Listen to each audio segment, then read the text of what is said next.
I had never learned a trade. One day the doctor from the hospital came to see me. "I think I should tell you, Carl," he said. "You haven't many years to live." "How many do you think?" I said. "It's hard to say. Your lungs are greatly impaired. The perforation in the right one is the size of a silver dollar. And the way you live," he looked around the bare room and outside to the tenement houses. "If you go on this way, you are lucky if you live another 5 years." 5 years? I was terrified. I loved life so much. But now I knew that I would be deprived of it. All right. I knew what to do. I would show those who had driven me to this corner of death that I would not be cheated of these last 5 years. All right. I would show them. All right. "I don't want to die yet," I told my brother Macario. "I cannot believe that I have only a few years left. There are so many things I would like to do." "There is nothing we can do, Carl," he said, "but we will stick together until the end." "I would like to do something positive," I said. "I will work for both of us," he said gently. "You stay home." He was so kind, so gentle. "Maybe you will find something to do." "I would like to write," I said, "but maybe I was not meant to be a writer."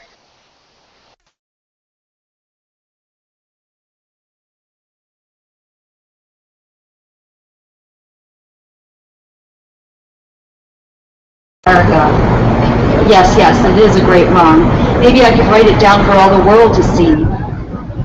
"I'll sacrifice my future for whatever you think is right, Alios," he said. I felt vast and immortal. Now he had used my native name again. I looked at him and knew that he meant it. I knew that he would help me live for a while so that I could write about our anguish and our hopes for a better America. I knew that if he died somewhere in pursuit of what he wanted to be, he would live again in me and in all the words that seized my mind. I felt that I was nearing the end, and every day created a havoc in me. I wanted to do something, but I did not know where to begin. I had a vague desire to write. My mind was teeming with ideas, but I was not sure of myself. I yearned to know someone who was a successful writer, but the men around me were violent and crude. I needed some kind of order to guide me in the confusion that reigned over my life. I had only one escape, the Los Angeles Public Library.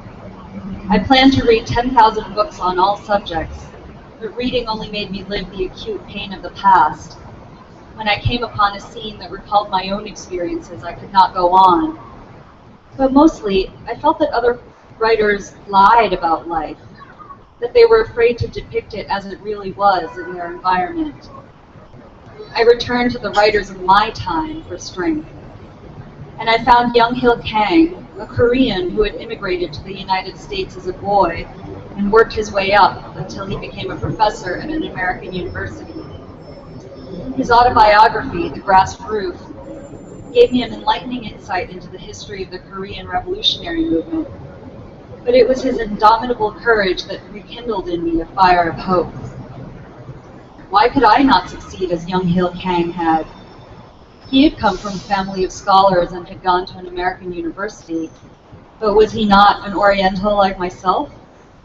Sorry, this was written in the 40s.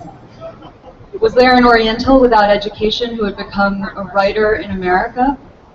If there was one, maybe I could do it too. I ransacked the library, read biographies omnivorously, tried to study other languages. Then I came upon the very man, Yone Noguchi, a Japanese houseboy in the home of Joaquin Miller, the poet, who became the first poet of his race to write in the English language. Here at last was an ideal. Noguchi led me to other writers, Louis Adamich, Carey McWilliams, and John Ponte. Adamich, because of his phenomenal success, overshadowed the others. But McWilliams' interest in the agricultural workers in California, including some 35,000 Filipinos, eventually drove him into the progressive movement, where we met and worked for civil liberties for Filipinos and other minorities. On the other hand, Ponte's obscure background and racial origin aroused in me a sense of kinship. I considered his imperturbability as merely a defense against an alien world, for his Italian pride and prejudice were similar to my Filipino pride and prejudice. But at the same time, I feared that because he lacked a positive intellectual weapon with which to cope with his environment, he might eventually lose the vigor of his peasant heritage. These then were the writers who acted as my intellectual guides through the swamp of a culture based on property. Now I had the urge to write about my experiences, but still lacked the intellectual preparation to undertake such a tremendous task.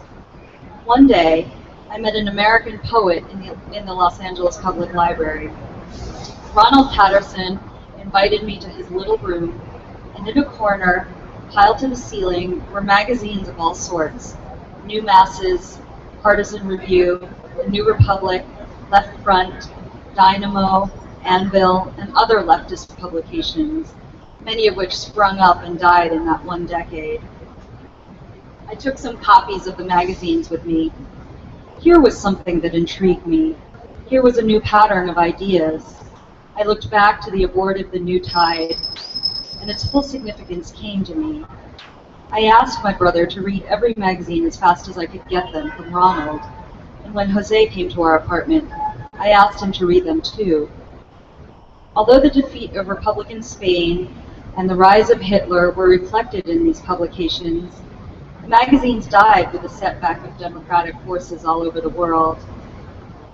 The course of international politics was changed, and new social ideas emerged and affected the literary movements in all countries. One evening, Ronald came to our apartment with a young Jewish girl. They took me to a meeting on Spring Street where, to my surprise, I met a girl who claimed she was Dora Travers's sister. The audience was composed of many nationalities.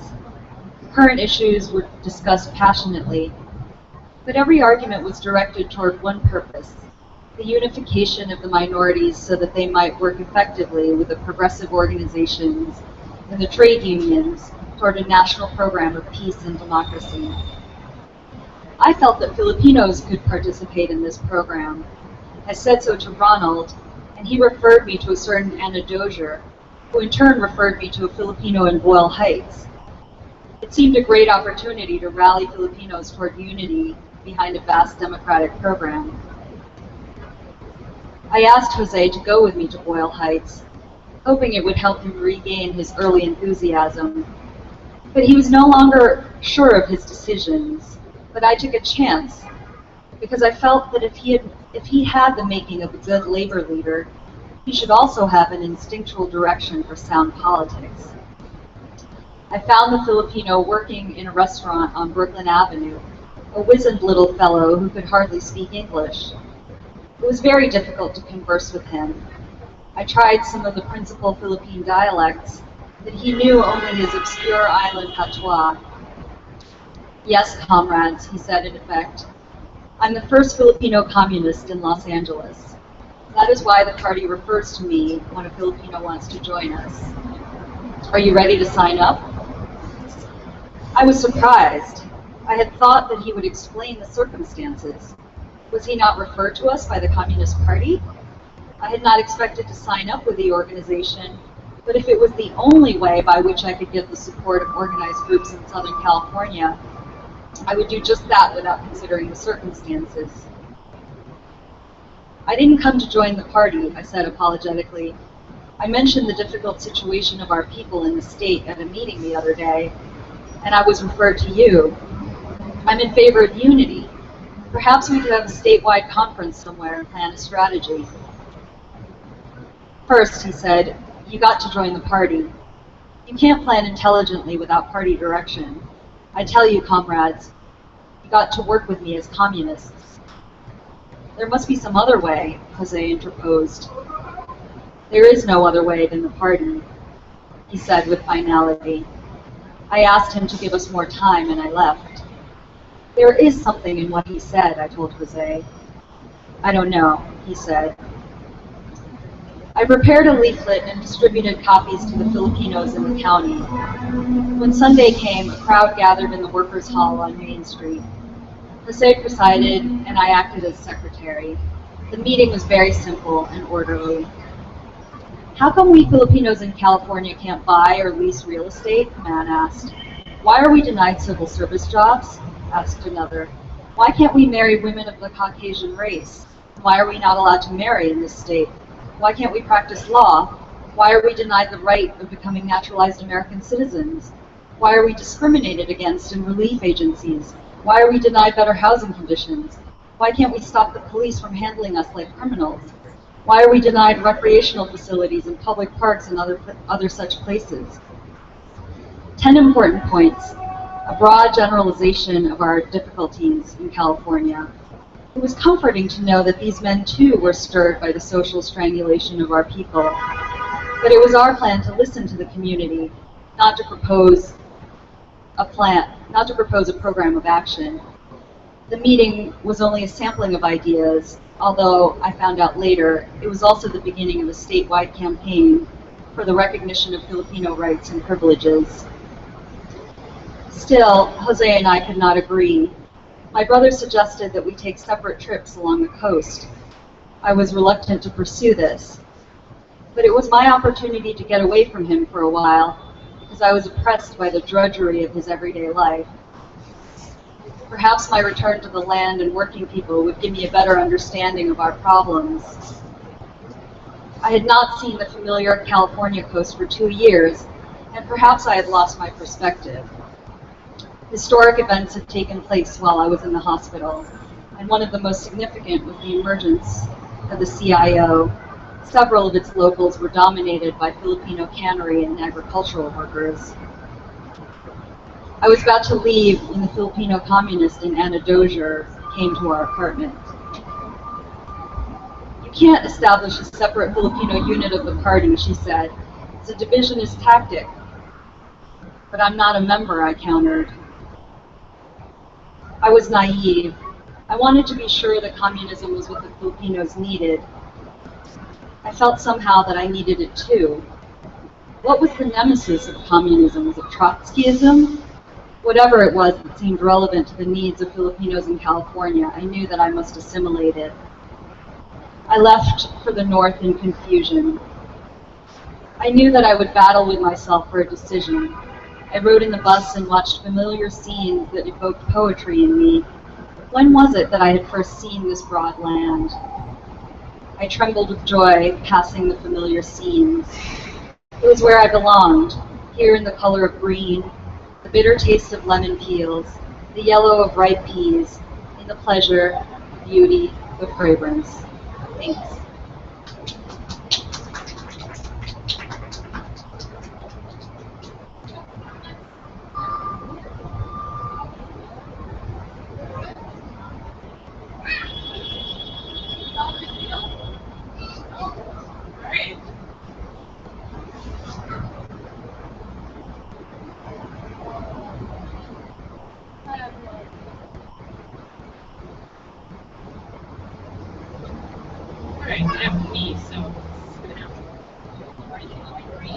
Sure.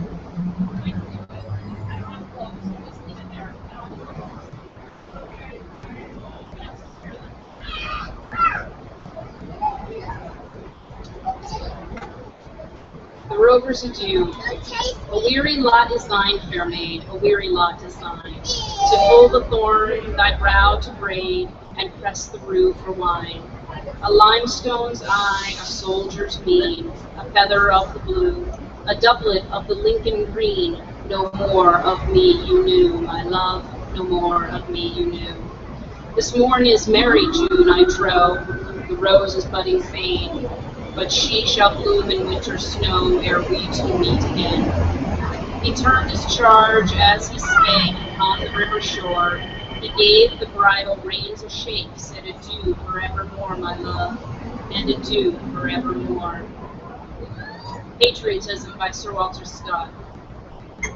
Breathes there the man with the soul so dead, who had never to himself hath said, this is my own, my native land, whose whose heart hath ne'er within him burned, as home his footsteps he hath turned, from wandering on a foreign strand.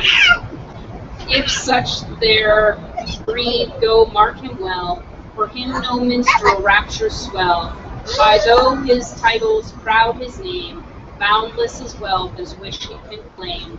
Despite those titles, power and pelf, the wretch concentrated all in self. Living shall forfeit fair renown, and doubly dying shall go down to the vile dust from whence he sprung, unwept, unhonored, and unsung. To mute and to material things new life revolving summer brings, the genial call dead nature hears, and in her glory reappears. But oh, my country's wintry state, what second spring shall renovate?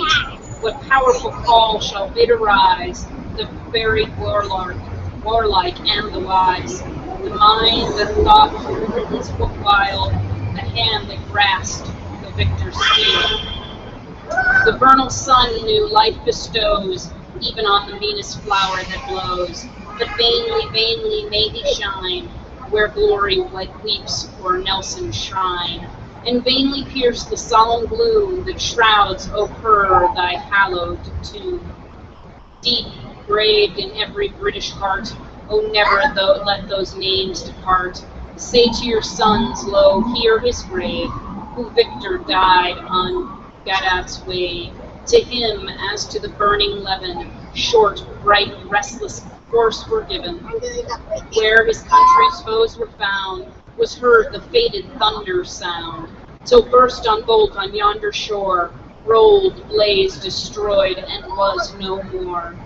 No more, and yes less his perished worth, who bade the conquered go forth, and launched that thunderbolt of war on Egypt, Hafnia, Trafalgar, who born to guide each such high emprise, for Britain's veil was early wise. Alas, to whom the Almighty gave for Britain's sins an early grave.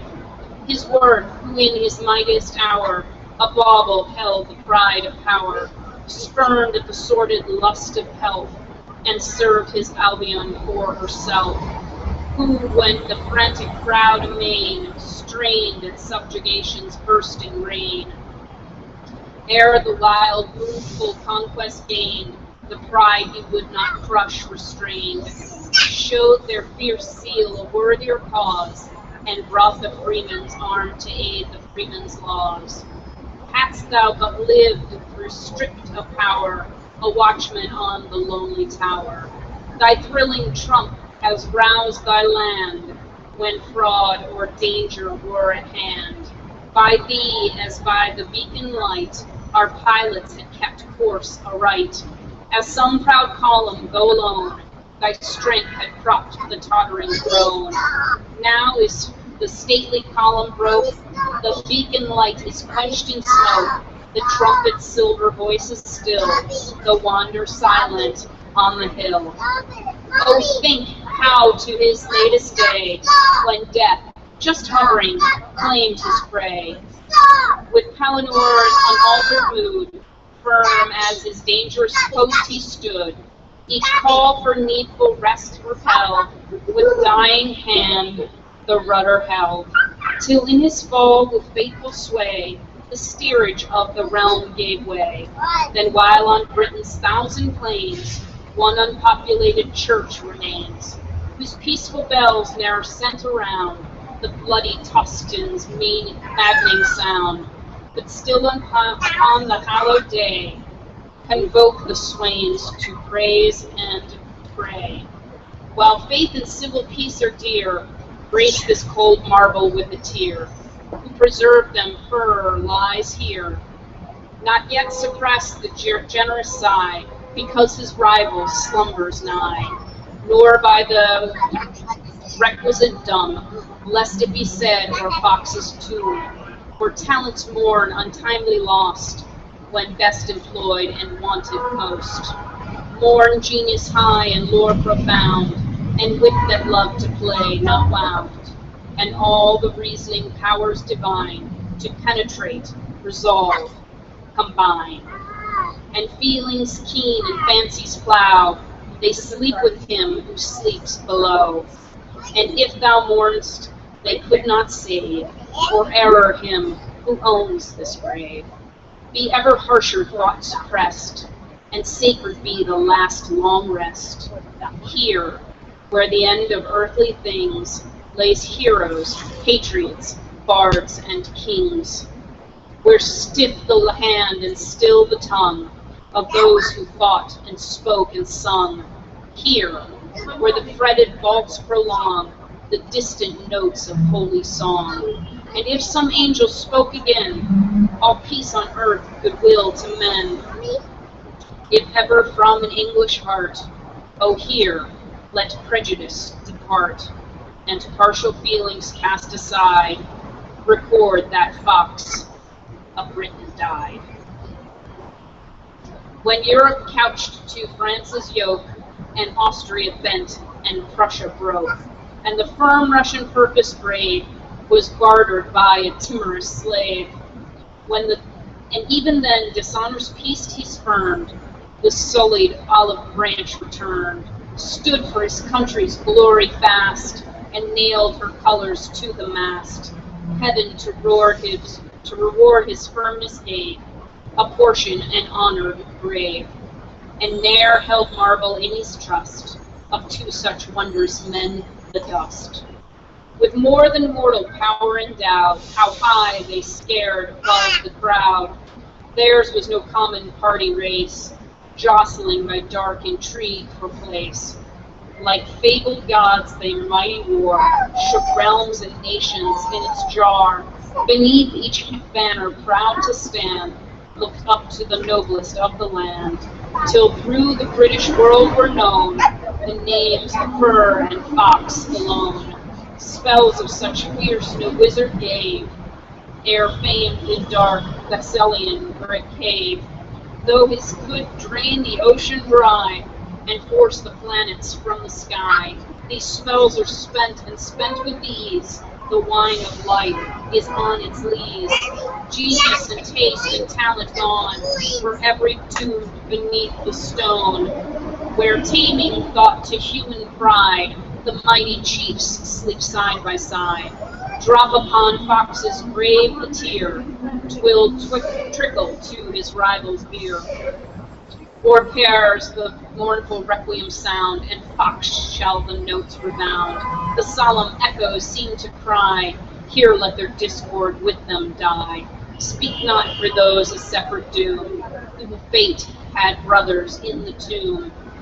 But search the land of living men, where wilt thou found their like again. Samuel Taylor Coleridge, The Rime of the Ancient Mariner, Part 1. It is an ancient mariner, and he stoppeth one of three. By thy long grey beard and glittering eye, now wherefore stopped thou be? The bridegroom's doors are open wide, and I am next of kin. The guests are met, the feast is set, mayst hear the merry din. He holds him with his skinny hand, there was a ship, quoth he.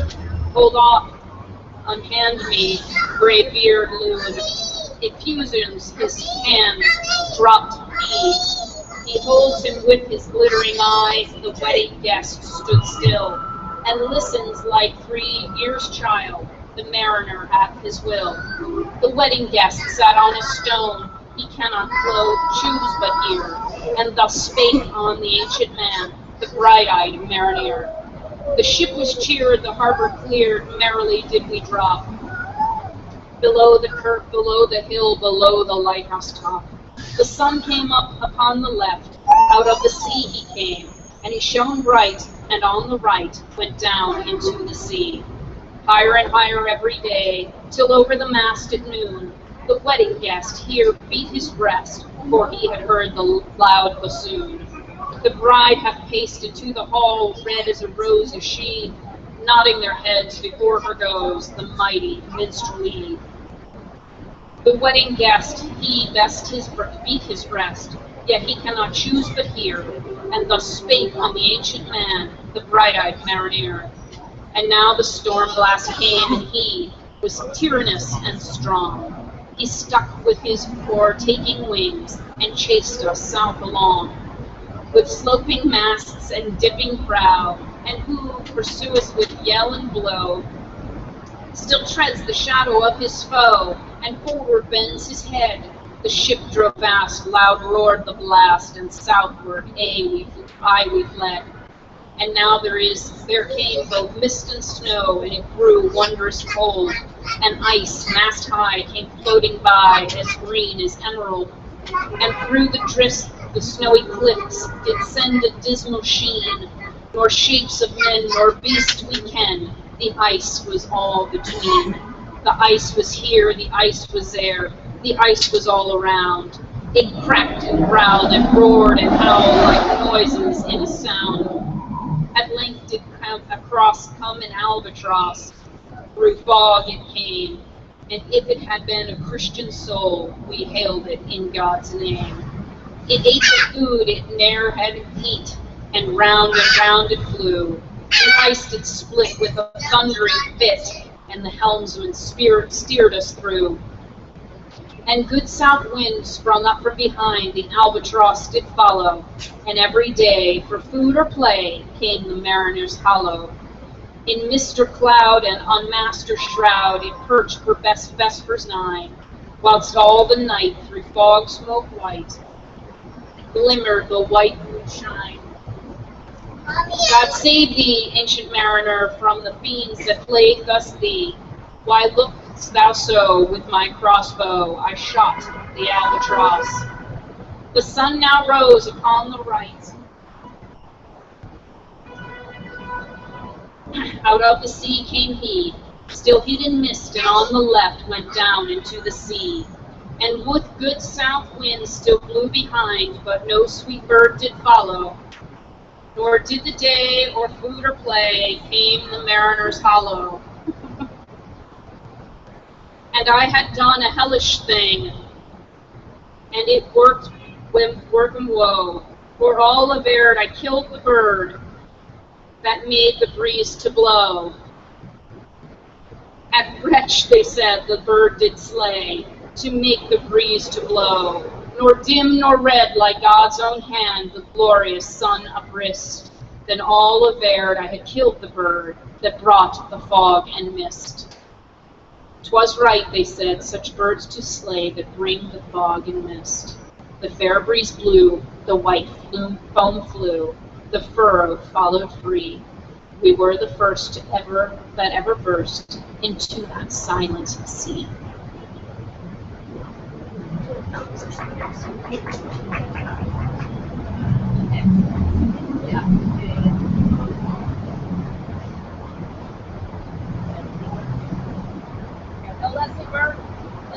Leslie Bird. All right, keep going.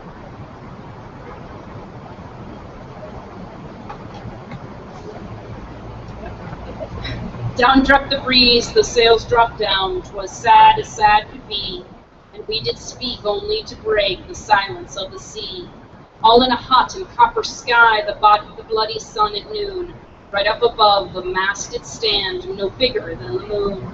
Day after day, we struck no breath nor motion, as idle as a painted ship upon a painted ocean. Water everywhere, and all the boards did shrink. Water everywhere, nor any drop to drink. The very deep did rock, O Christ, that ever this should be. Yet slimy things did crawl with legs upon the slimy sea. About, in reel and rout, the death fires danced at night. The water, like a witch's oils, burned green and blue and white.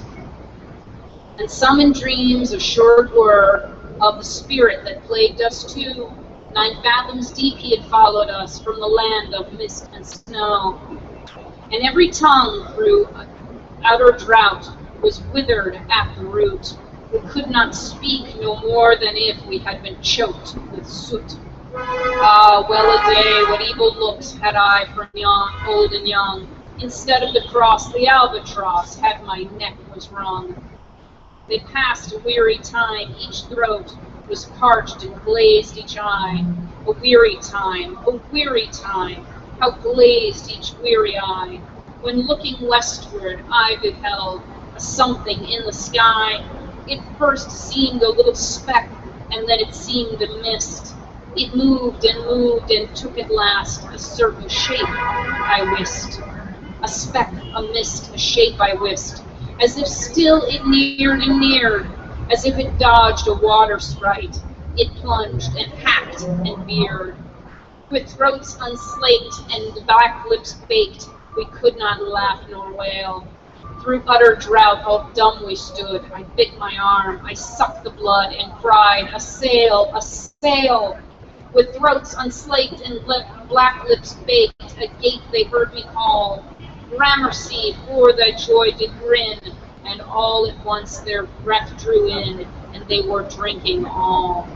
"See, see," I cried, "she tacks me no more.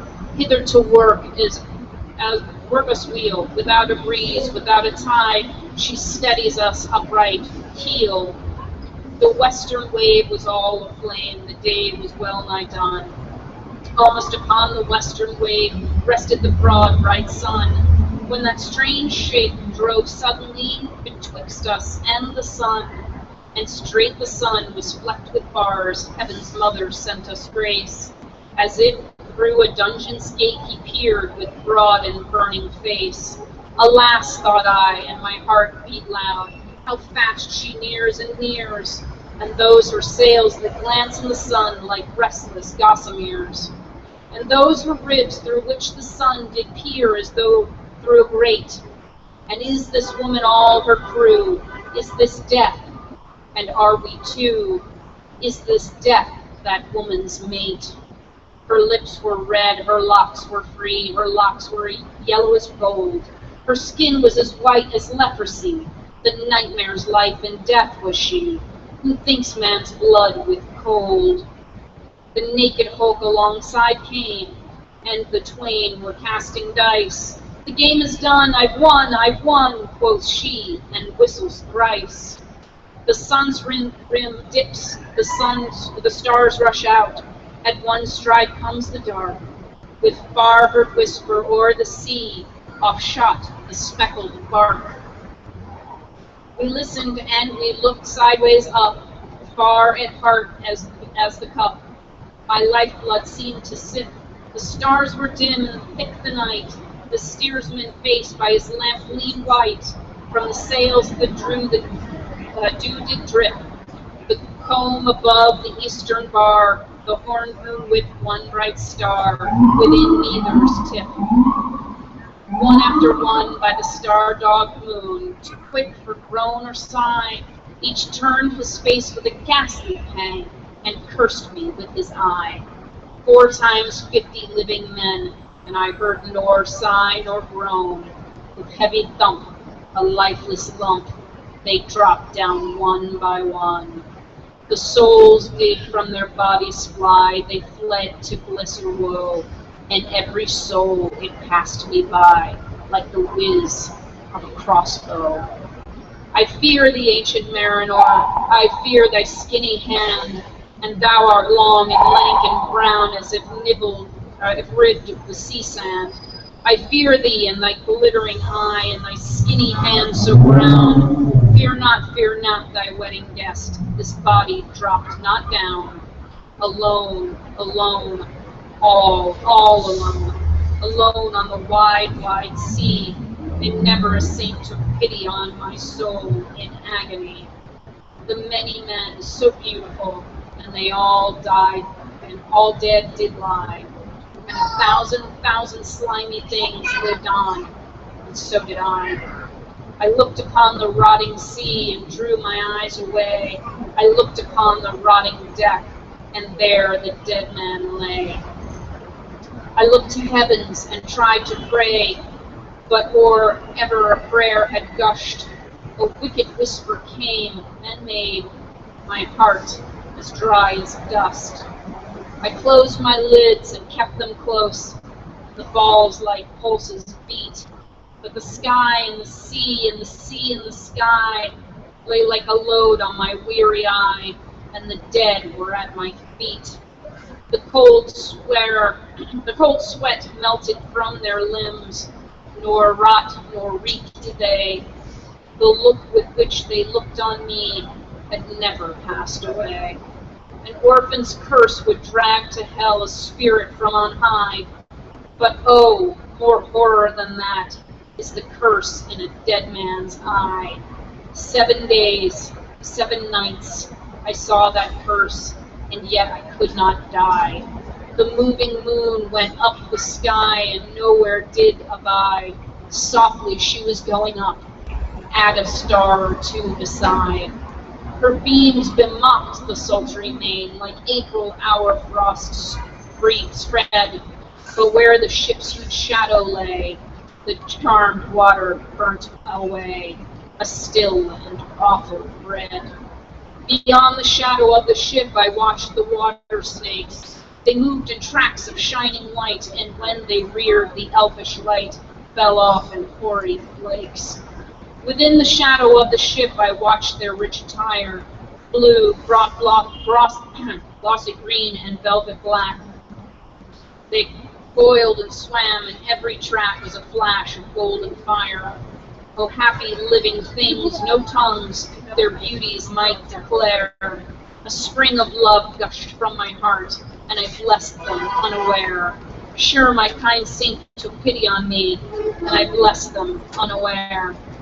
The self-same moment I could pray, and from my neck, so free, the albatross fell off and sank like lead into the sea. Oh, sleep, it is a gentle thing, beloved from pole to pole. To Mary, Queen, the praise be given. She sent the gentle sleep from heaven that slid into my soul. The silly buckets on the deck that had so long remained dew, and when I woke, it rained. My lips were wet, my throat was cold, my garments were all dark. Sure, I have drunken in my dreams, and still my body drank. I moved, I could not feel my limbs, I was so light, almost. I thought that I had died in sleep, and was a blessed ghost. And soon I heard a roaring wind, it did not come near, but with its sound it shook the sails that were so thin and sere. The upper arm air burst into life, and 100 fire flags sheen. To and fro they were hurried about, and to and fro and in and out the warm stars danced between. And the coming wind did roar more loud, and the sails did sigh like sledge, and the rain poured down from one black cloud. The moon was at its edge. The 5th black cloud was cleft, and still the moon was at its side. Like water shot from high crag, the lightning fell with never a jag. A steep river steep and wide. I was trying to help. The loud wind ne'er reached the ship, yet now the ship moved on. Beneath the lightning and the moon, the dead men gave a groan. They groaned, they stirred, they all uprose, nor spake, nor moved their eyes. It had been strange, even in the dream, to have seen those dead men rise. The helmsman steered, the ship moved on, yet never a breeze of blew. The mariners all gave work to ropes, and when they want to do, they raised their limbs like lifeless tools. We were a ghastly crew. The body of my brother's son stood by me, knee to knee. The body and I pulled at one rope, but he said naught to me. I fear thee, ancient mariner, be calm, thy wedding guest. 'Twas not those souls that fled in pain, which to their courses came again, but a troop of sprites blessed. For when it dawned, they dropped their arms, and clustered round the mast. Sweet sounds rose slowly through their mouths, and from their bodies passed. Around, around flew each sweet sound, then darted to the sun. Slowly the sounds came back again, now mixed, now one by one. Sometimes a dropping from the sky I heard the skylarks sing, sometimes all little birdies that are, how they seem to fill the sea and air with their sweetest jargoning. And now 'twas like all instruments, now like a lonely flute, and now it is an angel's song that makes the heavens be mute. It ceased, yet still the sails made on, a pleasant noise till noon, a noise like of a hidden brook in the leafy month of June. To that sleeping woods all night singeth a quiet tune, till moon we quietly sailed on, yet never a breeze did breathe. Slowly and smoothly went the ship, moved onward from beneath. Under the keel 9 fathoms deep, from the land of mist and snow, the Spirit slid, and it was he that made the ship to go. The sails at noon left on their tune, and the ship it stood still also. The sun right up above the mast had fixed her to the ocean, but in a minute she gained a stir with a short, uneasy motion, backwards and forwards half her length with a short and easy motion. Then like a pawing horse let go, she made a sudden bound. It flung the blood into my head, and I fell down in a swoon. How long in that time, in that same fit I lay, I have not to declare, but ere my living life returned, I heard, and in my soul discerned 2 voices in the air. Is it he, quoth one? Is it the man by whom died on cross? With his cruel bow he laid full low the harmless albatross. The spirit who bideth by himself in land of mists and snow. He loved the bird that loved the man who shot him his bow. The other was softer voice, as soft as honey dew. Quoth he, the man had penance done, and penance more will do. But tell me, speak again, thy soft response renewing. What makes that ship drive on so fast? What is the ocean doing? Still as a slave before his lord, the ocean hath no blast. His great bright eye, mostly silent, up to the moon is cast. If he may know which way to go, for she guides him smooth and grim, see, brother, see, how graciously she looketh down on him. But why drives on that ship so fast without wave or wind? The air is cut away before, and closes from behind. Fly, brother, fly, more high, for we shall be belated. Thank you.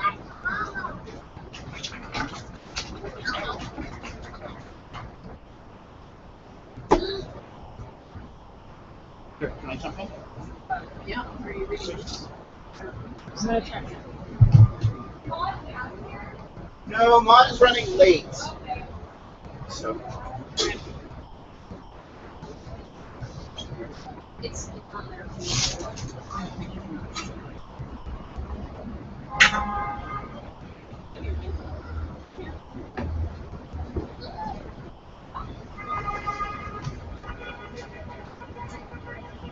I'm going to read from one of my absolute favorite books as a kid. This is The Dark is Rising. This is the first chapter, Midwinter's Eve. Too many, James shouted and slammed the door behind him. What? Said Will. Too many kids in this family, that's what. Just too many.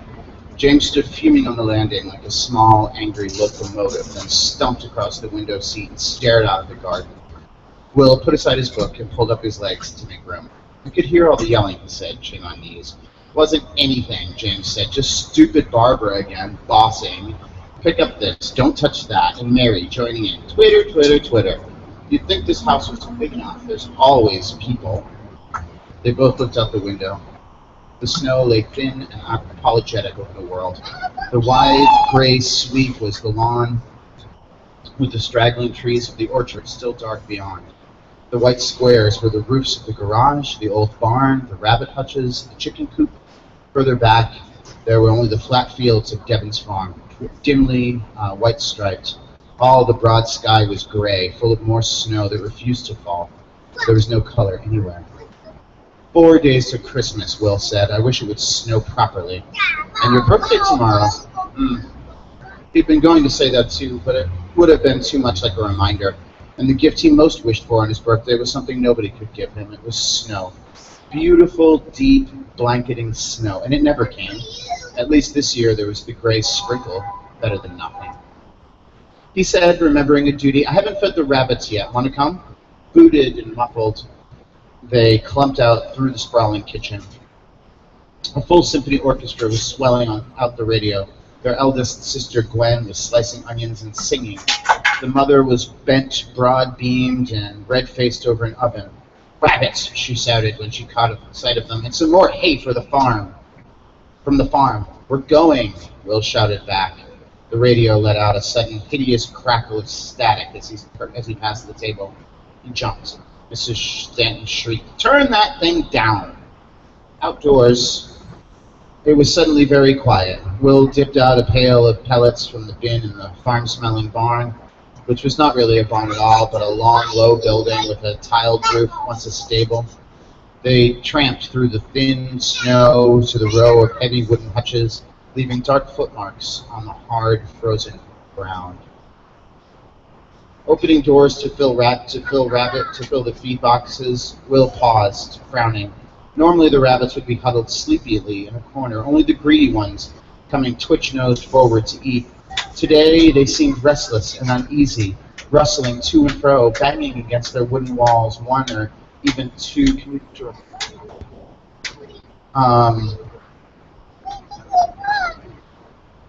He even came to his rabbit.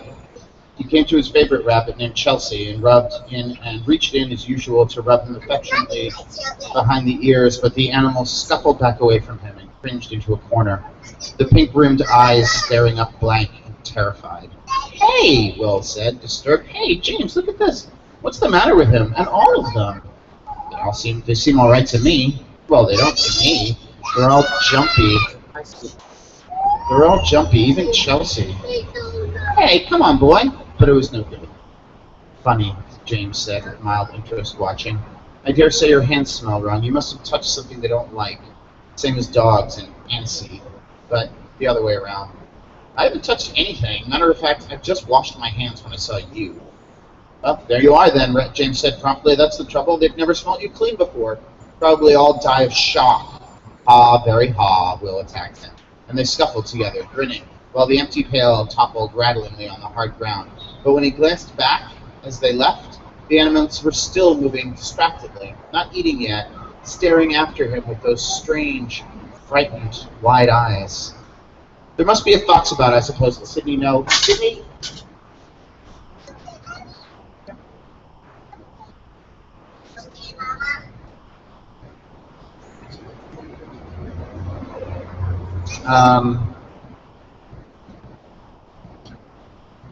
Outside of his outdoors, it was suddenly very, there you are then, James said promptly. That's the trouble. Remind me to tell Mom. No fox could get at the rabbits in their sturdy row, but the chickens were more vulnerable.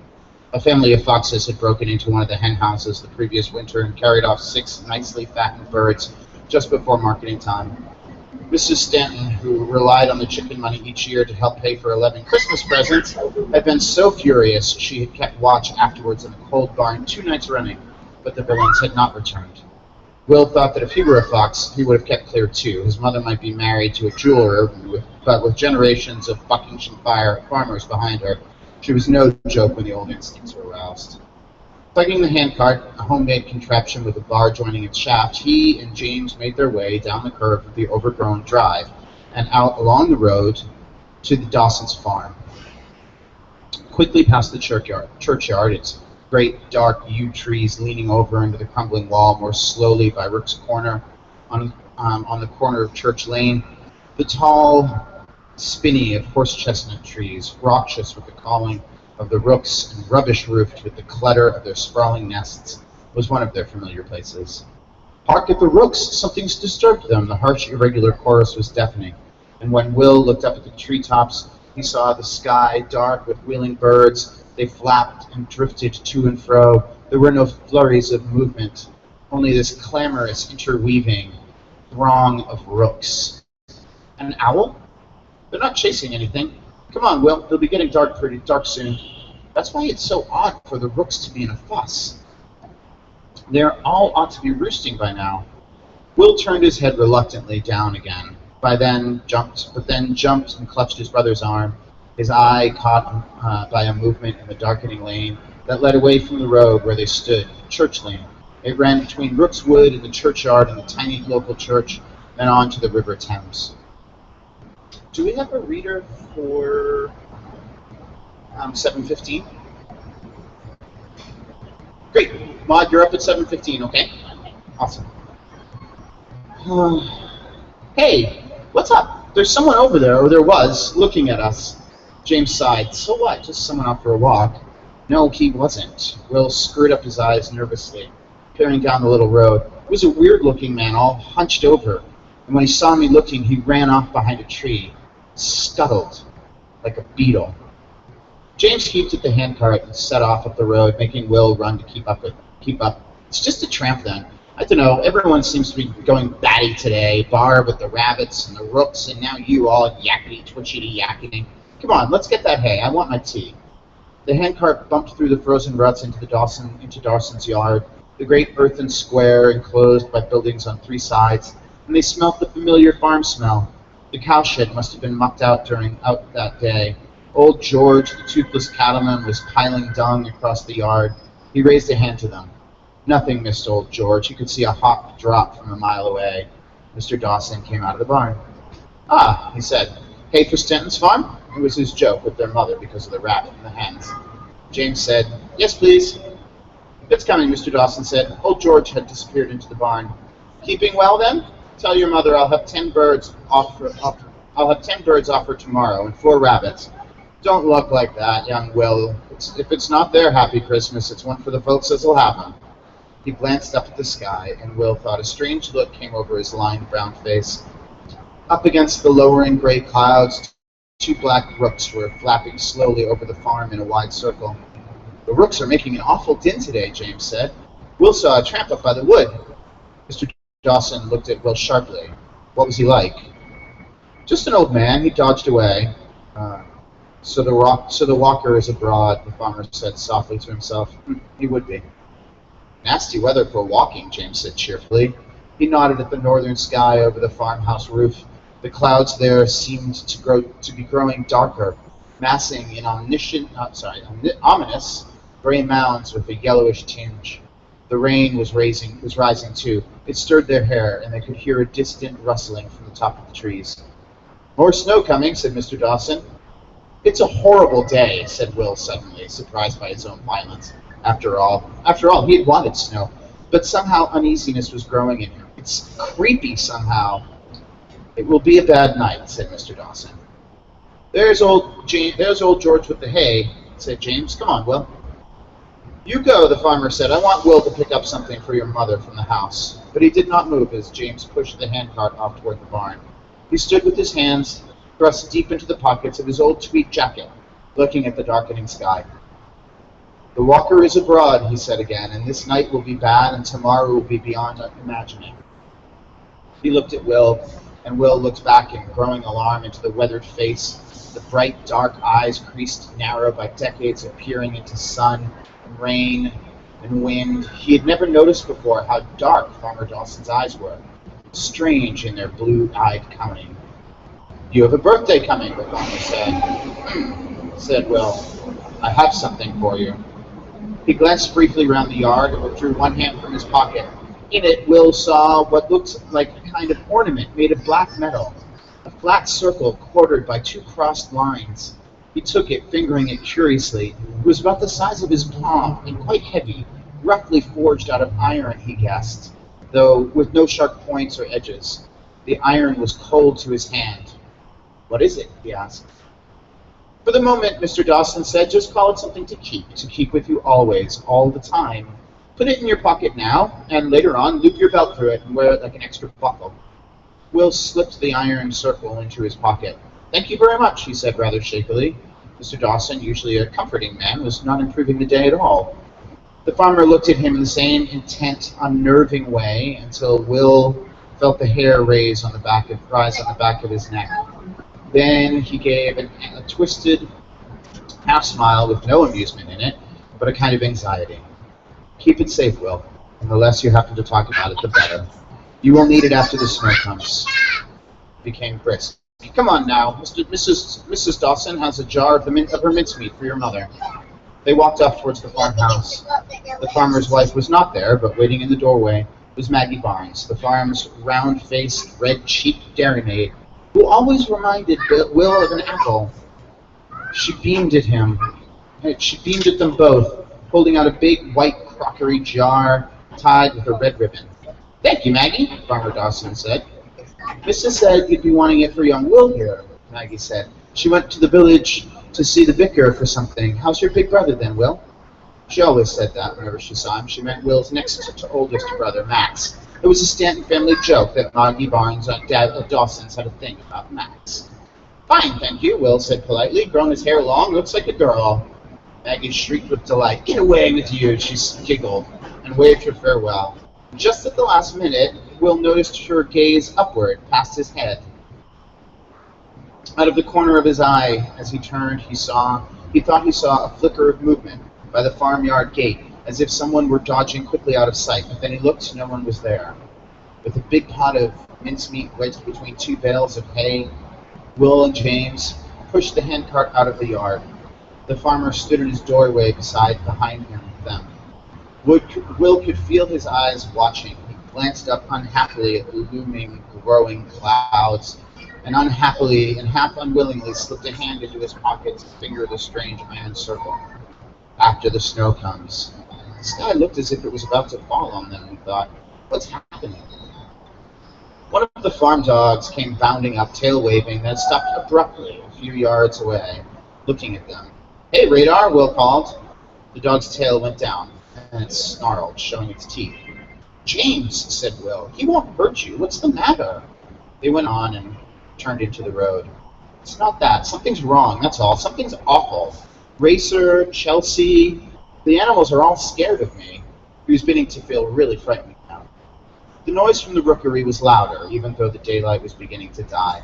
They could see the dark birds thronging over the treetops, more agitated than before, flapping and turning to and fro, and Will had been right. There was a stranger in the lane, standing beside the churchyard. He was a shambling, tattered figure, more like a bundle of old clothes than a man, and at the sight of him, the boys slowed their pace and drew instinctively closer to the cart and to one another. He turned his shaggy head to look at them. Then suddenly, in a dreadful blur of unreality, a hoarse, shrieking flurry was rushing down out of the sky, and two huge rooks swooped at the man. He staggered back, shouting, his hands thrust up to protect his face. And the birds flapped their great wings in a black, vicious whirl and were gone, swooping up past the boys and into the sky. Will and James stood frozen, staring, pressed against the bales of hay. The stranger cowered back against the gate. "Caw! Caw!"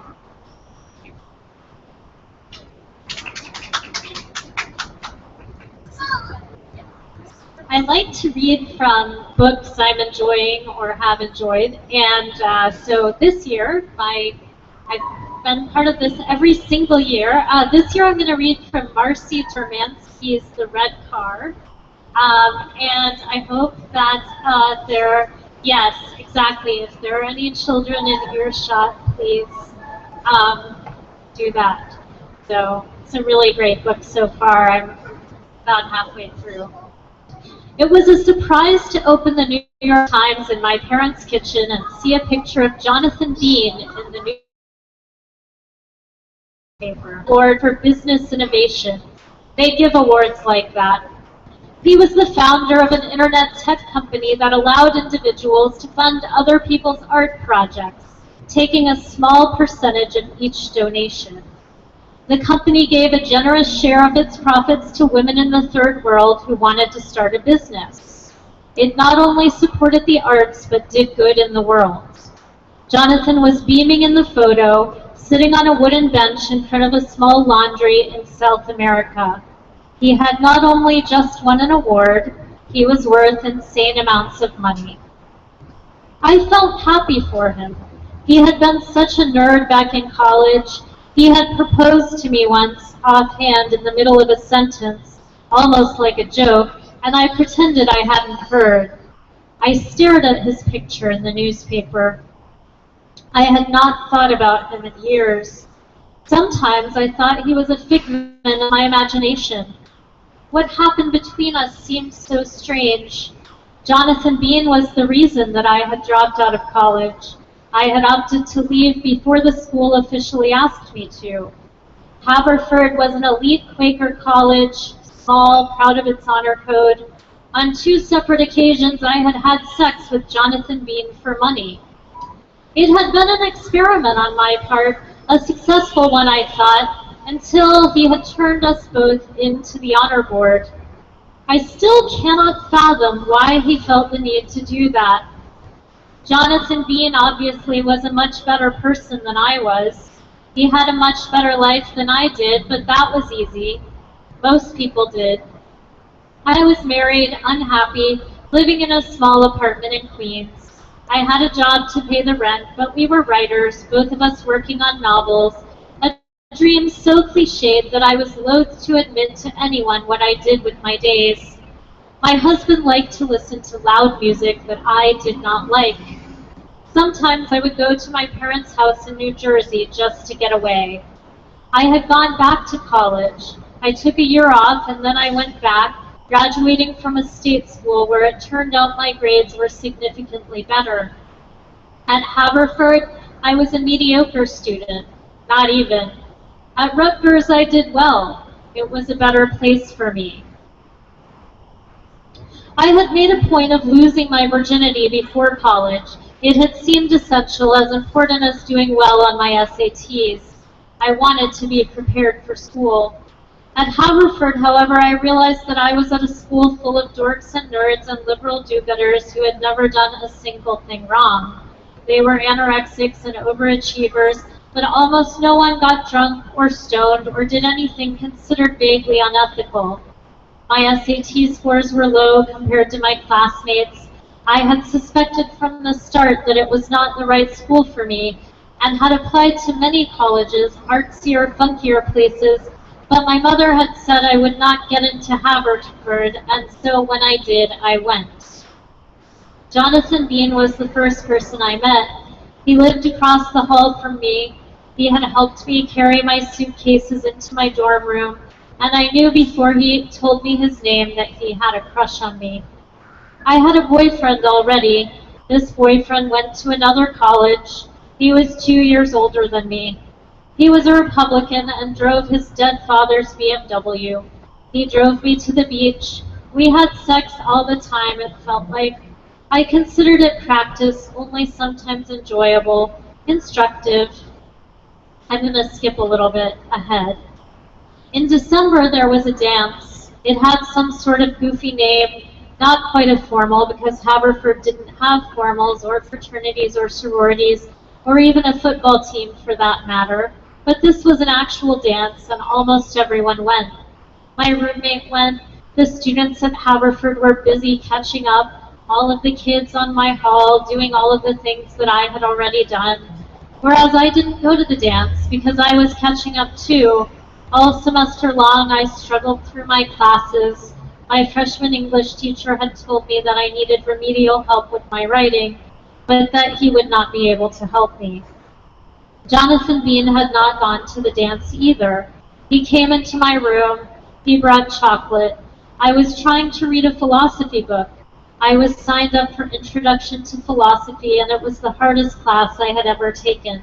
My eyes glazed over when I tried to do the reading. Descartes, Kant, Nietzsche, I couldn't read any of it. The texts were abstract and filled me with dread.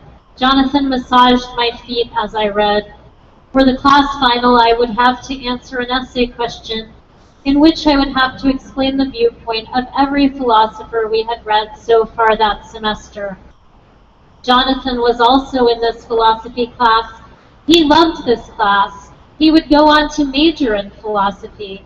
He had no problem reading these texts, and he had tried frequently to explain them to me without success.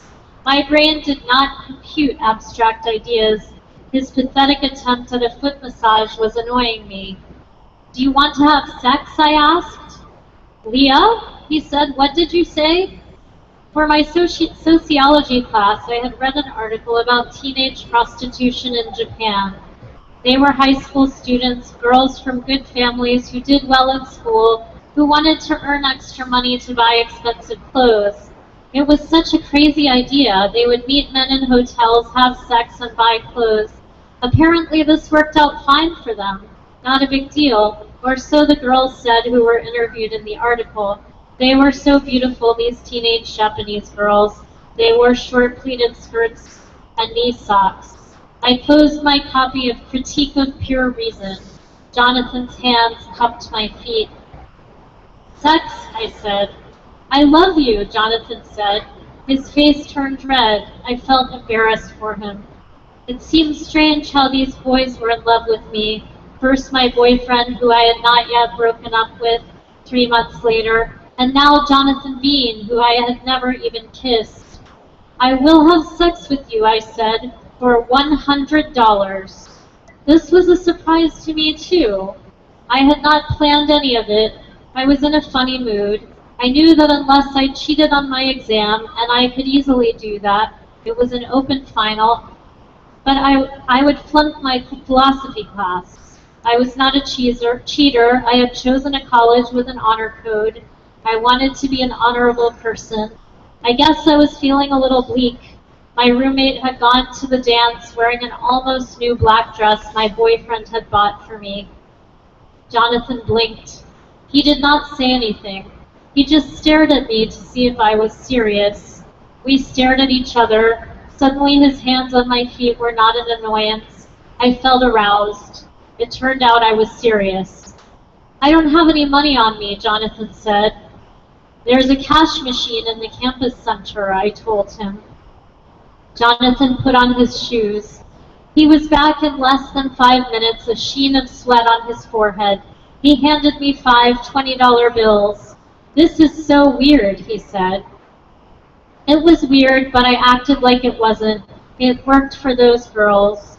I put the money in the back pocket of my jeans. I took off my jeans. I took off my t-shirt. I was flat-chested. I wasn't wearing a bra. My underwear was pink with a row of flowers on the elastic band. "I haven't done this before," Jonathan said. His breath was shallow. "Somehow I knew that," I said. It was different, being in charge. I reached my hand into Jonathan's pants and touched his erection.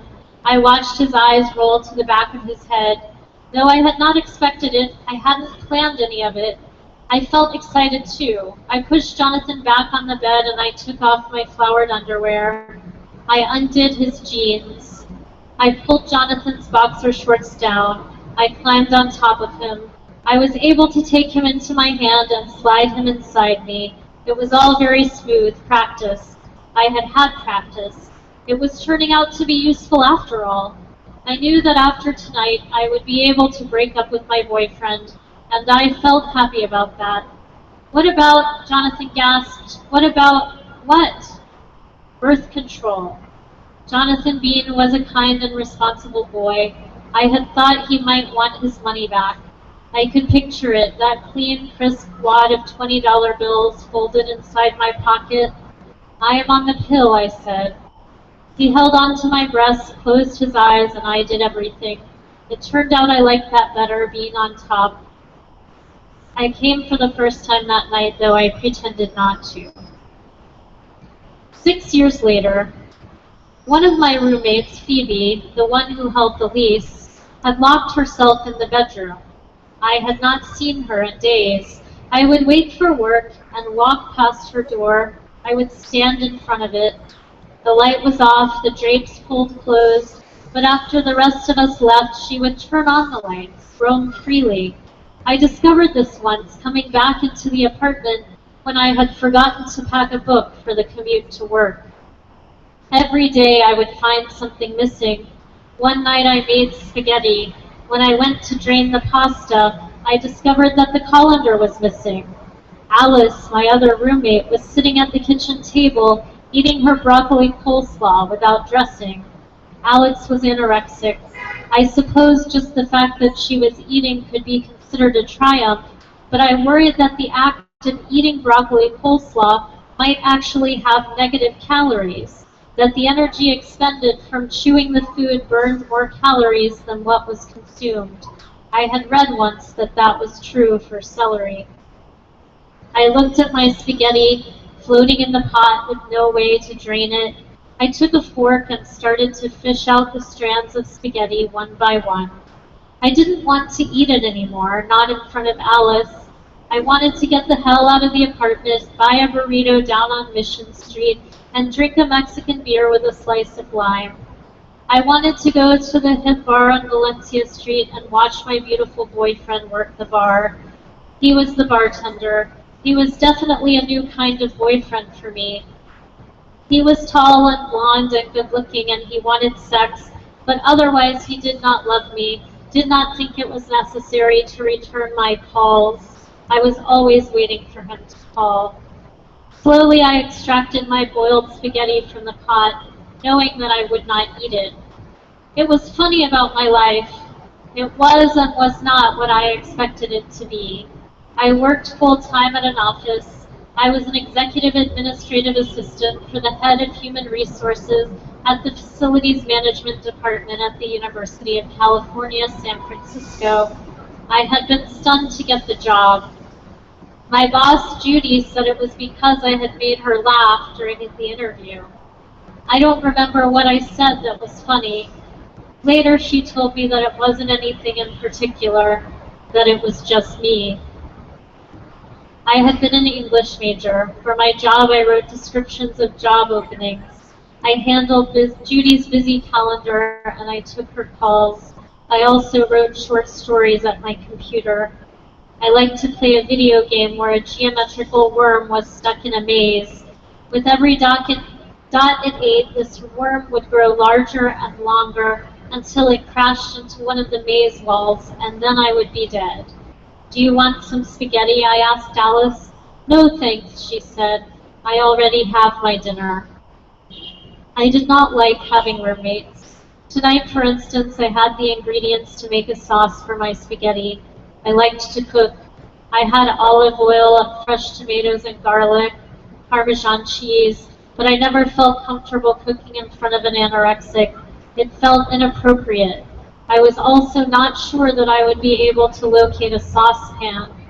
I had lost weight since moving into this apartment. That, at least, was something. My boss, Judy, was surprised by this fact, my losing weight instead of gaining. Our relationship was not entirely professional. We told each other things. 20 years older, Judy was always giving me advice. Thank you, and if you enjoyed that, this is Marcy Dermansky's The Red Car.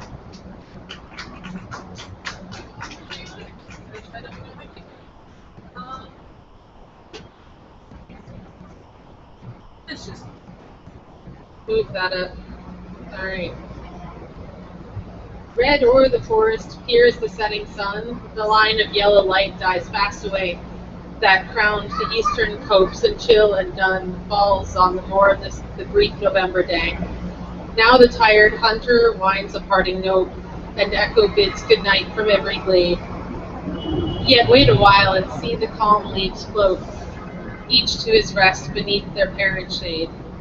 How like decaying life they seem to glide, and yet no second spring have they in store.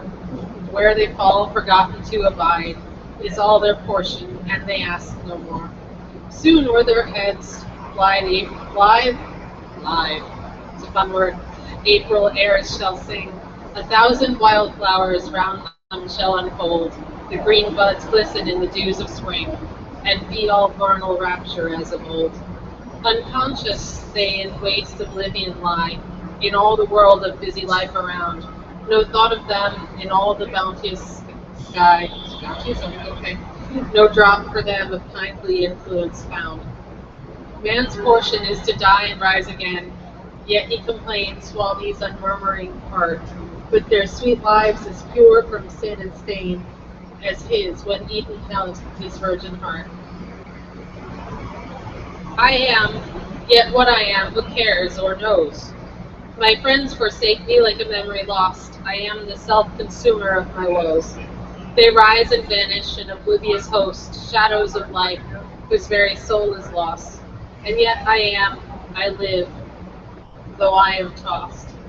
Into the nothingness of scorn and noise, into the living sea of waking dream, where there is neither sense of life nor joys, but the huge shipwreck of mine own esteem, and all that's dear. Even though those I love the best are strange, nay, they are stranger than the rest.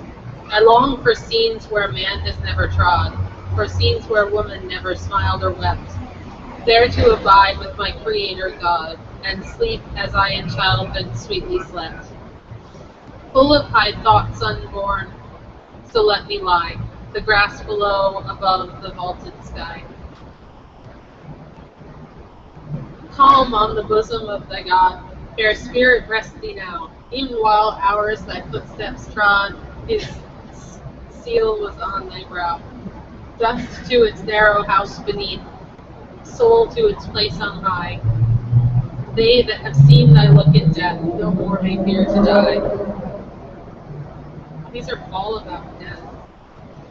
When youthful faith has fled, of loving take thy leave. Be constant to the dead cannot deceive. Sweet modest flowers of spring, how fleet your balmy day, and man's brief life can bring no secondary May. No earthly burst again of gladness out of gloom, fond hope and vision vain, ungrateful to the tomb. But 'tis an old belief that on some solemn shore, beyond the sphere of grief, dear friends shall meet once more. Beyond the sphere of time and sin and fate's control, serene in endless prime of body and of soul. That creed I fain would keep, that hope I'll not forego, eternal be thy sleep, unless to waken so. Sounds long. Okay, this was Song of the Indian Maid. O sorrow, why dost borrow the natural hue of health from vermeiled lips, to give maiden blushes, or is it thy dewy hand the daisy tips? O sorrow, why dost borrow the lustrous passion from a falcon eye, to give the glowworm light, or on a moonless night to tinge on siren shores the sea salt spry? O sorrow, why dost borrow the mellow ditties from a morning tongue, to give it evening pale unto the nightingale, that thou mayest sing, listen, the cold dews among. O sorrow, why dost borrow heart's lightness from the merriment of May? A lover would not tread a cowslip on the head, though he should dance from eve till peep of day.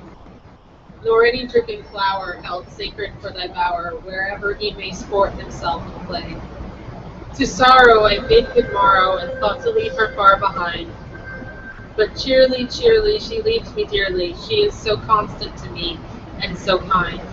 I would deceive her, and so leave her, but ah, she is so constant and so kind. Beneath my palm trees by the riverside, I sat a-weeping in the whole world wide. There was no one to ask me why I wept, and so I kept, brimming the water lily cups with tears.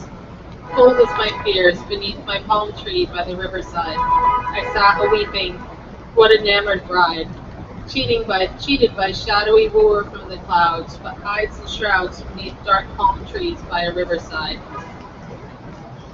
And as I sat over the light blue hills, there came a noise of revelers, the rills. Into the wide stream came a purple hue, 'twas Bacchus and his crew. The earnest trumpet spake in silver trills, from kissing cymbals made a merry din, 'twas Bacchus and his kin. Like to a moving vintage down they came, crowned with green leaves, and faces all on flame. all madly dancing through the pleasant valley to scare thee melancholy. O then thou wast a simple name, and I forgot thee as the buried holly by shepherds is forgotten. When in June tall chestnuts keep away the sun and the moon, I rushed into the folly. Within his car aloft young Bacchus stood, trifling his ivy dart in the dancing mood, with headlong laughing, and little rills of crimson wine embrued his plump white arms and shoulders, enough white for Venus' pearly bite. And near him rode Silenus on his ass, felted with flowers as he did pass, tipsily quaffing. Whence came ye, merry damsels? Whence came ye so many and such glee? Why have you left your bowers desolate, your lutes and gentler fate? We follow Bacchus, Bacchus on the wing of conquering. Bacchus, young Bacchus, good or ill betide, we dance before him the kingdoms wide. Come hither, lady fair, and join me to our wild minstrelsy. Whence came ye, jolly satyrs? Whence came ye so many and such glee? Why have ye left your forest haunts? Why left your notes in the oak tree cleft? For wine we left our kernel tree. For wine we left our heath and yellow brooms and cold mushrooms. For wine we follow Bacchus through the earth, great god of breathless cups and chirping mirth. Come hither, lady fair, and join thee to our mad minstrelsy.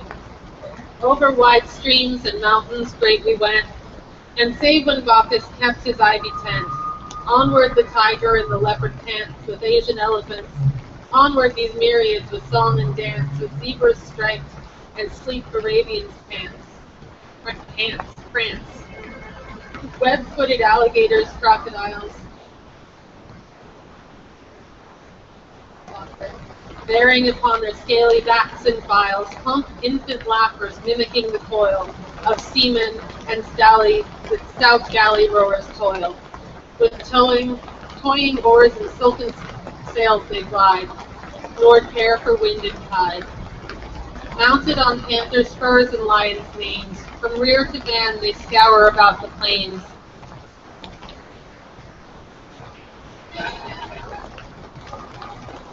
A 3 days' journey in a moment done, and always at the rising of the sun, above the wilds they hunt with spear and horn on gleamful unicorn. I saw a siren Egypt kneel down before the vine-wreathed crown. I saw parched Abyssinia rouse and sing to the silver cymbals ring. I saw the whelming vintage hotly pierced, old Tartary the fierce. The kings of Ind their jeweled scepters veil, and from their treasures, hold that back a little bit. And from their treasures scatters pearl hail. Great Brahma from his mystic heaven groans, and all his priesthood moans, before young Bacchus' eye wing turning pale. Into these regions came I, following him, sick-hearted, weary, so I took a whim, to stray away into those forests dear, alone without a fear. And I have told thee all thou mayest hear. Young stranger, I've been a ranger in search of pleasure throughout every clime. Alas, 'tis not for me, bewitched I sure must be, to lose breathing all my maiden prime. Come then, sorrow, sweetest sorrow, like an own babe I nurse on my breast. I thought to leave thee and deceive thee, but now of all the world I love thee best. There is not one, no, not one, but thee, to comfort a poor lonely maid. Thou art her mother and her brother, her playmate, her wooer in the shade. Ode to a Nightingale. My heart aches and a drowsy numbness pains my sense as though of hemlock I had drunk, or emptied some dull opiate to the drains. 1 minute passed, and least dwarfs had sunk. 'Tis not through envy of thy happy lot, but being too happy in thy happiness, that thou, like winged dryad of the trees, in some melodious plot of second dream, and shadows numberless, singest of summer in full-throated ease. Oh, for a draught of vintage that has been cooled a long age in the deep delved earth, tasting of flora and the country green, dance and provincial song and sunburnt mirth. Over a beaker full of the warm stout, full of the true, the blushful Hippocrene, with beaded baubles, winking at the brim, the purple stained mouth, that I might drink and leave the world unseen. And with thee fade away into forest dim, fade far away, dissolve and quite forget what thou among the leaves hast never known, the weariness, the fever, and the fret. Here where men sit and hear each other groan, where palsy shakes a few sad last gray hairs, where youth grows pale and spectre thin and dies, where but to think is to be full of sorrow and leaden-eyed despair, where beauty cannot keep her lustrous eyes, or new love pine at them beyond tomorrow. Away, away, for I will fly to thee, not charioted by Bacchus and his harps, but on the viewless wings of poesy, through the dull brain perplexes and retards. Already with thee, tender is the night, and haply the queen moon is on her throne, clustered around by all her starry fays, but here there is no light, save what from heaven is with the breezes blown, through verdurous plumes and winding mossy ways.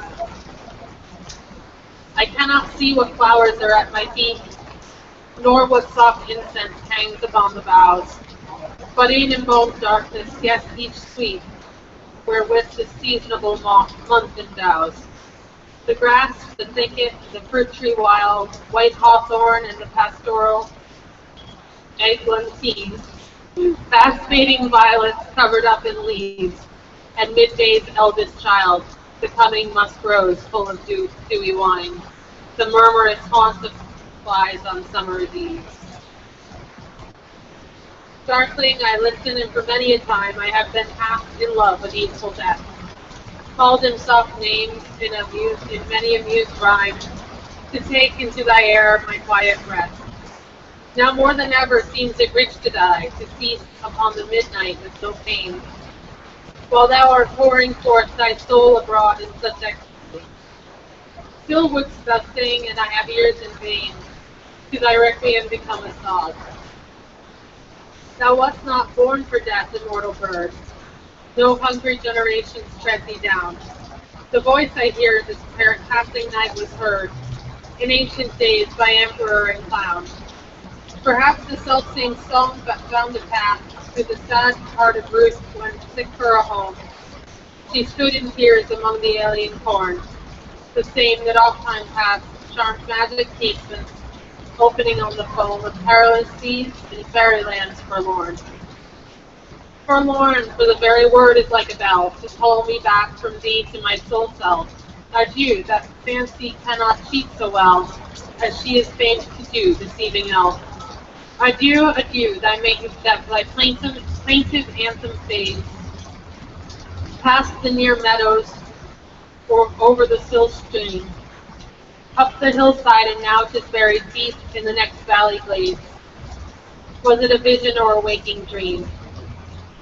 What is that music? Do I wake or sleep? Who's next? Good?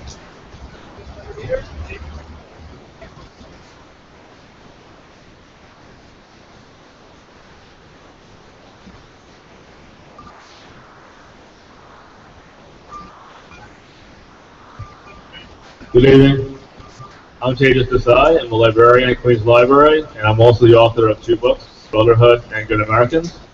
I'm going to be reading from The Other Sun by Alan Ojedana. Most of you probably have never heard of it, as it's a self-published book. It was recommended to me by a friend and a fellow librarian, and it is excellent. It's kind of modern Frankenstein, a parable about the limits of both science and religion in our time. So I'm going to read a chapter from it, but before I do, I just want to say one thing. Last month, I drove all across this country, north, Midwest, and West, and I only found 2 bookstores, including so-called indie bookstores, that would even consider shelving a non-local self-published book. And they were both in Portland, Oregon. Libraries have done a much better job of promoting self-published books and authors, some of whom are creating seminal works and are the genuine, independent, provocative, and urgent writers of our time. We have the Espresso Machine at Brooklyn, Self-E, and Self-Publishing Resources page at Queens, which I create and maintain. and the Open Collection Development Policy at NYPL. We are running workshops, e-publishing workshops, book club salons. We are a library that are experimenting with being publishers themselves. We have to do a lot more to purchase and promote titles like these because our merchandising and ebook shelves are still overwhelmingly filled with major published books, leaving more than 80% of published material in the dark. We are relying on Amazon to be the sole vessel of this revolution. That's pretty sad, and I'm hoping that increased funding and staffing was... Okay. All right, this is Chapter 3, Oxford, England, 1971. God created us with intelligence, with the ability to reason. It's what separates us from the animals. What you are suggesting is irrational. 2 plus 2 can never equal 5. It's the law of the universe. The universe is built on logic. God created the rules to which he is also bound. If he were to defy his own rules, where would that leave us? He gave us the ability to reason in order to come to understand his creation and to come to know him. If God takes that away from us, he strips us of the only tool we have coming to know him. Man is limited by his very definition, contained in a time and place. God is limitless by his definition. How is it possible that something be two diametric opposites at the same time? It's not. Karnadad's jaw was visibly fired up, but maintained a pleasant air while arguing. His recently appointed roommate, Felix Bessie, was sitting opposite him. Felix responded, "For God, anything is possible." "No, you're not listening. If everything was possible, then we would be betrayed by God. Isa, as you say, Jesus was a prophet, not a God. You Christians botched everything up. That is why you have such a problem allying your faith with your reason. Religion and science are not at odds, my friends. They should be best friends. We are to have a truly developed understanding of the world. Look at yourself. You are the very evidence, the proof of pudding," said Karnadad. Though Karnadad has nearly mastered English, he knew that his use of expressions sounded somehow off. His roommate Felix, whose mother tongue was Russian, made no indication of catching Karnadad's possible error. "You are human," Karnadad continued. "Deeply spiritual, you have a soul, undeniable. But, my friend, you also are a mechanical instrument. You have a body, the greatest machine in creation, but still a machine. You, yourself, my friend, you are, I am, we humans are all evidence that faith and reason are two halves of a whole. Science and religion, my friend, this is how God wants us to understand his creation." Felix reddened. In the short weeks that Karnadad had gotten to know Felix, he had come to understand quite a lot about him. He knew that Felix's embarrassment was a result of being unable to offer a stronger challenge to Karnadad's logic. As if he was standing there naked, his beliefs being stripped from him like clothes. Several nights before, while sharing a bottle of vodka with Karnadad, Felix explained that he had grown up within a strict Russian Orthodox family, but had found his faith constantly challenged by everything outside his family life. In his native Leningrad, he felt his beliefs uncomfortably stifled under the communist heel and a strictly secular state-sponsored education. Under this constant pummeling of arguments, counter to his faith, he found the occasional crack in his beliefs. He could never fully understand his doubts. Towards the end of the liter of vodka, of which Karnadad had only had 2 small glasses, Felix talked about his life. He confided that, as a boy, some doctors had diagnosed him as autistic. He said that though this misdiagnosis had caused him much grief, it was determined from the fact that he was consistently among the high-scoring students in science and mathematics in the whole of the Soviet Union, but an inimitable imbecile in the humanities. While listening to this, Karnadad noticed that Felix's physical features manifested his mental peculiarity, with a large sloping forehead rooted by a set of conjoined eyebrows, suspended like a crow in flight over his keen and penetrating stare. Even that Felix's mind sensed the problem with his faith, but could not conceptualize it in terms that he could understand. He felt his faith reducing in size, but never altering in appearance. Similar to one of my mother's matryoshka dolls, I practiced this yesterday, I swear. Being open to reveal an identical smaller version of itself inside, he said, while fumbling for the souvenir on his refrigerator. Now, however, as Codadad sat and talked to Felix in terms that he could finally understand, Codadad knew that his friend was opening the final doll and finding nothing inside. It's not something to worry about, my friend, said Codadad. Revelation is not a scary thing. It is a step in the right direction. Once you start to understand this, you'll be able to accept all scientific knowledge as clues to the Creator's plan. You see, my friend, many people in history have found science a challenge to their faith. Codadad waved his finger and floated. Just keep going. We're good here. Colonel Felix, you appear to want to offer a rejoinder. I don't know. Continue before giving Felix a chance. I know. It is not just you, Christians, working Galileo, the American Puritans, who are spoke monkey brothers. It is a problem of all people at all times. Of these hard-headed people, I ask, where would your religion be without progress, eh? Without, listen to me, Felix, science is progress. Progress is God's plan. Without scientific knowledge, there are no such things as true. Codadad didn't allow much for himself. Such technological advances can and not break from an ancient hunter-gatherer lifestyle, form of community with ideas of fear. Without real living there is no civilization. No civilization needs no right to follow me. Felix nodded helplessly. Codadad continued. Where are we without writing? We can't record ideas. There's no Quran, my friend, in that way. There's no Bible, no Bhagavad Gita, no Confucius sense about or anything. Where does this religion lie? How does God spread to all without hurting anyone? Gutenberg was science, and innovator. Sure, the lesson of everything is a Gutenberg, it is not existent as a secret. Do not reach upon man in any meaningful way, allowing them to take knowledge of the other name. Nothing ahead of myself. Let's go back to God. Humanity never advanced before God was never destroyed. Sexual unrestricted. Look at it and put a lot of people believe in the time of God. One of the major religions in the world links to development of major powers in the world. Why, my friend? Felix said nothing and nodded again. I'll tell you why. Because scientific progress is religious progress. Most developed powers once the scientific knowledge allows them to create the best work, finest telephones, multiple worlds, rocket ships, sea, even the power of the weather and electrons of the world. You gotta have the scientists support their cause. I'm in Europe to go and say, here's where it is, science is working and not working. No, one can say that. They truly understand it. What I'm trying to tell you is that there's no end to the development of the body of breaking history. Felix nodded somberly and said, then where does that lead God as Felix science graduates from everything? A fair question replied Codadad. We cannot forget that God has revealed himself to different people on different times in history.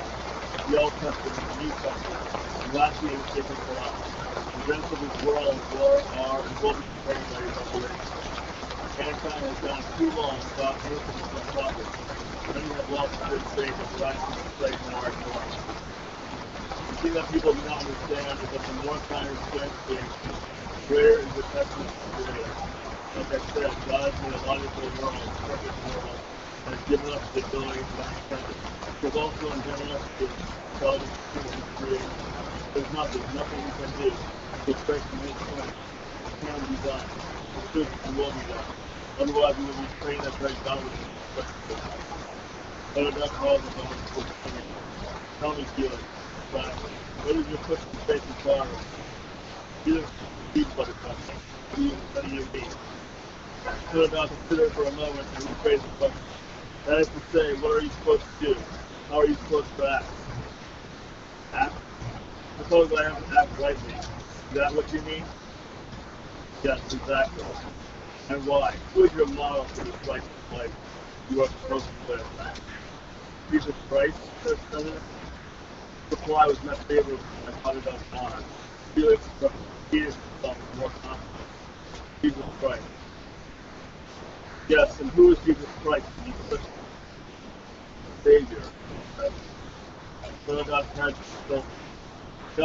word just figured it out. That's right, my friend. As Christians, you are meant to act like God. This is the ultimate goal, is it not? Be like God. Remain ignorant to be like God. God is omniscient, therefore knowledge is what God wants from most of us. Just nodding. Paradox continues. We are in agreement then. We are to be like God. God the Father, God the Creator, God the Destroyer. Zeus squinted and continued nodding nonetheless. So Paradox said, to use this knowledge, the fruit of our scientific progress, is in no way a break from God or naturality, the way of continuing His creation. Listen to me well here, Felix. Our knowledge, granted to us by God, will never let us do anything that is outside God's plan. Playing God, my friend, is precisely what we want. Chapter 4, Hero City, September 1999. Though autumn, Dawn's most productive time of the year, was approaching, John focusing on his work difficult. Prior to his camping encounter with Maddie, Dawn had been living with little other company than the specter of solitude, immersed in his own world, artistically altered reality. Dawn rarely ventured from that molded and melted, crushed and hard resistance from his apartment. He did not allow distractions to impede his work, because as he knew from experience, distractions led to less work, and less work threatened with financial stability. Aside from his finances, however, Dawn found contentment in his self-imposed detachment from the world. His senses would allow the world in his mind, and his mind would let it back out, circled or painted, shaped as it saw fit. Perhaps a shade of conceit in this, he knew, it kept him working. Now, however, his scales had been tipped, weighed down by something that was not of his mind's creation. He had witnessed a beauty that was complete, even before he had laid his hands on it. Knowing he could not force a return of inspiration, Dawn decided to read a book to pass the time. While standing in the Strand Z section, flipping through the Idiot, to see whether he liked the translation, Dawn heard a voice behind him. I see you like Dawn Dos Passos. Is that USA you're looking at? As Dawn looked up to see was Maddie, plucked from his memory and speaking to him. Face tried to reveal the spectrum of emotion coloring his mind. Oh yeah, I love Dos Passos. He responded, keeping a mental note that he needed to read something by his Dawn as Passos character, very spirit. But preferably that you say books you just mentioned. How about you? He asked before subtly closing the Idiot, holding his spine down near his side. Maddie shrugged. He never read anything by him. Her cheeks turned a deeper shade of pink. I'm more a fan of Turn to Scan the Show, Dostoevsky. And I loved everything I read by him.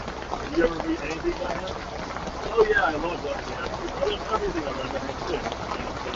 Realizing he was adding new words to the conversation. I read all his novels except The Idiot, he added. His white knuckles slapped and stuck in his life. How's your head, by the way? Dawn asked. Oh yeah, it's fine. I just ended up going in an emergency. Maddie stopped suddenly. Are you thinking of buying it? He asked, pointing to the book of Dawn's hand. You went to the emergency room? Dawn asked. You just hurt your head, then. No, my head was fine. Really, I felt fine. So I just wanted to make sure. Just that I was, worried that that whole constructor thing in place. Anyway, everything's pushed out. Okay. Is there anyone after him? Who's that? Yeah? Alright, great, hop in.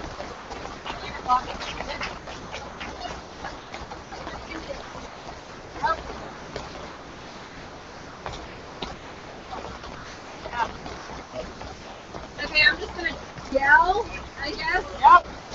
I'm a librarian, I work here, it's great. I'm gonna read to you from my favorite book. You can hear me, maybe you'll like it, read it too. Okay. It's The True Confessions of Charlotte Doyle. It's wonderful. An important warning.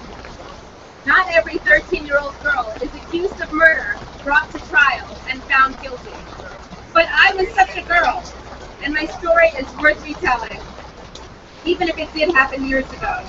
Be warned, however, this is no story of a bad boy. Know what Katie did. If strong ideas and action offend you, read no more. Find another companion to share your idle hours. For my part, I intend to tell the truth as I lived it. But before I begin relating what happened, you must know something about me as I was in the year 1832 when these events transpired. At the time, my name was Charlotte Doyle, and though I have kept the name, I am not for reasons you will soon discover the same Charlotte Doyle. How shall I describe the person I once was?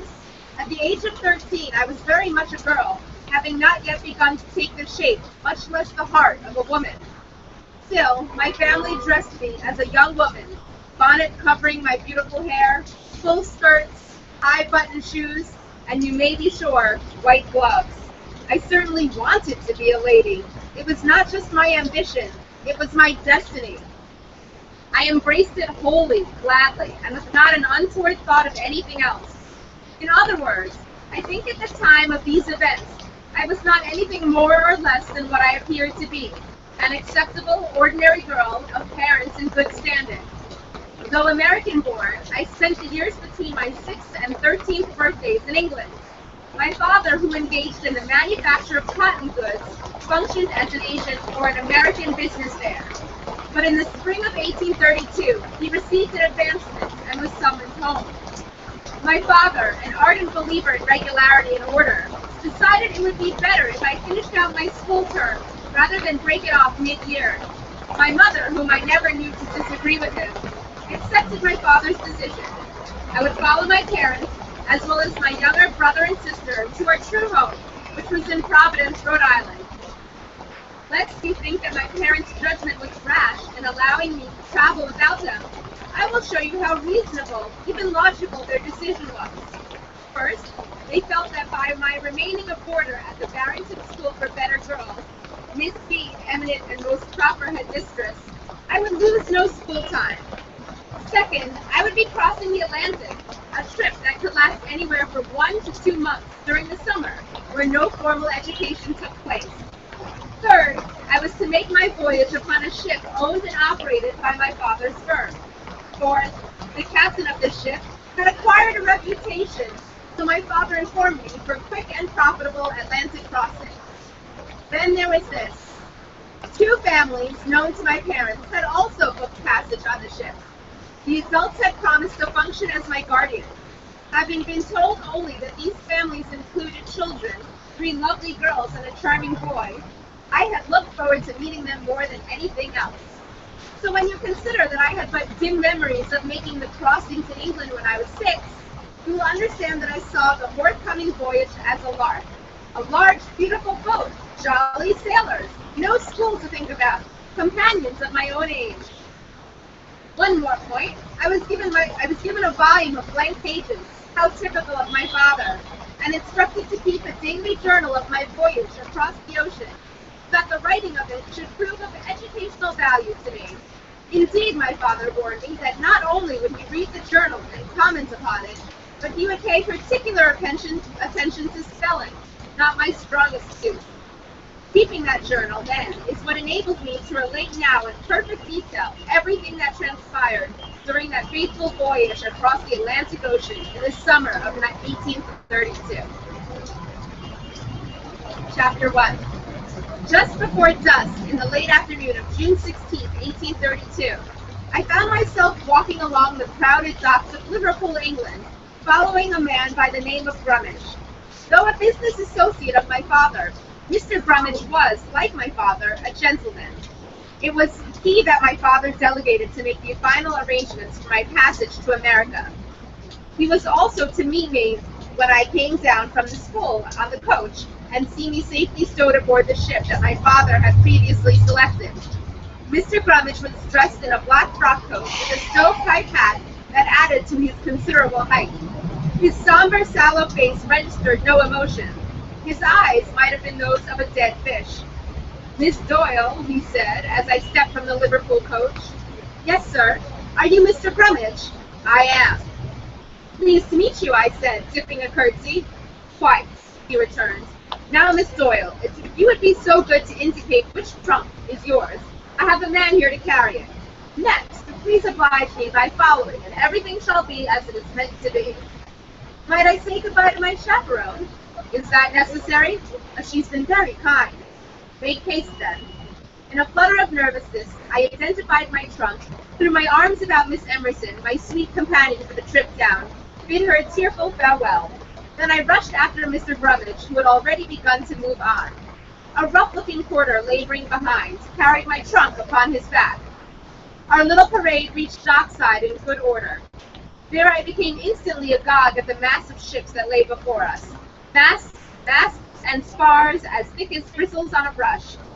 Everywhere I looked, I saw mountains of rare goods piled high, bales of silk and tobacco, chests of tea, a parrot, a monkey. Oh yes, it was the smell of the sea was intoxicating to one who knew little more than the trim-cut lawns and the fields of the Barrington School. Then, too, the surging crowds of workers, sailors, and merchants, all rough-hewn, brawny men, created an exotic late-afternoon hubbub. All in all, it was a most delicious chaos, which, while mildly menacing, was no less exciting because of that. Indeed, in some vague way, I had the feeling that it was all there for me.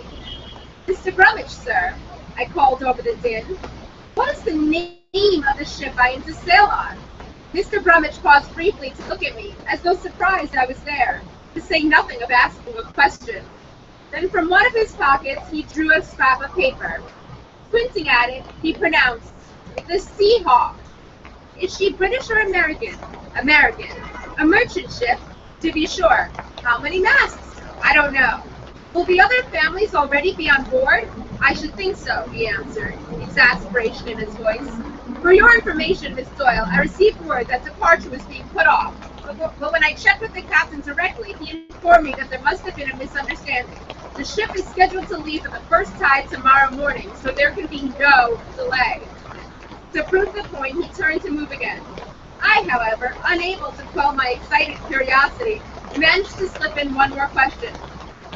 "Mr. Brummage, sir, what is the captain's name?" Mr. Brummage stopped again, frowning in irritation, but all the same consulted his paper. "Captain Jaggery," he announced once more and returned to go. "Here!" the porter exclaimed suddenly. He had come up close and overheard our talk. Both Mr. Brummage and I looked about in disgust. "Did you say Captain Jaggery?" the porter demanded. "Are you addressing me?" Mr. Brummage inquired, making perfectly clear that if so, the porter had committed a serious breach of decorum.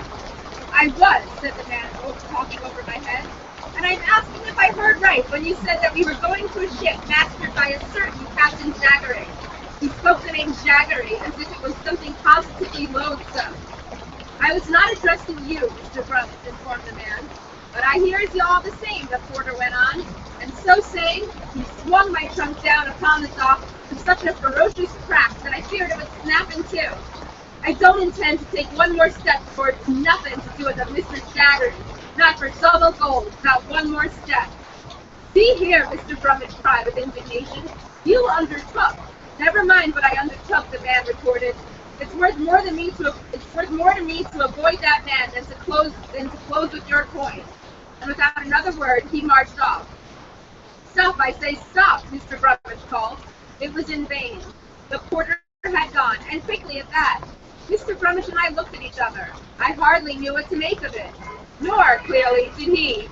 Yet he did what he had to do. He surveyed the area in search of a replacement. "There, you, man," he cried to the first who passed by, a huge wavering fellow in his smock. "Here's a shilling if you can carry this lady's trunk." The man paused, looked at Mr. Brummage, and then at the trunk.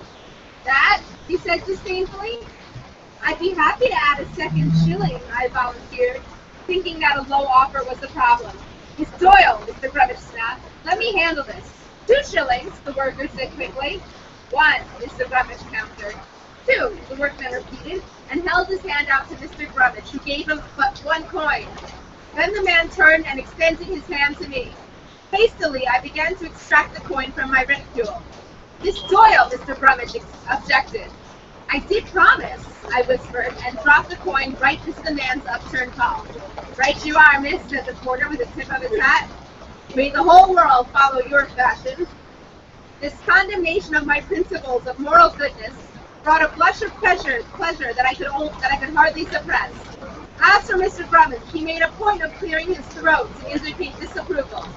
"Now then," the porter asked, Where does this young lady require this? Never mind where, Mr. Grummage snapped. Along the docks here, and I'll tell you when we arrive. The money pocketed, the man lumbered over to my trunk, swung it over his shoulder with astonishing ease, considering the trunk's weight and size, and said, "Lead on." Mr. Grummage, wasting no more time, and perhaps fearful of the consequence of more talk, started off again. After guiding us through a maze of docks and quays, he came to a stop. With half a turn, he announced, "There she sits," and gestured towards the ship to slip before us. I had hardly looked where he pointed when I heard a thump behind. Startled, I turned and saw that the new man, the one we had just engaged, set down my trunk in haste, and, like the first, run off without any word of explanation at all. Mr. Grummage had barely glanced over his shoulder at the hastily departing worker. In exasperation, he said, "Miss Doyle, you will wait for me here." And with rapid strides, he took himself up the gangplank and onto the Seahawk, where he disappeared from my view. I stood my place, more than ever wanting to get aboard and meet the delightful children who would be my traveling companions. But as I waited on the dock for something for half an hour, all but unmoving in the waning light of the day, I could only gaze upon the ship. To say that I was unduly alarmed when I examined the Seahawk would be nonsense. I had not the remotest superstition of notion of what was to come. Nothing of the kind. No, the Seahawk was a ship like countless others I had seen before or after, for that matter. Or perhaps she was smaller and older than I had anticipated, but nothing else. Moored to the dock, she rode the swell easily. Her standard rigging, hard black for protection against the salt sea, rose above me. Dark ladders into an increasingly dark sky, and indeed her royal yard lost in the lowering night. Her sails tied up, that is, reefed to look like the sleeves of new fallen snow on lofty trees. Briefly, the Seahawk is what's known as a brig, a two-masted ship with a snow mast behind the main, perhaps some 700 tons in weight, 107 feet stern to bow, 130 feet deck to mainmast cap. She was built perhaps in the late 18th or early 19th century. Her hull was painted black, her bulwarks white, and these being ordinary colors. Her two masts, draped slightly back, were square-rigged. She had a bowsprit, too, one that stood out from her like a unicorn's horn. Indeed, the one unique aspect of the ship was a carved figurehead of a pale white Seahawk beneath the bowsprit. Its wings were thrust back against the bow, its head extended forward, beak wide open, red tongue protruding as if screaming. In the shadowy light that twisted and distorted its features, I was struck by the notion that this figure looked more like an angry, avenging angel than like a docile bird. It's a good stopping point. Second.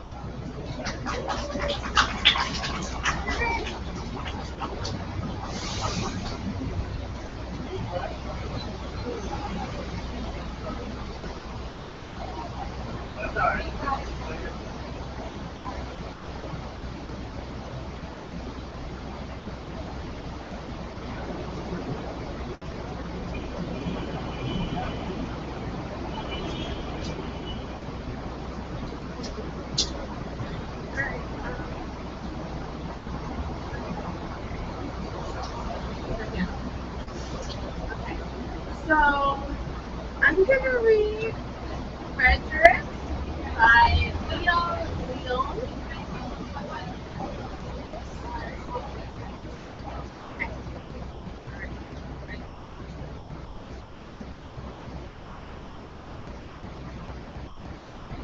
Okay. All along the meadow where the cows grazed and the horses ran, there was an old stone wall.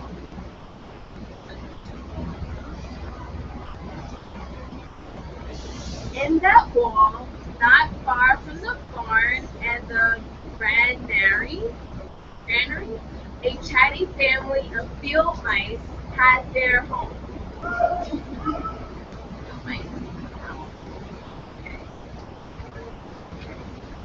But the farmers had moved away. The barn was abandoned and the granary stood empty. And since winter was not far off, the little mice began to gather corn and nuts and wheat and straw.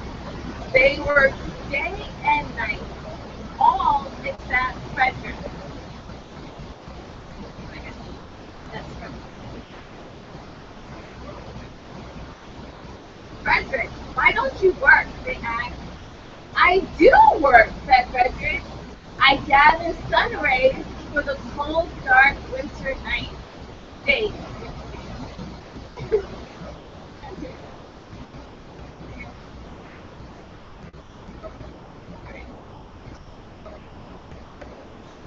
And when they saw Frederick sitting there, staring at the meadow, they said, and now, Frederick? I gather colors, answered Frederick simply, for winter is gray.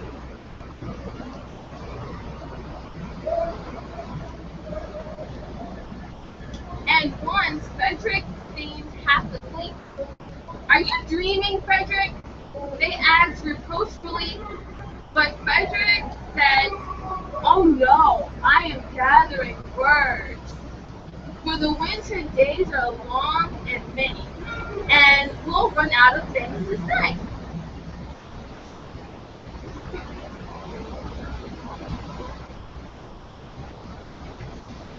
The winter days came, and when the first snow fell, the 5 little field mice took their hideout in the stones.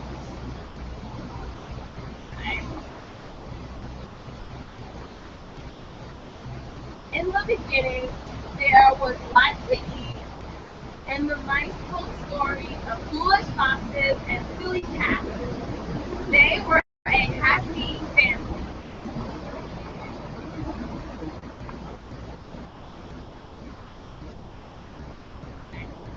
But little by little, they had nibbled up most of the nuts and berries. The straw was gone, and the corn was only a memory. It was cold in the wall, and no one felt like chatting.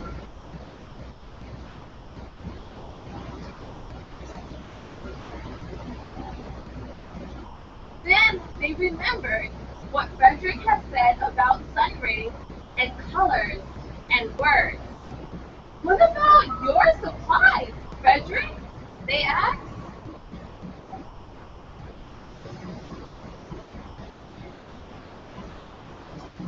Close your eyes, said Frederick, as he climbed on a big stone. Now I send you the rays of the sun. Do you feel how their golden glow? And as Frederick spoke of the sun, the 4 little mice began to feel warmer. Was it Frederick's voice? Was it magic?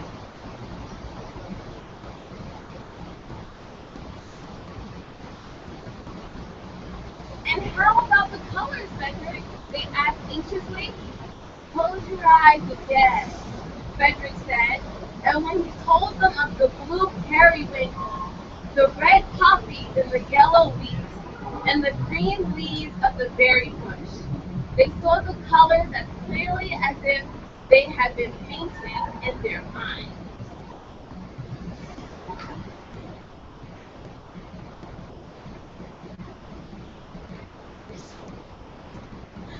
And the word, Frederick cleared his throat, waited a moment, and then, as if from a stage, he said, who scatters snowflakes?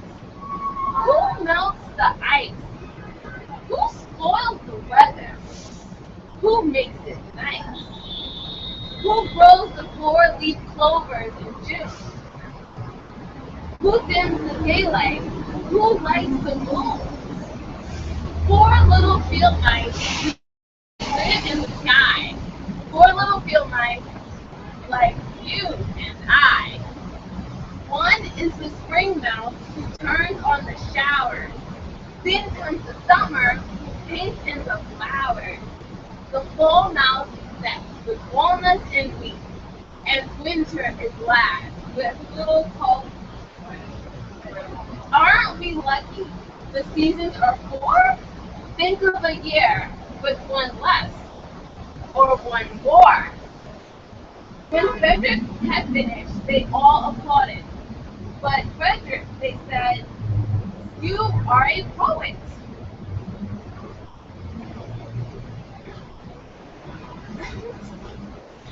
Frederick blushed, took a bow, and said shyly, I know it.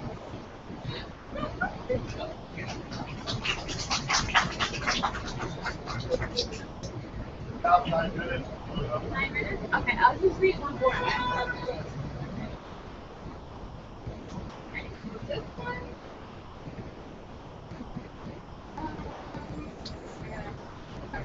To Market. Written by Anne Miranda, illustrated by Janet Keith.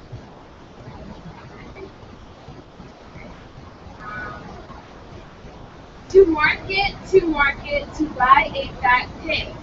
Home again, jiggity jig.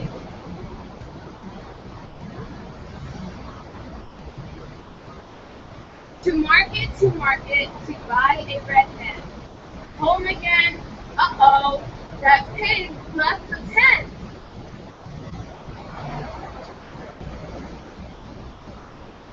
To market, to buy a plump goose. Home again, oh no, the hen's on the loose.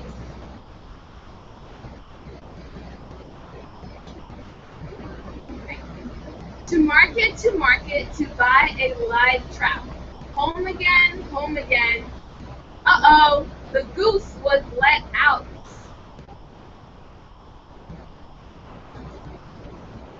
To market, to buy a spring lamb.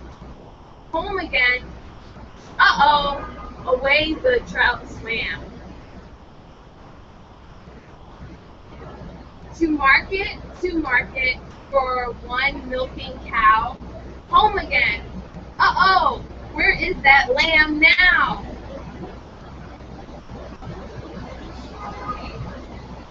To market, to buy a white duck.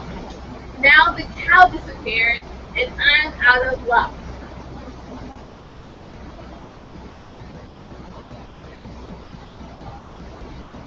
To market for one stubborn goat. The duck flew the coop, and the goat ate my coat.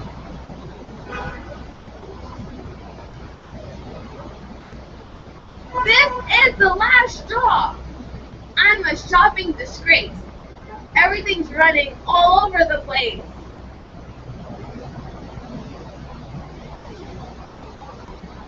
The lamb's on the bed, the pig's in the kitchen, the cow's on the couch.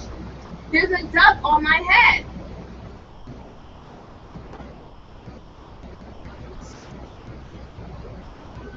The hen is in the cupboard, the goose is there too. The goat's in the closet, it's chewing my shoe.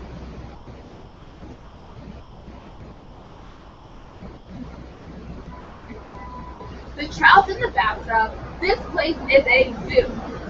I'm hungry, I'm cranky, now what will I do?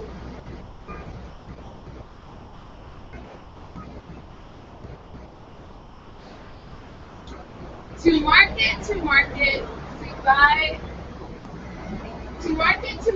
to buy some potatoes, celery, beets, and some bright red tomatoes.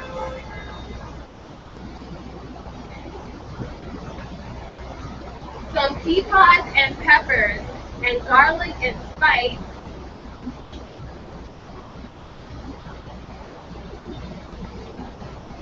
A round head of cabbage, a sack of brown rice. Add okra and onions and one carrot bunch. Home again,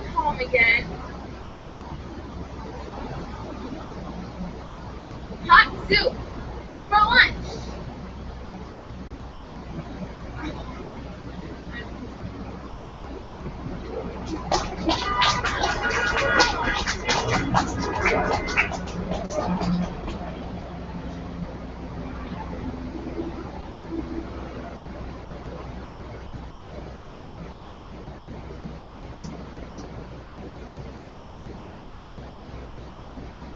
In my younger, more vulnerable days, my father gave me some advice that I've been turning over in my mind ever since. Whenever I feel you're criticizing anyone, he told me, just remember that all the people in the world haven't had the advantages that you've had. He didn't say it anymore, but we've always been unusually communicative in a reserved way, and I understood that he meant a great deal more than that. In consequence, I'm inclined to reserve all judgment, a habit that has opened up many curious natures to me and also made me the victim of not a few veteran floors. The abnormal mind is quick to detect and attach itself to this quality when it appears in the normal person. And so it became about that in college I was unjustly accused of being a politician. Perhaps I ascribed to the secret griefs of wild, unknown men. Most of the confidence were unsought. Frequently, I have feigned sleep, preoccupation, or a hostile levity when I realized by some unmistakable sign that as an intimate revelation was quivering on the horizon, for the intimate revelations of young men, or at least the terms in which they express them, are usually plagiaristic and marred by obvious expressions. Reserving judgments is a matter of infinite hope. I'm still a little afraid of missing something if I forgot that. And as my father unsnobishly suggested, and I snobishly repeat, the sense of the fundamental decencies is parceled out unequally at birth. And after boasting this way of my intolerance, I came to this admission that it has a limit. Conduct may be founded on the hard rock or the wet marshes, but after a certain point, I don't care what it's founded on. When I came back from the East last autumn, I felt that I wanted the world to be in uniform, and that a sort of moral attention forever. I wanted no more righteous excursions with privileged glimpses into the human heart.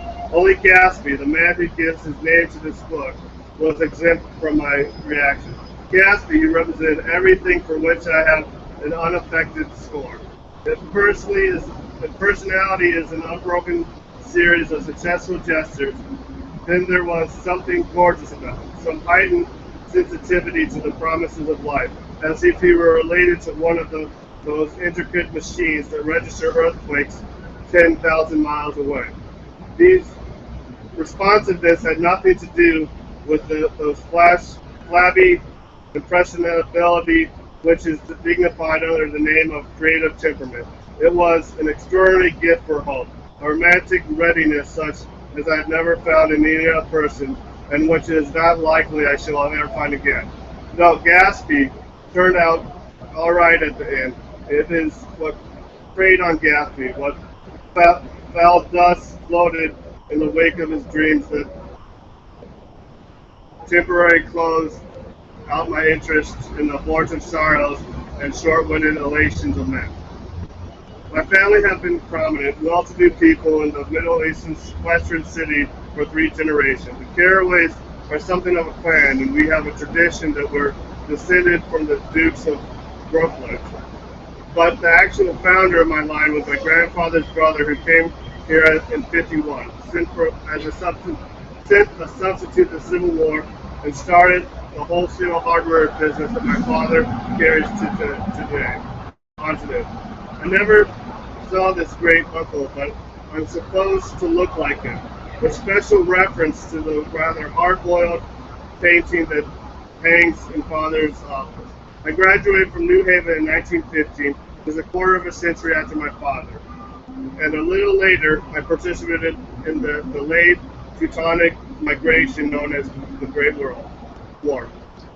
I enjoyed the counter raid so thoroughly that I came back restless.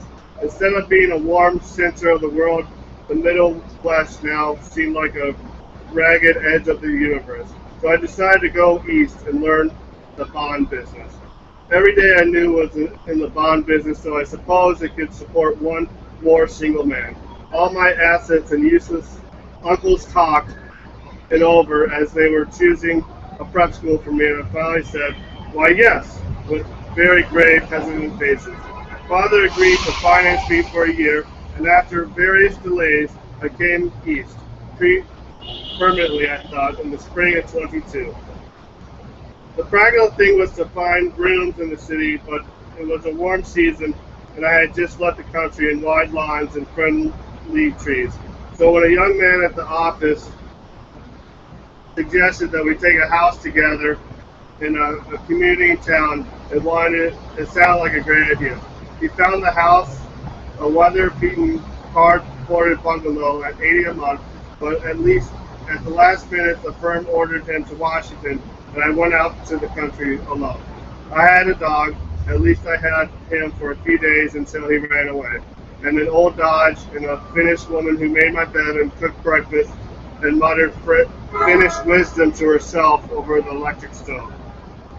It was lonely for a day or so until one morning some man, more recently arrived than I, stopped me on the road. "How do you get to West Egg Village?" he asked helplessly. I told him. And as I walked on, I was lonely no longer. I was a guide, a pathfinder, an original settler. He was casually conferred on me the freedom of the neighborhood. And so with the sunshine and the great bursts of leaves growing on the trees, just as things grow in fast movies, I had a familiar conviction that life was beginning over again with the summer. There was so much to read for one thing, and so much fine health to be pulled down out of the young breath-giving air.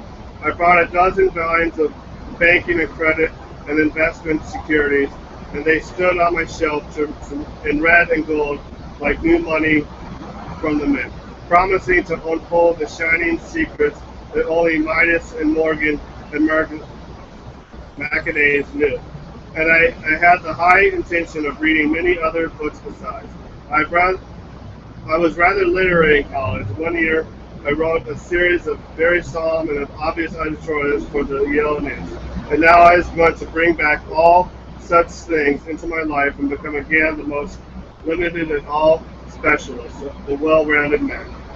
This isn't just an epigraph. Life is much more successfully looked at one from a single window after all.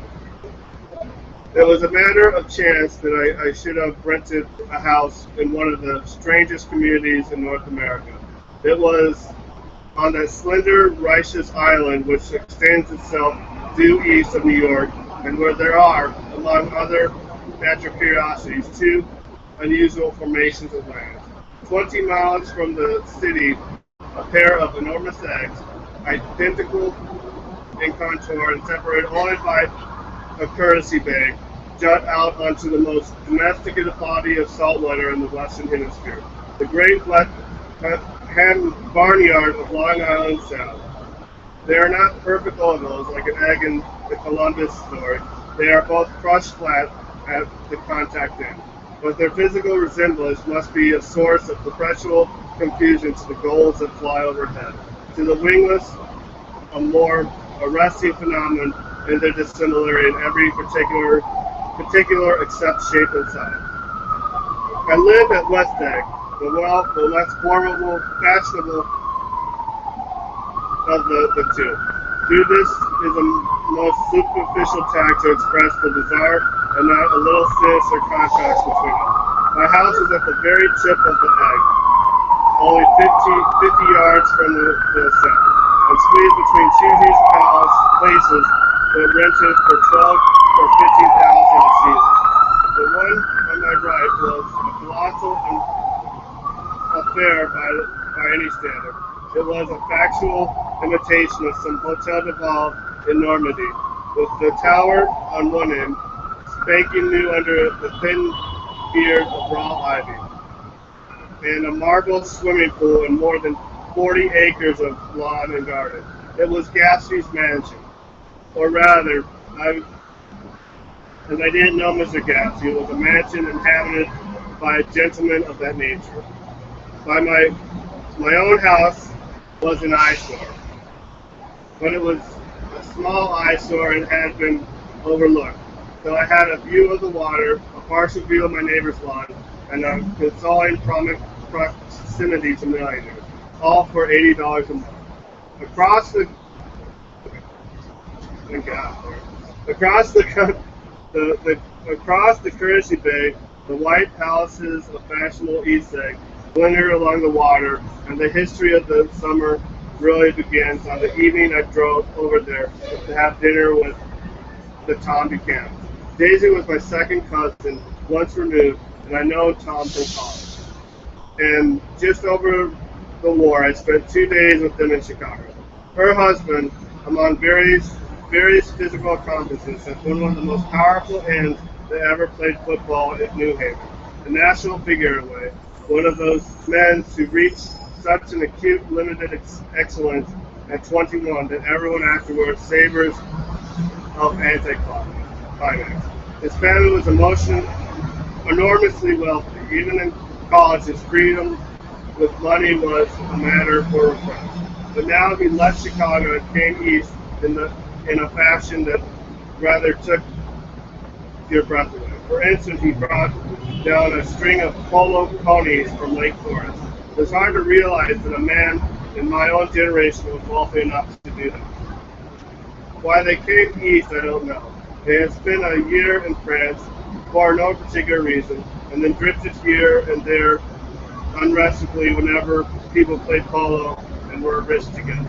There was a permanent move, and said Daisy over the telephone, but I didn't believe it.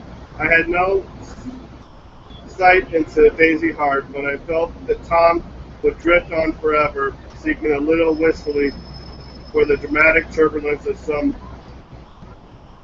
irrecoverable football game. And so it happened that on the warm, windy evening, I drove over to East Egg to see 2 old friends whom I scarcely knew at all. Their home was even more elaborate than I expected. The cheerful red and white Georgian colonial mansion overlooking the bay. The lawn started at the beach and ran toward the front door for a quarter of a mile, jumping over sand aisles and brick walks and burning gardens. Finally, where it reached the house, drifting up from the side in bright vines as though from the momentum of its ride. The front was broken by a line of French windows, glowing now with reflected gold, and wide open to the warm, windy afternoon. And Tom Buchanan, in riding clothes, was standing with his legs apart on the front porch. He had changed since his New Haven years. Now he was a sturdy, straw-haired man of 30 with a rather hard mouth and a supercilious manner. 2 shining, arrogant eyes had established dominance over his face and gave him the appearance of always leaning aggressively forward. Not even the effeminate swank of his riding clothes could hide the enormous power of that body. He seemed to fell those glistening boots until he strained the top lacing, and you could see the great pack of muscle shifting when his shoulder moved under his thick coat. He was a body capable of enormous leverage, a cruel body. His speaking voice and gruff, husky tenor added to his impression of fractiousness he conveyed. There was a touch of paternal contempt in it, even toward people he liked. And there was men at New Haven who had hated his guts. Now, don't think my opinion on 3 matters as finals, he seemed to say, just because I'm stronger and more of a man than you are. We are the same senior society, and while we were never intimate, I always had the impression that he approved of me and he wanted me to like him with some harsh, defiant wistfulness of his own. He talked for a few minutes on the sunny porch. I've got a nice place here, he said, his eyes flashing above restlessly. Turned me around by one arm. He moved a broad, flat hand along the front vista, including in a sweep of the sunken Indian garden. A half-acre of deep, pungent roses and a snub-nosed motorboat had bumped the ride offshore. It belonged to the oil man. He turned me around again politely and abruptly. We'll get inside.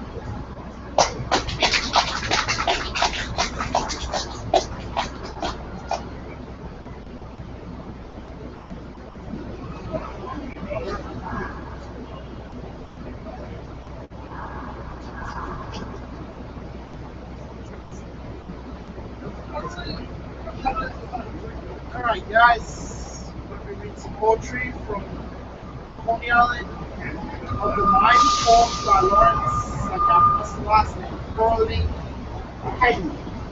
Alright, the first one, I'm waiting. I'm waiting for my case to come up.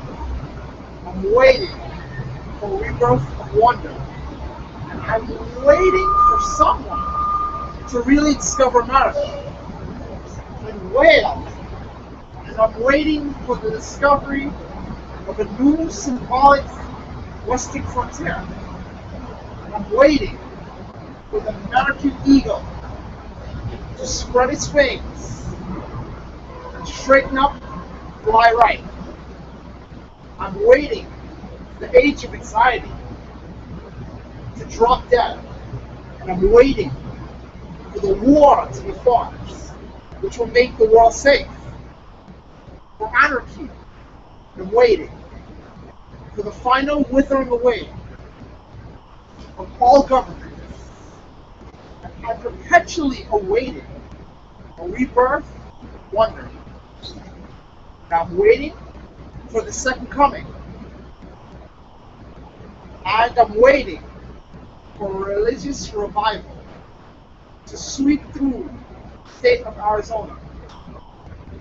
And I'm waiting for the grapes of wrath to be stored. And I'm waiting for them to prove that God is really American.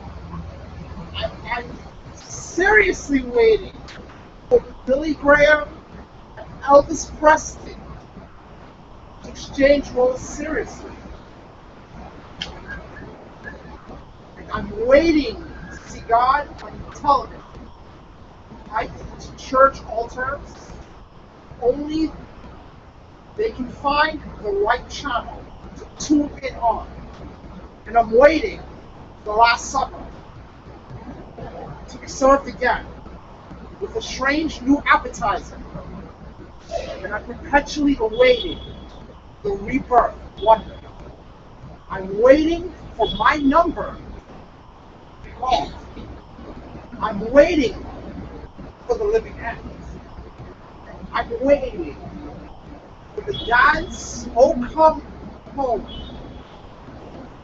His pockets full of radiated silver dollars. And I'm waiting for the atomic test to begin. And I'm waiting happily for things to get much worse before they improve. And I'm waiting for the Salvation Army to take over. I'm waiting for the human crowd to wander off a cliff, clutching its atomic umbrella. And I'm waiting for Ike eyes. And I'm waiting for the meek to be blessed and inherit the earth without taxes. And I'm waiting for forest animals to reclaim the earth as theirs. I'm waiting for a way to be devised, to short all nationalities without killing anybody. And I'm waiting for linnets, planets, fall like rain. And I'm waiting for lovers and weepers to lie down together again in a new rebirth of wonder. I'm waiting for the great divide to be crossed. I'm anxiously waiting for the secrets of eternal life to be discovered by an obscure general practitioner and save me from forever from certain death. And I'm waiting for life to begin, and I'm waiting for the storms of life to be over. And I'm waiting to sail for happiness. And I'm waiting for a reconstructed Mayflower to reach America with its picture story, TV rights, sold in advance to the natives. And I'm waiting for the lost music to sound again. In the lost continents, a new rebirth of wonder. I'm waiting for the day that maketh all things clear. I'm waiting for a man river to just stop rolling along past Country Club. And I'm waiting for the deepest South to just stop reconstructing itself in its own image. And I'm waiting for sweet, segregated chariots swing low, carry me to Old Virginia. And I'm waiting for Old Virginia to discover just why darkies are born. And I'm waiting for God to look out from Lookout Mountain and see the old to the Confederate debt as a real farce. And I'm awaiting redistribution for what America did to Tom Sawyer, and I'm perpetually awaiting for the rebirth of wonder. I'm waiting for Tom Swift to grow up, and I'm waiting for the American boy to take Beauty's clothes off, to get on top of her, and I'm waiting for Alice in Wonderland to retransmit to me her total dream of innocence. I'm waiting for Chet Rowland to come to the final darkest tower, and I'm waiting for Aphrodite to grow new arms at a final disarmament conference in a new rebirth of wonder. And I'm waiting for some imitations of immortality by recollecting my early childhood. And I'm waiting for green mornings to come again. Charles Dumb Green Fields come back again. And I'm waiting for strands of unpremeditated art to shake my typewriter. And I'm waiting to write the great indelible poem. And I'm waiting for the last careless rapture. I'm perpetually waiting for the fleeting lovers on the European urn to catch up with each other at last and embraced. And I'm waiting perpetually and forever, a resident of wonder. Thank you.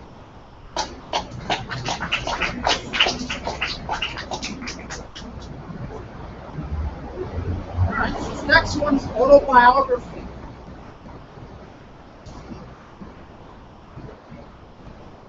I am leading a quiet life in Mike's Place every day, watching the champs of the Dante billiard parlor and the French pinball addicts. I am leading a quiet life on Lower East Broadway. I am an American, and I was an American boy. I read the American Boy magazine and become a Boy Scout in the suburbs. I thought I was Tom Sawyer, catching crayfish in the Bronx River and imagining the Mississippi. I had a baseball mitt and an American flyer play. I delivered Woman's Home Companion at 5 in the afternoon, or the Herald Trib at 5 in the morning. I still can hear the paper thump on false porches. I had an unhappy childhood. I saw Lindenberg Land. I looked homeward, saw no angel. I got caught stealing pencils from 5 and 10 cent store. The same month I made Eagle Scout. I chopped trees for the CC and Saturn. I landed in Normandy in a rowboat that turned over. I have seen the educated armies on the beach at Dover. I have seen Egyptian pilots in purple clouds, shopkeepers rolling up their blinds at midday, potato salad and dandelions, and anarchist pictures. I am reading Lorna Doone and A Life of John Mose. Terror of the industrialists, bomb on his desk at all times. I have seen garbage and parade in the Columbus Day Parade behind the guild farting trumpeters. I have not been out to the cloisters in a long time, nor the tutelarians, but I still keep thinking of going. I have seen the garbage men parade when it was snowing. I have eaten hot dogs in ballparks. I have heard the Gettysburg Address and the Gettysburg Address. I like it here. I won't move back to where I came from. I too have ridden boxcars. I have traveled among unknown men. I have been in Asia with Noah in the ark. I was in India when Rome was built. I have been in the manger with an ass. I have seen the eternal distributor from a white hill in South San Francisco, and the laughing woman at Warren Park outside the funhouse in a great rainstorm still laughing. I have heard the sound of revelry by nights. I have wandered lonely as a crowd. I am leading a quiet life outside of Mike's place every day, watching the world walk by in its curious shoes. I once started out to walk around the world, but ended up in Brooklyn. That bridge was too far for me. I have engaged in silence. Exile and cunning, I flew too near the sun, and my wax wings fell off. I'm looking for my old man, whom I never knew. I'm looking for my lost leader, whom I flew. Young men should be explorers. Home is where one starts from. Your mother never told me. In scenes like this, whom weary, I rest. I have traveled. I have seen Goof City. I have seen the mass mess. I have heard Kid Ory cry. I have heard a trombone preach. I have heard Debussy strained through its sheets. I have slept in 100 islands where books were trees. I have heard the birds that sound like bells. I have worn gray flannel trousers and walked upon the beach of hail. I have dealt in 100 cities where trees were books, what subways, what taxis, what cafes, what women with blind breasts, limp lost among skyscrapers. I have lost statues, heroes, and characters. Danton weeping at metro entrance, Columbus in Barcelona, pointing westward, up the Rambis toward the American Express. Lincoln in his stony chair and a great stone face in North Dakota. I know that Columbus did not invent America. I have heard 100 housebroken Ezra Pounds. They should all be freed. It is long since I was a herdsman. I am leading a quiet life, Mike's place every day. Reading the classified columns, I have the Reader's Digest from cover to cover. A noted close identification of the United States and the Promised Land, where every coin is marked, "In God We Trust," but the dollar bills do not have it, being gods unto themselves. I read the Lawns ads daily, looking for a stone leaf, an unfound door. I hear Narcissa singing in the yellow pages.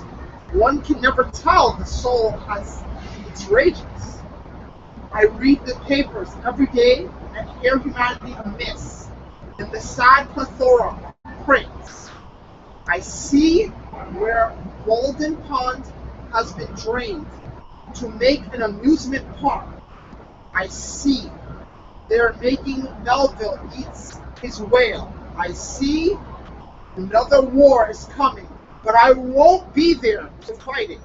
I have read the writing of the outhouse wall.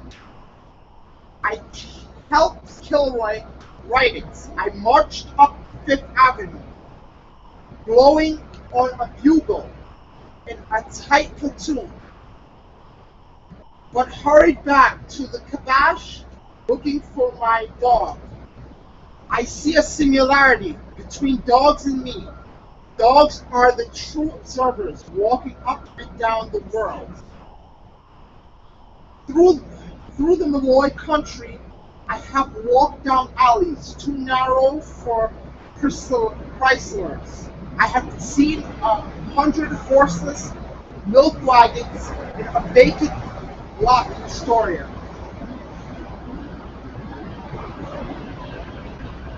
I am word in a tree. I am a hill, poetry. I am arrayed on the articulates. I have dreamt that all my teeth fell out.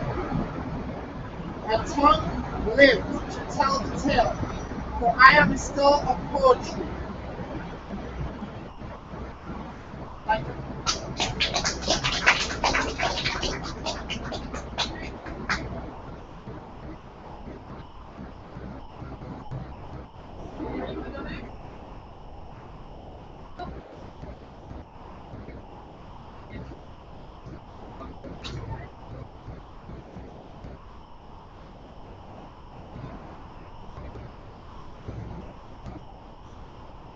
Hello, folks.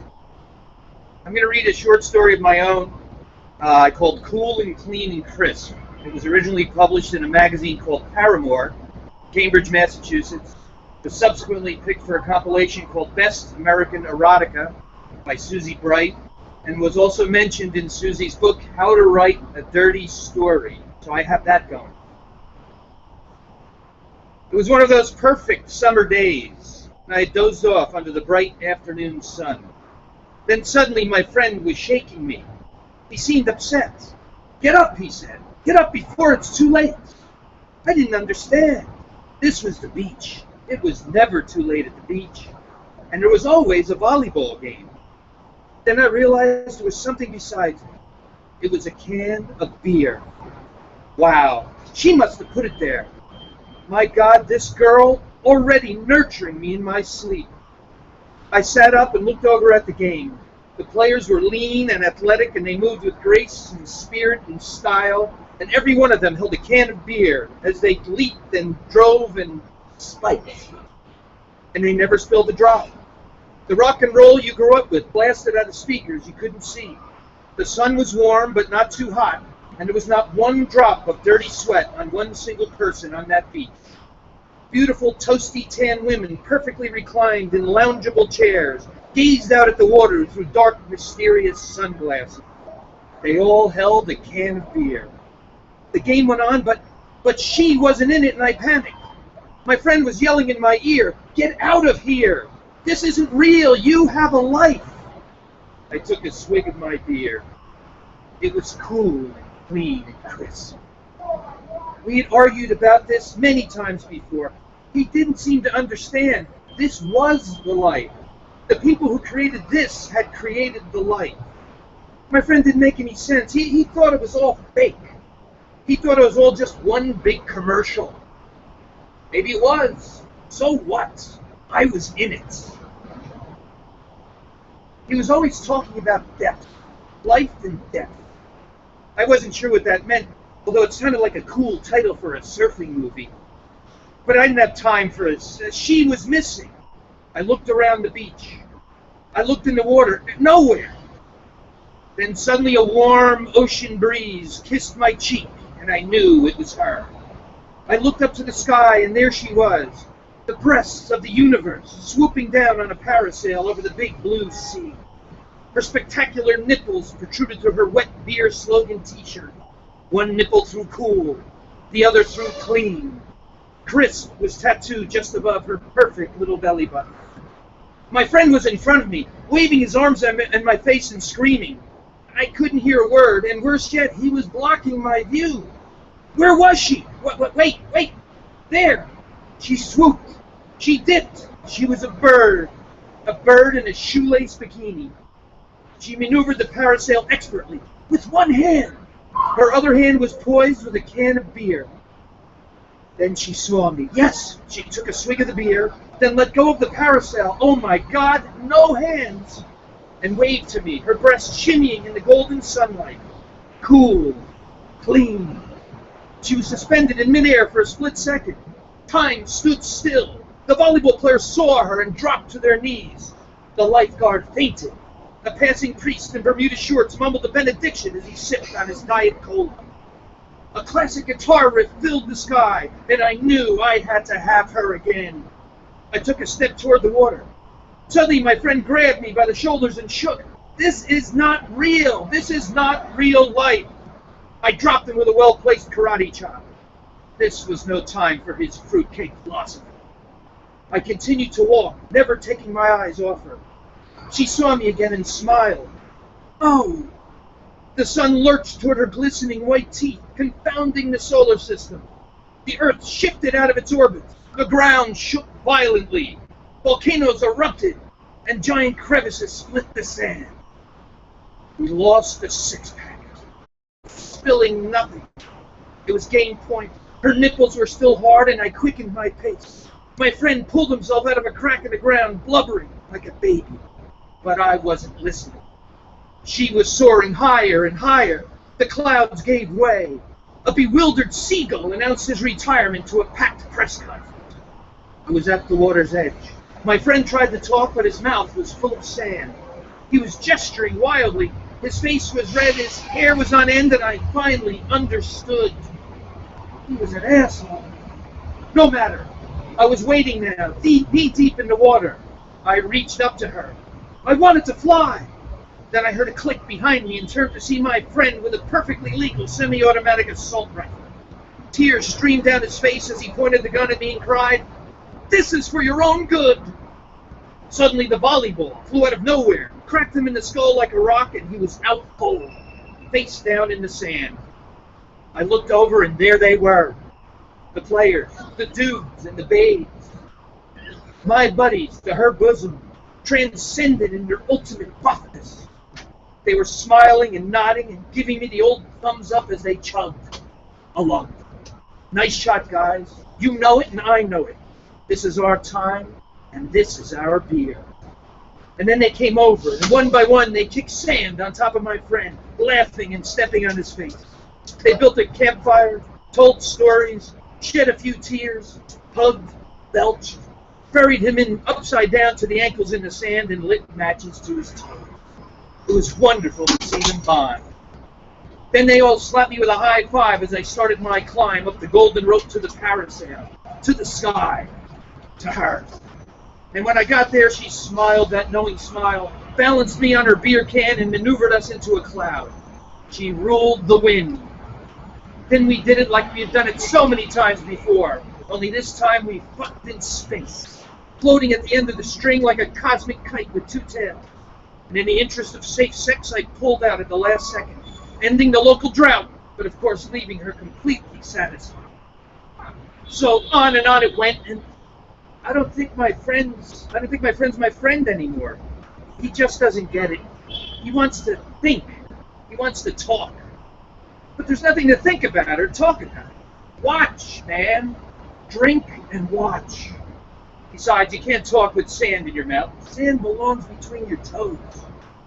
So now I live where it's always happy, while he sits there and thinks of reasons to be sad, and he can't even handle his beer. He hates the beach when I knew as soon as we started walking along that shore that this was the place for me. This was the place for a person to be, and this was where I was.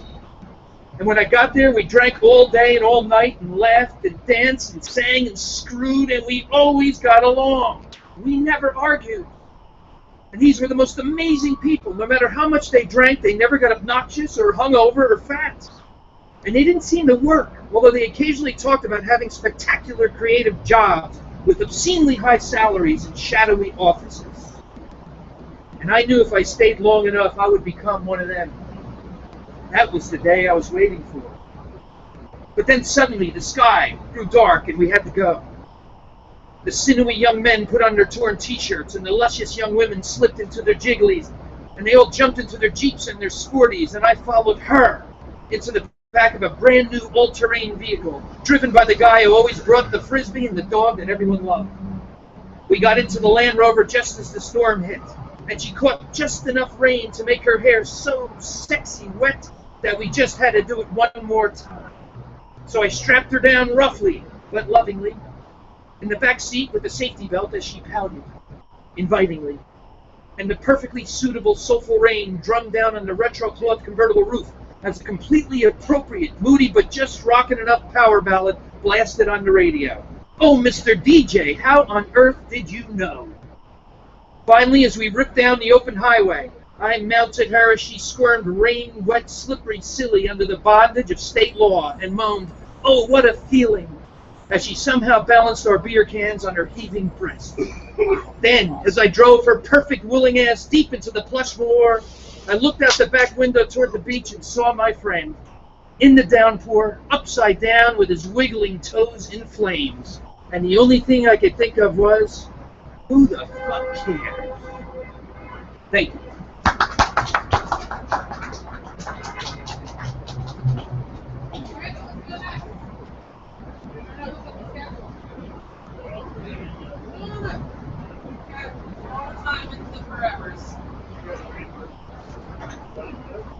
Yeah, there's a flashlight. Should you need it?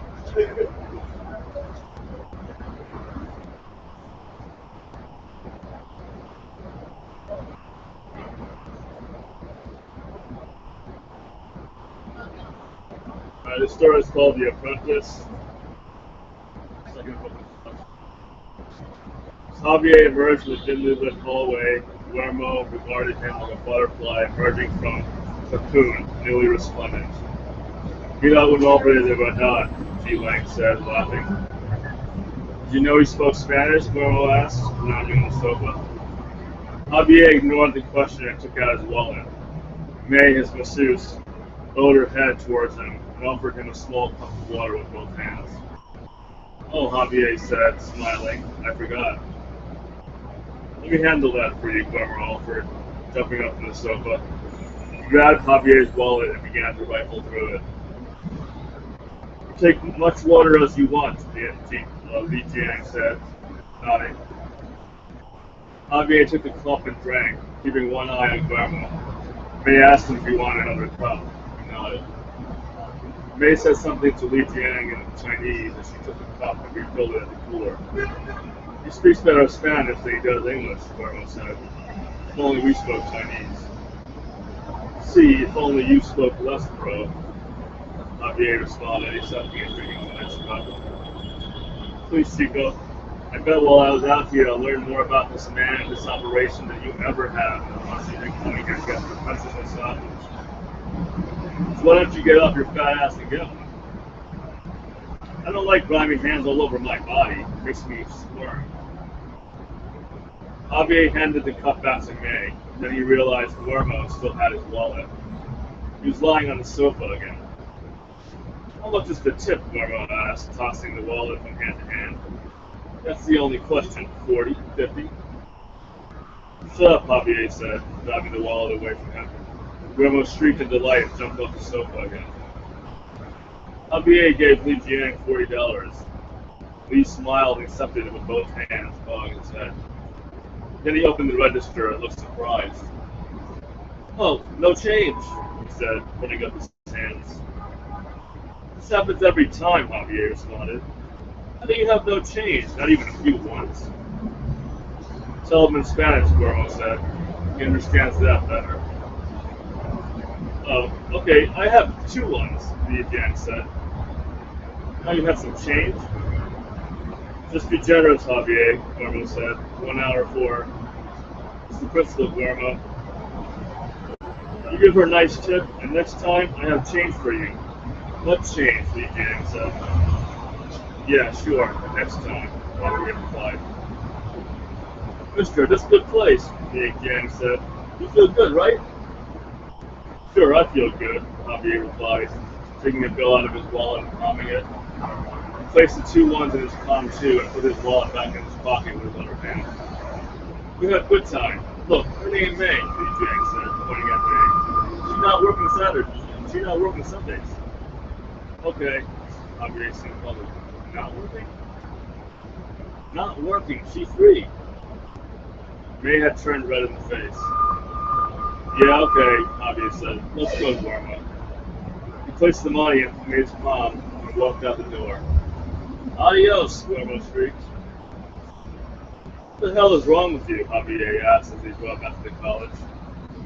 Trading conversation with your main man. He's not my main man, he's a con artist. Welcome to America, Chico. How the hell does he know Spanish? Says he learned it. He's been here over a decade. That girl's been here only a few years, as she says. So she got a green card, but who knows? They're all illegal, Chico. Do you think they'd be working here otherwise? Anyway, on to the main event. You get any poutine? Shut up, asshole. You know that's what's on your mind. Usually the girls get pissed off when I give them the tips. Like it's never enough. What they want to do, you know what. But this girl, she's a dating type. That's what our main man Lee was telling you. Just ask her out, dude. Are you kidding? Dating illegal? Everyone's got to legalize at some point, baby. Didn't you date a Chinese girl at Val? Nah, I wish. Most of those Chinese girls diss me, remember? They seem more interested in their fellow Asians. They're all born in Queens, too. It was that one girl, right? Javier thought, oh yeah, Carly Chung. Yeah, big boobies, baby. You with pancake tits, you've got to give them props. Javier thought, I never liked her, he said. She was into me, I guess, but I gotta admit, I tend to like the tits small. Yeah, real small. Shut up. Chico, that girl was mad into you, and remember, you got all obsessive when you stopped talking to her. She was talking to you in the math class. We were looking out into the hallway, and there she was. The stuffed notes in my locker too. Finally, I had to be really mean to her and get her to lay off. Man, I really feel bad. I still feel bad about that. Even though you don't remember her, this is my problem with you, Chico. You keep on talking about how no girl wants you, and there are all these girls around sweating you. You're just too picky, baby. I haven't found the right girl, that's all. It'd be nice if you could cook me an enchilada and some hot Thai too. No one in our generation can cook, bro. That's why we got restaurants. Adjuncting and waiting salaries don't exactly equal eating out every day. That's why this Negro works. He's from China, so we probably cook. You'll be eating steamed dumplings and lo mein every day, but so what? At least you'll stay away from the princesses. Javier was shaking his head. We'll see, he said. Richard Kawada, they heard. Richard Kawada, Richard Kawada, Richard Kawada. The screams came from Pervez Muhammad's office as they made their way to Javier's shared office space, which was empty this late at night. What is up with people in this place? Guillermo asked. Tenure, it's like a cancer. A disease I'd like a shot at, not that it'll ever happen. Kissing this much ass for this shit? Dude, better to get into finance. At least you'll get something out of it. I'm a little too old to be changing course. How many Dominicans do you know in finance? They got everyone, bro. Anyone who can make that green gets in. It's egalitarian. Yeah, you know it is how. So American Creed, Chico. They laughed. Guillermo made himself comfortable on the communal couch, while Javier sat on the edge of Angela's desk. This girl's a regular wasp from Massachusetts, Javier said, pointing at a picture of her. Not even a scabby doctor. Also what? Like guards of the American Revolution or something. Well, that's too bad. You just hitting hippies here with boyfriend. I've never seen it with anyone. I'm not getting to the point that you got same old story. Well, your sideline if you're so concerned. I don't need to. I'm a faggot, remember? Just remind me, why don't you drive the truck, Chico? Then all your problems will be solved. Not so easy. I can't change myself like that. Guerrero began dancing in a circle, holding his arm up and cupping his hand. You come a gay Chicano, we party hardy. You got no problem getting laid, baby? Looks like nowadays you're like everyone else with your marriages and shit. You gotta support that stuff, and you're right, those married faggots are boring. Definitely affected the culture. Javier settled himself behind his desk and braced for a long night ahead. I got papers to grade, he said. Miss Slade? I'm an adjunct. This is my life. He heard May rubbing the cream on her hands. We had entered. Li Jiang had tried to set off with Clara, but he insisted on seeing May again, because he suspected Clara did favors. She wore short skirts, and sometimes she took only 10-15 minutes with him. He wouldn't have minded getting in on the action, but somehow, whenever he turned around, he never had a heart on, and he never trusted him. Anyway, he was paranoid about getting caught. What would it be like? Was it really so great?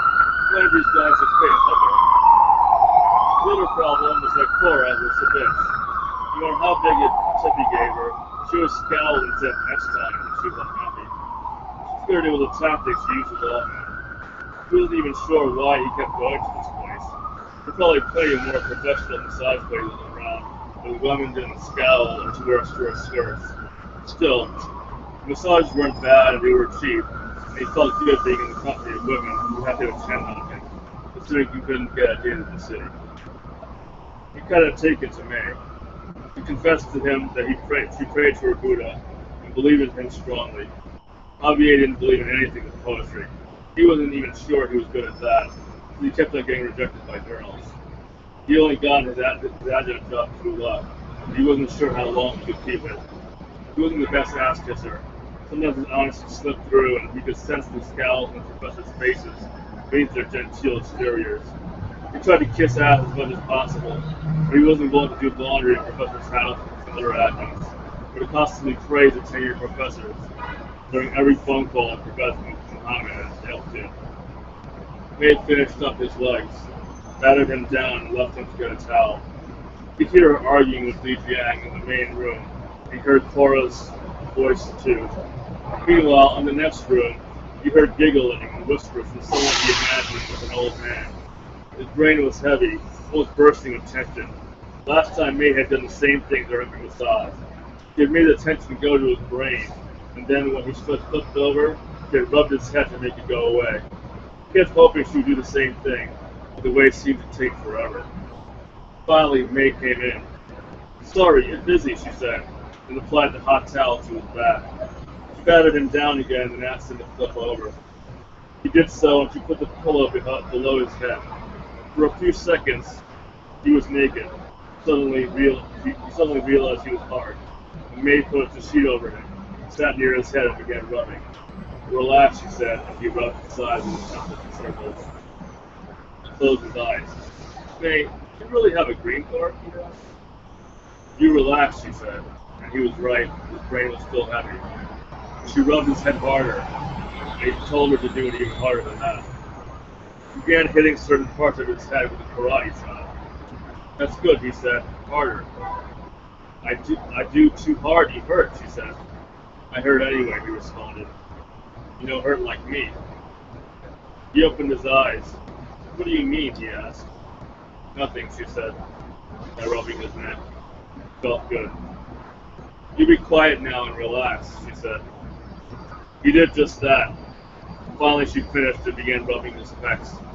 She got up and stood over his left side and began rubbing his abdomen. He looked down and saw he wasn't hard anymore. He tried to think of sex, but it didn't seem to work. May, do you really have a green card? He asked, as he gave up on his penis. Why you ask so many questions, she asked him, smiling. He put his hand on her leg, but then he took it away. You want to have coffee with me, he asked. Coffee? Yes, outside of here, he whispered. He smiled and seemed embarrassed. You want to, she asked. Only if you do, she said. She stopped rubbing his abdomen, came around and fixed the pillow beyond his head as the buzzer sounded. You look handsome, she said, looking down at him. Outside of Roosevelt Avenue train station in Jackson Heights, Javier spotted Guillermo giving an Indian guy a slice of pizza from his small booth. Since when do you sell pizza? Javier asked. Since the economy went broke, bro, we got an oven in here. Sick. I know, these Indians, they love their pizza. Are most of them Bangladeshis these days? Wow, you keeping up on the demographics? They all look the same to me. Hello, my name is Abir. I drive a cab. He began to mock. Shut up, Guillermo, and give me a slice. Yo, you won't believe who I saw walking by the other day. Your main girl. Who, Maria? Nah, the Chinese chick you dated in high school, Carly. Are you kidding? I'm not kidding, bro. I gave her your number. You, what? Yeah, I told her about you. She said she wanted to get back in touch. Well, let me tell you, she looks even better now that she's developed. Yes, yes. Those tits aren't pancakes anymore, Chico. Look out, she might call you up. Be ready. You ever ask out that white girl? Javier shook his head. I haven't seen her yet. Sticking to the massages, eh? Here's your slice. Hope it doesn't burn your tongue. Early the next morning, he was grading papers at his desk across from Cam Gould. He had a picture of his favorite writer, Pablo Neruda, on his desk. Whenever he looked at it, he shifted his eyes over at Pam. She avoided his face and seemed to have a perpetual red tan on her face. A couple of times he'd spoken and had devolved into arguments. He knew he was a self-described feminist. Favorite writers included Adrienne Rich. First, she thought she might be a closet lesbian. Then she heard from some of the other guys that she only dated bankers and lawyers who were rough with her. Figured he should always take anything anyone in academia said with a grain of salt. Scanning her now, she feared that assessment was probably correct. She was the typical hypocritical feminist, spouting ideology on one hand, choosing to subserve herself in her daily life to dominant men. He knew all women were the same, that all they cared about was gaining men with money and power. In fact, the most self-proclaimed liberated women were the most superficial in their preferences for men. That's what he had learned. He knew he didn't stand a chance with the Pam Goulds of the world, or even the Rachel Goldbergs. Doing anything interesting tonight? He asked her bitterly. Just staying in and reading, she replied, laughing despite herself, and opening a drawer to act like she was doing something. The paper's to grade. It's a bitch. So that I do that all night, he said. I know. You've got other jobs, other priorities. I wonder if you'll ever make it out of the adjunct status. Doesn't look promising. What's your other job? I'm a waitress at a cafe. In Astoria? She rolled her eyes. God, no, not in Astoria. On the Upper East Side. Ah. How about you? Waiting too, but in Queens. Oh yeah, where? The Kew Hills. All Orthodox Jews. Oh, I've never been there. It takes forever to come here, first of all. It's like traveling to the boondocks. Yeah. I was born in these boondocks, he thought. Do I think they're boondocks too? So you come on the subway? Subway and the bus. Taxis are way too much. It's far out here. For a pimp, he knew. She didn't seem to get it. That red tan appeared again on her face. So I'm going into Manhattan, he said. To the Met, you want to come along? Well, I'm supposed to be my boyfriend here there in a few hours. So I guess I can stop by. Really? She shrugged her shoulders. You might as well, right? On the subway, he stood in front of the door while she sat on the orange seat adjacent to him. Like a princess, he thought. He gave some change to the homeless guy while she kept staring at another guy's package. What the hell did I waste my time with her, he thought. At the museum, he paid $1. She paid a nickel. I come here a lot, she explained. I bet. What do you want to see? I don't know if they have any Latin work. How's the... Yeah, the Impressionists are kind of cool. Upstairs, they stood in front of Claude Monet's bridge over a pond of water lilies. Kind of amazing he could paint this way, especially back then. I guess that was special effects for the 19th century. No movies with computers or anything. I think he was gay, she asked. Put my money on Degas. I don't think he ever got married. I think he did that for art. They walked over to Degas' stage rehearsal. But I think he was a pedophile. They probably just like the look. I guess no one could get away with painting little girls like this today, she said for face turning, but no way. They jailed his ass for child pornography and put a leash on him for life. There is dance moms on Lifetime, she noted. True, but it's different when women do it. They passed Rodin's hard-headed bulldog. You think Rodin was gay too? Javier asked. Look at how good he made the ugly. He was a great genius. I heard he smelled. They moved over to the Van Gogh wing. He was a Looney Tune, she said. Ball's over. You like God. I don't, Javier said. Really? I thought all you... That's a stereotype. He nodded. You like romantic movies, Javier? Give me an example. You got mail? Are you kidding? I think it was based on a Hungarian play. I guess everything's recycled. You want to see a naked woman? Do you want to see naked women, Javier? She asked seriously. That one, just skinny ones. There's only one kind in this place. I saw some of the room as they went downstairs. Do you think Professor Kawada is going to retire? She asked. Why do you ask that? Did you hear that? Professor Cobbles was gossiping with Professor Gable. You know how they are. Busybody Express. Stopped him on the arm. Exactly. They were saying that Professor Pezron is going to make a play for chair.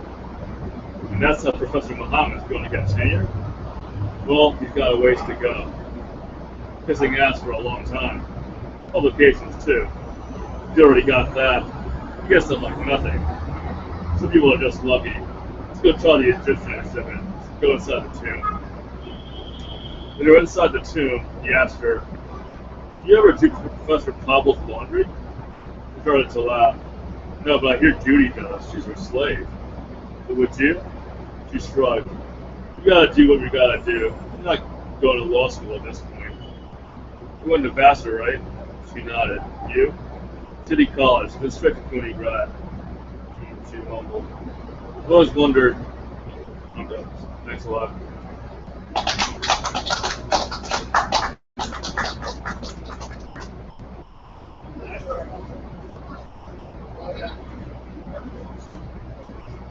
Hey, folks, thank you all so much for sticking with us and sticking it out. The reading is always an adventure. Sometimes it's a little bit more of an adventure than others. This is going up on the books as one of the big adventure times. But thank you all so much for staying and being with us.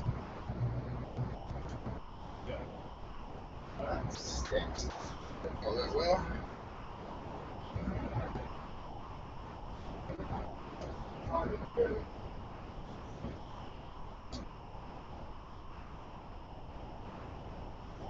Going to continue with The Dark is Rising, because, God, I loved this book so much when I was a kid. I'm going to start with Chapter 2. Midwinter Day. He was woken by music.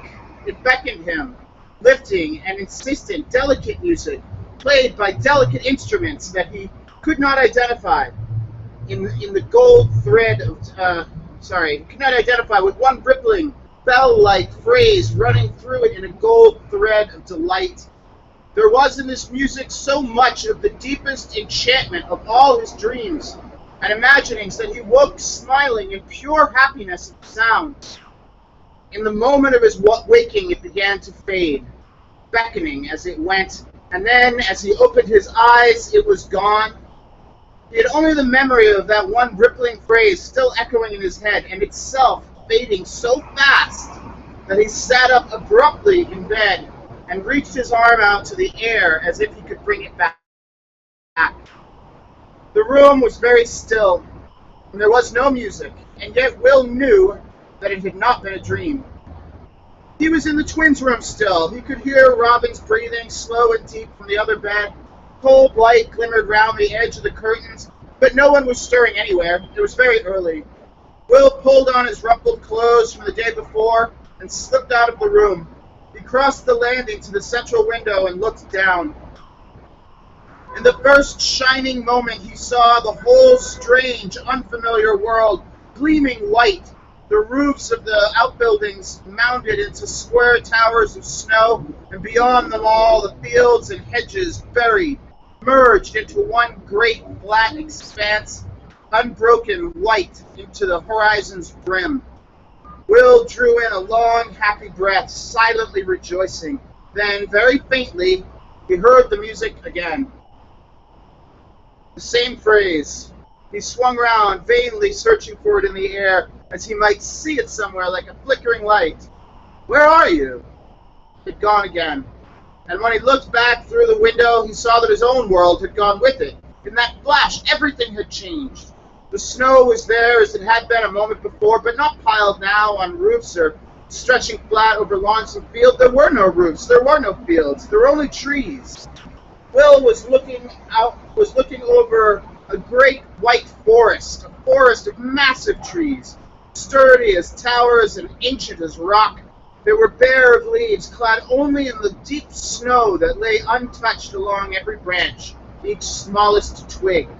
They were everywhere. They began so close to the house that he was looking out through the topmost branches of the nearest tree, could have reached out and shaken them if he dared to open the window. All around him the trees stretched to the flat horizon of the valley. The only break in that white world of branches was away over the south where the Thames ran. He could see the bend in the river, marked like a single still wave in this white ocean of forest, and the shape of it looked as though the river were wider than it should have been. Will gazed and gazed, and when at last he stirred, he found that he was clutching the smooth iron circle threaded onto his belt. The iron was warm to his touch. He went back into the bedroom. "Robin," he said loudly, "wake up!" But Robin breathed slowly and rhythmically as before and did not stir. He ran into the bedroom next door, the familiar small room that he had once shared with James, and shook James roughly by the shoulder. But when the shaking was done, James lay motionless, deeply sleeping. Will went out onto the landing again and took a long breath, and he shouted with all his might, "Wake up! Wake up, everyone!" He did not now expect any response, and none came. There was a total silence, as deep and timeless as the blanketing snow. The house and everybody in it that would not be broken. Will went downstairs to pull on his boots and the old sheepskin jacket that had belonged before him to 2 or 3 of his brothers who turned. Then he went out of the back door, closing it quietly behind him, and stood looking out through the quiet white vapor of his breath. The strange world lay stroked by silence. No birds sang. The garden was no longer there in this forested land, nor were the outbuildings, nor the old crumbling walls. There lay only a narrow clearing round the house again, hummocked with unbroken snowfalls snowdrifts before the trees began, with a narrow path leading away. Will set out down the wide tunnel of the path, slowly stepping high to keep the snow out of his boots. As soon as he moved away from the house, he felt very much alone, and he made himself go on without looking back over his shoulder, because he knew that when he looked, he would find that the house was gone. He accepted everything that came into his mind without thought or question, as if he were moving through a dream. But a deeper part of him knew that he was not dreaming. He was crystal clear awake in a midwinter day that had been waiting for him to waken it since the day he had been born. And he somehow knew, for centuries before that, tomorrow will be beyond imagining. Will came out of the white arched path into the road, paved smooth with snow and edged everywhere by the great trees. And he looked up between the branches and saw a single black rook flap slowly past, high in the early sky. Turning to the right, he walked up the narrow road that in his own time was called Huntercombe Lane. It was the way that he and James had taken to Dawson's farm, the same road that he had trodden almost every day of his life. But it was very different now. Now it was no more than a track through the forest.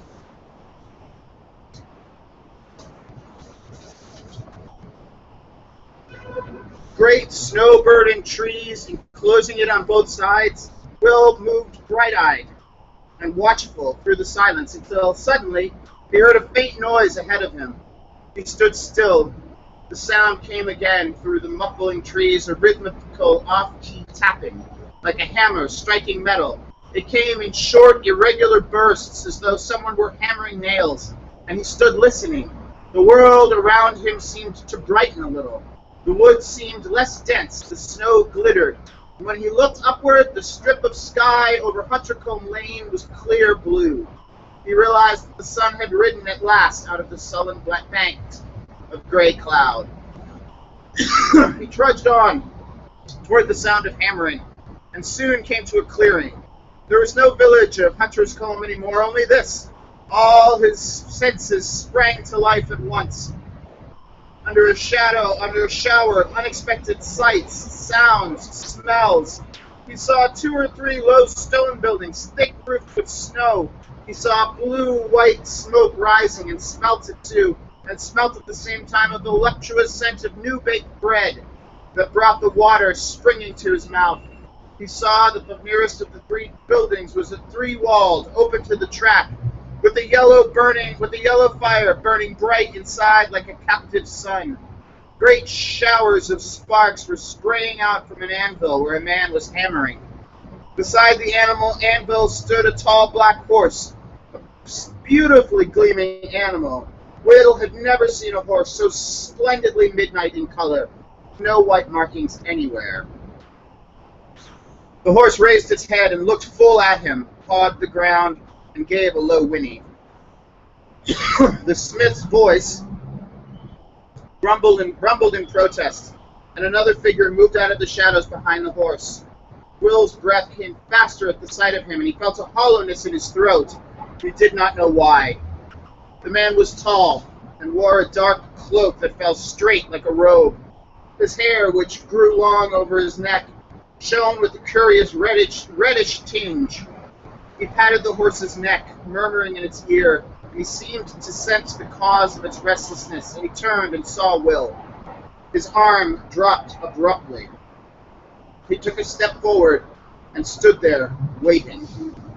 The brightness went out of the snow in the sky, and the morning darkened a little as an extra layer of the distant cloud bank swallowed the sun.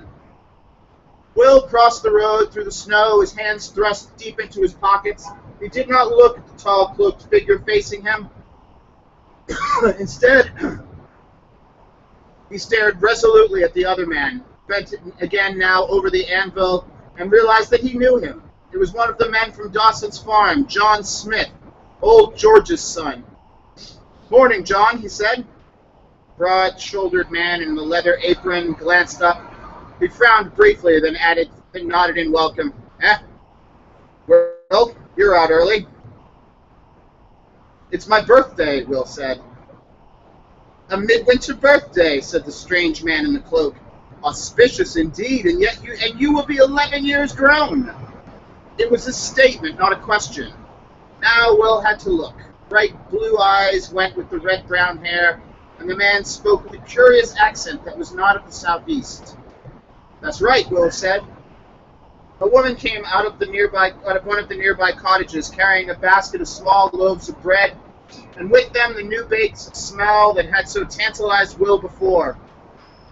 He sniffed, his stomach reminding him that he had eaten no breakfast. The red-haired man took a loaf, wrenched it apart, and held out half towards him. "Here, you're hungry. Break your birthday fast with me, young Will." He bit into the remaining half of the loaf, and Will heard the crust crackle invitingly. He reached forward, but as he did so, the smith swung a hot horseshoe out of his fire and clapped it briefly on the hook clenched between his knees. There was a quick, smoky smell of burning, killing the scent of the new bread. Then the shoe was back in the fire, and the smith peering at the hoof. The black horse stood patient and unmoving. But Will stepped back, dropping his arm. "No, thank you," he said. The man shrugged, tearing wolfishly at his bread, and a woman, her face invisible behind the edge of an enveloping shawl, went away again with her basket. John Smith swung the horseshoe out of the fire to sizzle and steam in a bucket of water. Get on, said the rider irritably, raising his head. "The day grows. How much longer?" "Your iron will not be hurried," said the man, but he was hammering the shoe in place now with quick, sure strokes. "Done," he said at last, trimming the hoof with a knife. The red-haired man led his horse round, tightened the girths, and slid upwards, quick as a jumping cat, into his saddle. Towering there, with the folds of his dark robe flowing over the flanks of the black horse, he looked like a statue carved out of night. But the blue eyes were staring compellingly down at Will. "Come up, boy. I'll take you where you want to go. Riding is the only way in snow as thick as this." "No, thank you," Will said. "I am out to find the walker." He heard his own words with amazement. "So that's it," he said. "But now the rider is abroad," the man said, and all in one quick movement twitched the horse's head around, bent in the saddle, and made a sweeping grab at Will's arm. Will jerked sideways, but he would have been seized if the smith, standing at the open wall of the forge, had not leapt forward and dragged him out of reach. For so broad a man, he moved with astonishing speed. The midnight stallion reared, and the cloaked rider was almost thrown. He shouted in fury, then recovered himself, and sat looking down in a cold contemplation that was more terrible than rage. "That was a foolish move, my friend Smith," he said softly. "We shall not forget." Then he swung the stallion round and rode out in the direction from which Will had come, and the hooves of his great horse made only a muffled whisper in the snow. John Smith spat derisively and began hanging up his tools.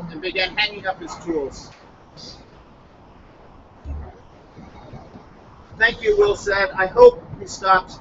"They can do me no harm," the smith said. "I come of the wrong breed for that. And in this time I belong to the road as my craft belongs to all who use the road. Their power can work no harm on the road." The dream state flickered, and Will felt his thoughts begin to stir. "John," he said, "I know it's true. I must find the walker, but I don't know why. Will you tell me?" The smith turned and looked directly at him for the first time with a kind of compassion in his weathered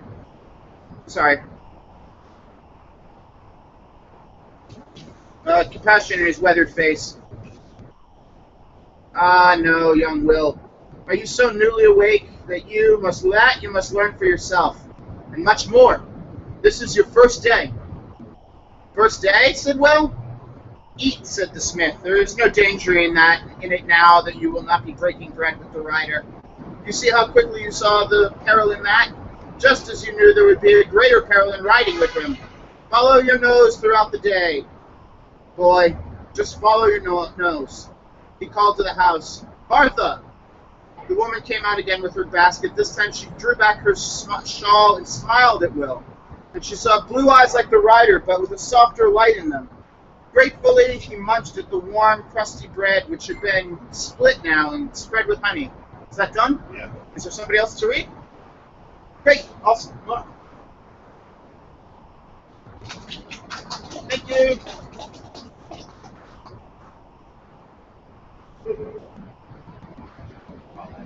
"Oh, great, awesome. Smart."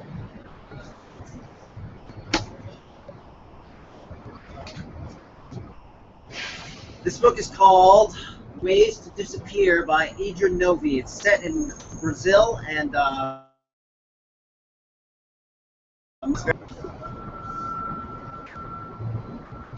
in a crumbling park in the crumbling back end of Copacabana, a woman stopped under an almond tree with a suitcase and a cigar. She was a round woman with a knob of gray hair pinned at the nape of her neck. After staring for a minute up into the tree, she bit into her cigar, lifted her suitcase onto the lowest branch, and climbed up after it. "Would you look at that?" one of the domino players in the park said as the woman climbed higher, exposing the frayed elastic of her cotton underwear and the dimpled undersides of her thighs.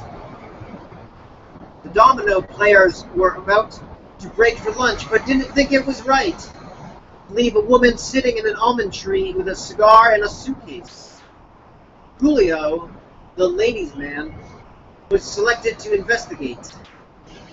To prepare for the task, he gave a pinch to the tips of his mustache and checked the alignment of his suspenders. At the base of the tree, he looked up and found the woman's ample behind looming directly over his head.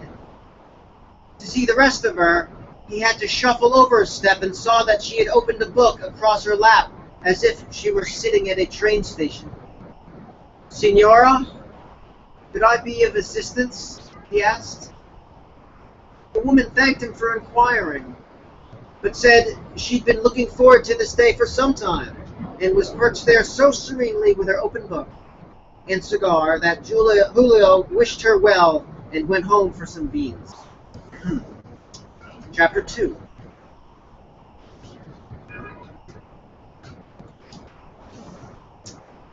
Over rice and beans in front of the TV, the Portuguese translator, Emma Neufeld, told her boyfriend that she was nervous.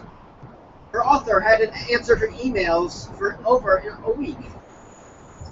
Miles told her she spent too much time fretting over unanswered emails. His preferred subject of late was when they might get married, and whether they had to invite everyone in their Roadrunners group. He said he was leaning toward an outside venue regardless. Emma, on the other hand, was leaning toward never. She had yet to express this. That evening, an email finally arrived from Brazil, but it was not from Beatrice. The sender said his name was Fulmengino. Was Signora Neufeld aware, the man inquired, that her author had recently climbed into an almond tree with a suitcase and hadn't been seen in the 5 days since then? Emma drew closer to the screen to make sure she'd read the message correctly. She murmured the words in Portuguese for almond tree and suitcase, for author, and disappeared. On the shelf in front of her stood the 5 works of translation that had consumed her life since graduate school. She'd finished one after another with the intensity of an addict. No other translator in any language had published as many works by Beatrice. Downstairs, Miles had begun the nightly preparations for their early run tomorrow. She heard the thump of their sneakers as he placed them by the door, the clink of her keys as he positioned them beside her banana. To leave a person capable of such meticulous devotion was difficult. She checked the weather. Outside their rented, somewhat shabby house in Pittsburgh, it was snowing sideways. In Rio de Janeiro, it was 106 degrees. On the phone, Raquel Yagoda told her mother's translator there was no reason for Emma to come to Brazil. "It isn't necessary," she said, "and you don't want to be in the heat wave we're having now." Emma continued to insist, however, until Raquel and said that she had to get off the phone. On TV Globo, the news was flashing some ancient photographs over and over. Her mother in a purple polyester pantsuit receiving the Djibouti Prize in 1983. Her mother 7 months pregnant with Marcus at the book festival in Porto Alegre. Her mother in a TV interview when her hair was still dark and thick, and her body so thin she folded shut like a fan when she swiveled in a chair. "If you have any information about the South African writer Beatrice Yagoda," the newscaster said, "please call the number below." "South African," Raquel repeated, and clicked off the TV. Her mother had left Johannesburg when she was 2. Her mother was about as South African as Bossa Nova. By the time they reached the Pittsburgh airport, Emma was thinking in Portuguese. Beside her, Miles went on exploding in English about what an unnecessary escapade this trip was. It's so impulsive, he said, when we have a wedding to pay for. Emma let him blast on. She was tired of explaining. She didn't just know Beatrice's books. She knew the melon color of the author's bathrobe and which side of the sofa Beatrice preferred when she curled up to read. For the last 7 years, Emma had been making an annual pilgrimage with her yearly stipend for language research to see her author. She planned the trips well in advance, and Miles had never given her a hard time about them. He'd never asked much about them either, which she'd come to appreciate. Having never reduced the trips to anecdotes, she could recall them more intuitively as she worked on her translations. She remembered a morning in Rio as no more than an orange glow over the ocean, and used that light to illuminate the strange, dark images as she ferried them into English. Miles was wrong. She knew Beatrice too intimately not to go and help now. What if no one else thought of the scene in one of Beatrice's stories with the warden who disappears into a tree? Emma couldn't recall the title of it, with Miles continuing to detonate beside her in the car. But she was certain that she'd remember it once she was alone at the airport. And indeed, in the security line, the title came to her, A Lua Nova, the new moon. Once she'd recalled the name, she remembered the whole story, the island with nothing on it but a prison. The story was about a mute inmate who whittled chicken bones and the warden who fell in love with him and then poisoned the prisoner, hoping that would extinguish his longing. But there was a second warden in the story too, a minor character who climbed a palm tree outside the walls to listen to the lizards.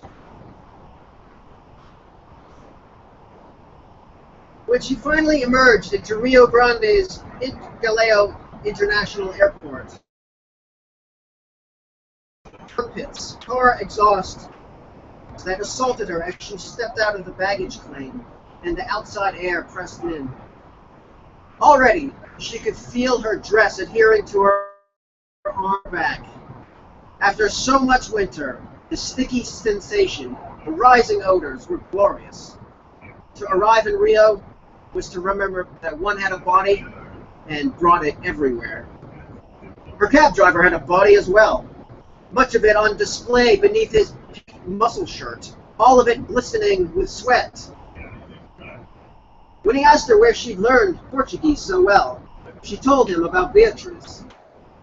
But you must want to translate like Jorge Amado and Carlos Drummond. So she told him about the warden in the tree, the island prison with its night orchestra of lizards, how it was one of those stories so strange and spare that it felt like a whispered secret history of the world. Oh, I know it. The Devil's Cauldron, the driver said. No, she believed the story was called The New Moon, Emma replied. I'm talking about the prison, he said. It gets hot as a pot of hell in there. Ilya, what? I can't understand your accents. Fomenguino let out a belch so explosive his eyes bulged like a toad's. At the eruption, several people at the bar turned around slack-jawed. Emma couldn't imagine Beatrice seeking out the company of such a man. Besides his belching problem, he had what appeared to be the tattoo of a trash can on his neck. He also kept posing questions to her breasts. Who's helping her on Isla Grande? He asked her shirt. Well, I think it has more to do with this early story of hers, Emma said. It takes place on the... Burp! Another belch detonated, and with such force that Fomenguino had to grab hold of the table. Listen, he said to her breasts. Fuck the story. You know what I want? I want the $600,000 fucking dollars she owes me. Okay? I know she's broke. So you need to get the damn book from her. Whatever you get for it in your country, $500,000 is mine. And then I won't have to kill her. Emma looked down at her hands. Her fingers had come together in what her yoga teacher called the bind. It didn't seem like the appropriate time to explain that Elsewhere Press was just a woman named Jody in upstate New York and various interns from a local small university. For each book, Jody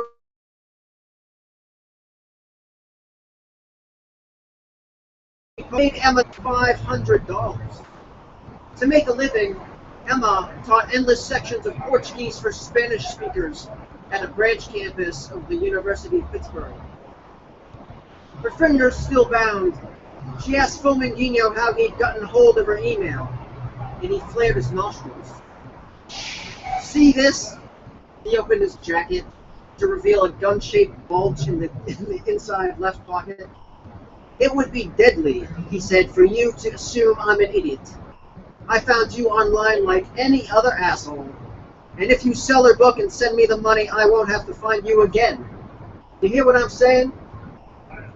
Beset with a slight sensation of vertigo, Emma nodded. Of the various scenarios in which she'd imagined herself in Rio, receiving a threat of this nature was not one of them. She'd also never imagined her author as someone who would conceal an addiction, and certainly not gambling. She translated every emotion Beatrice had ever written. She discussed thousands of words, and why Beatrice had chosen them over others. They'd sipped coffee together in their pajamas. Emma had gradually come to know, trust her understanding of their author's impulses more than she did her own.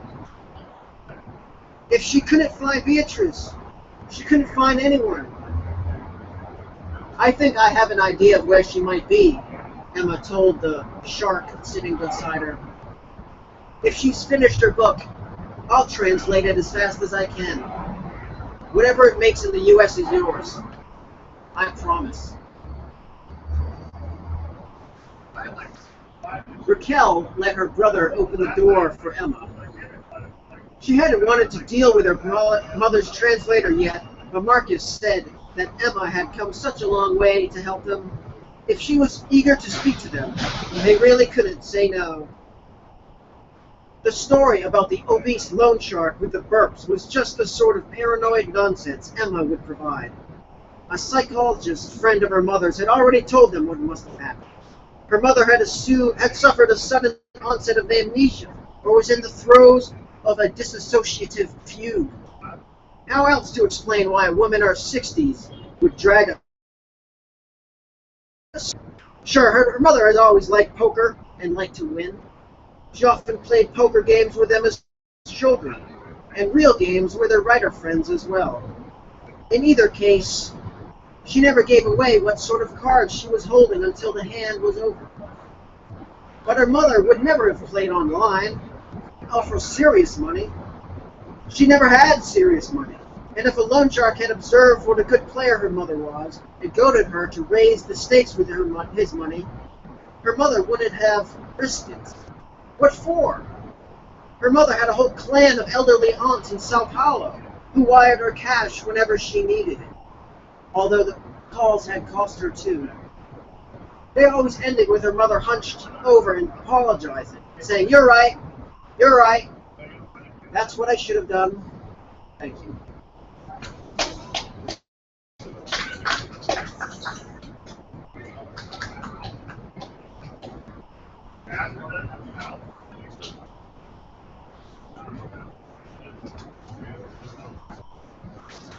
So I thought I would break up all of this literature by reading from When You're Expecting Twins, Triplets, or Quads, Proven Guidelines for a Healthy Multiple Pregnancy, 3rd edition.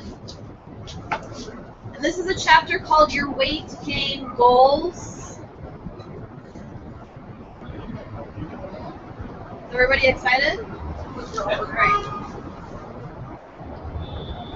Feeling like your life is not completely under your control right now? No wonder. Starting from the day you get the big news that Not just one, but 2 or more babies are on the way. Your pregnancy is prone to surprises. Your delivery date is harder to predict. It's possible you have to stop working sooner than you anticipated. You may need to go on bed rest unexpectedly. If you're normally a careful planner or a take charge type, it's disconcerting to feel suddenly that you are no longer directing the action.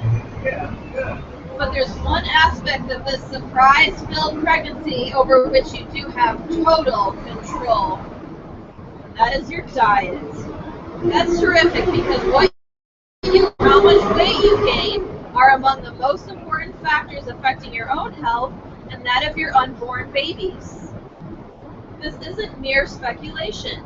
Decades of research involving thousands of twin and super twin pregnancies support this statement.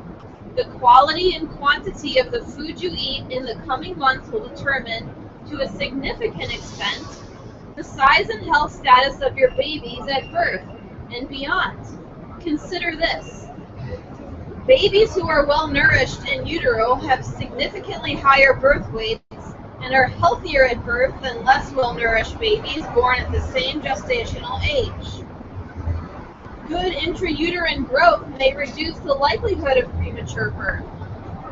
Evidence suggests that some survival mechanism detects when babies are not growing well in the womb and may trigger labor. For instance, twins whose rate of growth during pregnancy is among the lowest 10% are 5 times more likely to be born before 33 weeks. Each of your unborn babies has the same genetic potential as any other unborn baby, the potential to weigh 6, 7, even 8 pounds or more at birth. For multiples, certain factors can limit the realization of that potential. The length of your pregnancy, your height, outcomes of prior pregnancies, your level of physical activity.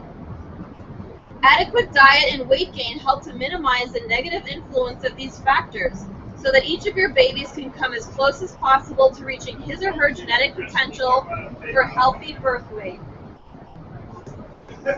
So try not to think of the special nutritional demands of multiple pregnancy as a burden.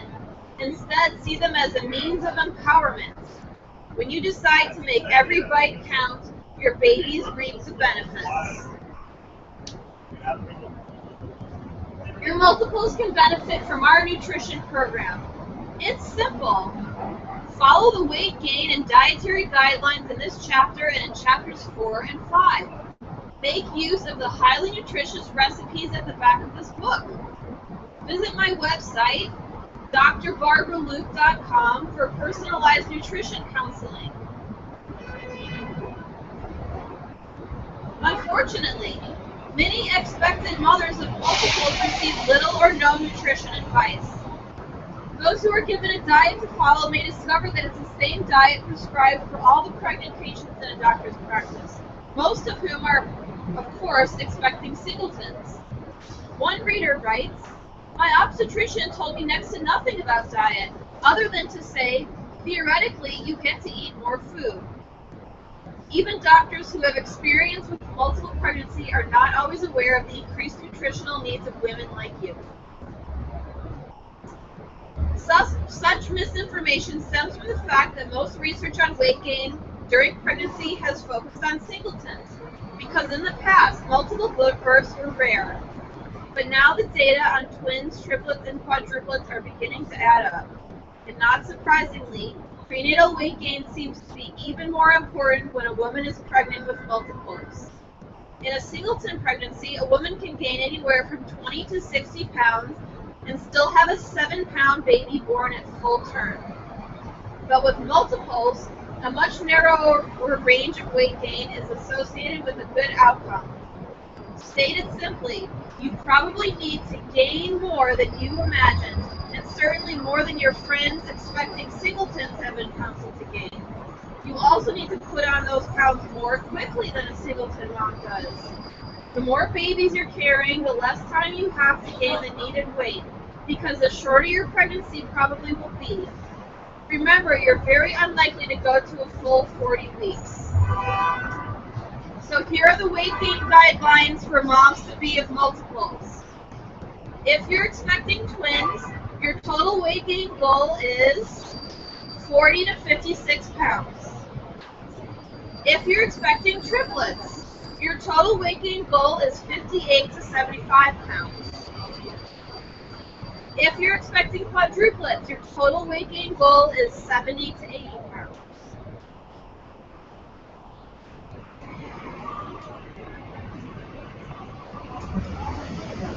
Let's see. Let's skip some other stuff here. Your weight gain pattern and why it matters so much.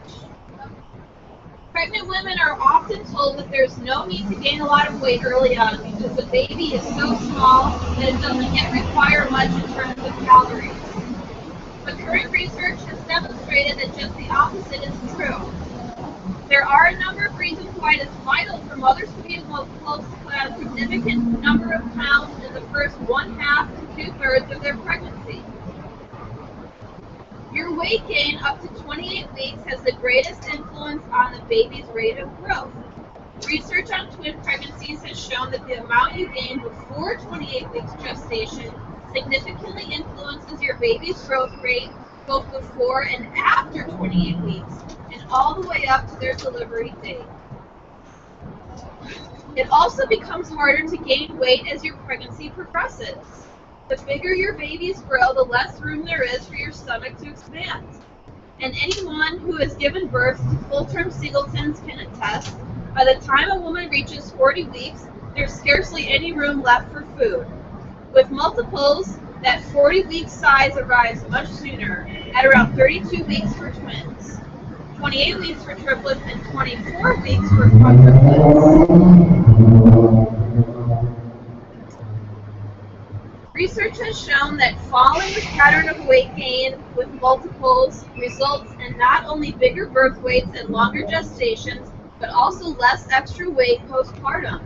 By gaining most of your pregnancy weight by 28 weeks, then slowing down from 28 weeks to delivery, much of the weight gain is mobilized, so that there is less to lose in the months after delivery. To ensure that your weight gain pattern is optimal, you'll want to set 3 weight gain goals.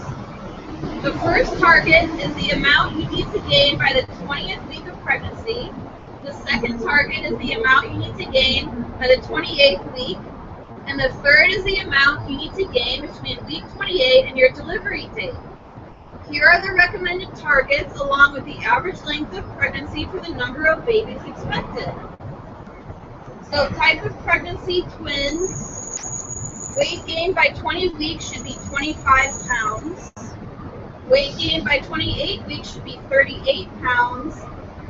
And your total weight gain should be 40 to 56 pounds, with an average length of gestation of 36 weeks.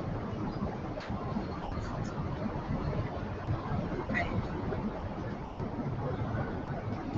Skip some other stuff here.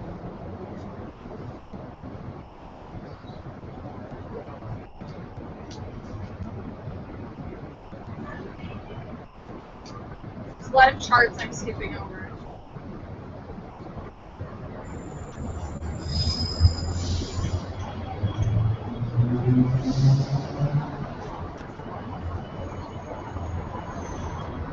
A better way than the bathroom scale to plot your progress.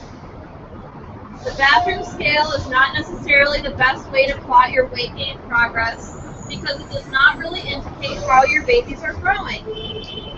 That's why anthropometric measures may be used to evaluate the health and nutritional status of your pregnancy. A simple way for you to periodically monitor these changes is to use a tape measure to track your upper arm circumference midway between elbow and shoulder. Remember that pregnancy hormones cause you to put on pounds long before your babies gain any significant amount of weight. The fat your body stores during the first half of pregnancy serves as a nutritional reserve for the second half. Most women find this a very interesting phenomenon to track because weight gain, as measured by the bathroom scale, and your baby's growth, as measured by ultrasound, rapidly increase after about 28 weeks of pregnancy when body fat remains the same or even decreases.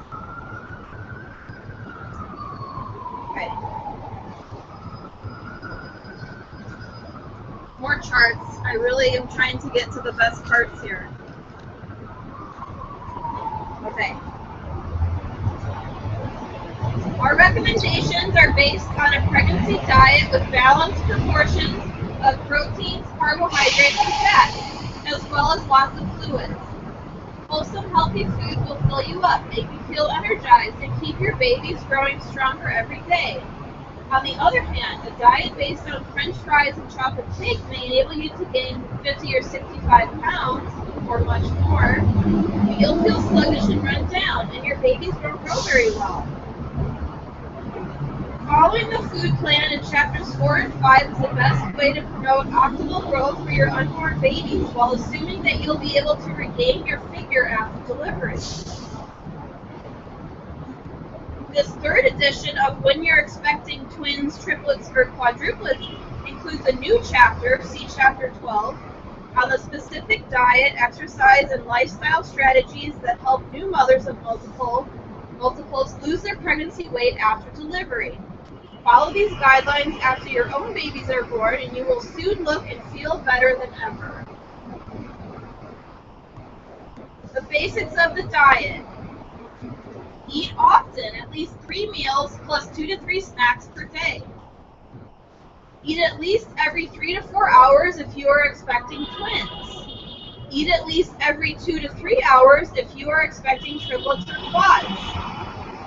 Eat lean proteins, especially those rich in iron, such as lean red meats, as well as fish, poultry, dairy, and nuts. Eat healthy fats, found in olive oil, canola oil, nut seeds, and omega-3 fatty acids, found especially in fish. Limit saturated fats, high-fat dairy, and all sources of trans fat. Eat carbohydrate-rich foods that are unrefined or minimally processed whenever possible. Focus on fresh fruits and vegetables and whole grains. Avoid refined carbohydrates such as cookies, pastries, white bread, and starchy foods. Eat protein and carbohydrates together in every snack and every meal. Eat a bedtime snack that includes dairy.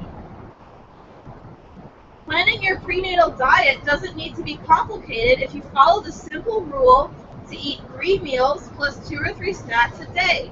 Most women find a workable schedule to be breakfast, mid-morning snack, lunch, mid-afternoon snack, dinner, and a bedtime snack. If this sounds like you should be eating almost all the time, you're right. Remember that the central issue is blood glucose control, which means maintaining an appropriate blood sugar level. Fortunately, eating so often won't be as hard as you think, because being pregnant with multiples makes you feel much hungrier than usual. To take in enough calories to support a multiple pregnancy, you need to eat at least every 3 to 4 hours if you're expecting twins, which she already said.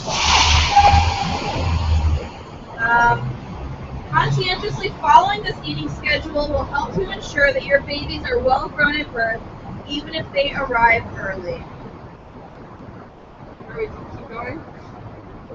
1 more minute? Alright, let's find like a good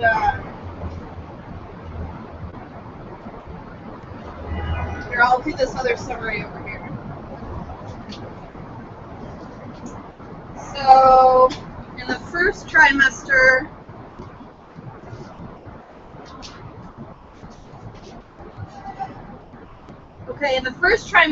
focus on folic acid and other B vitamins.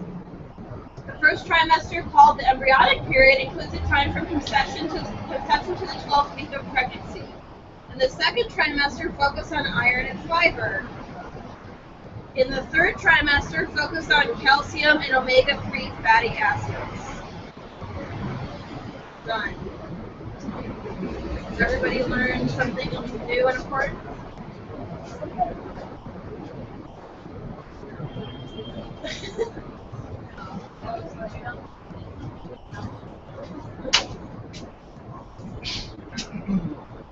Hello, I will be reading a short story called Catsman by Heather Monley from the Day 1, Year 1 collection of short stories published in 2014.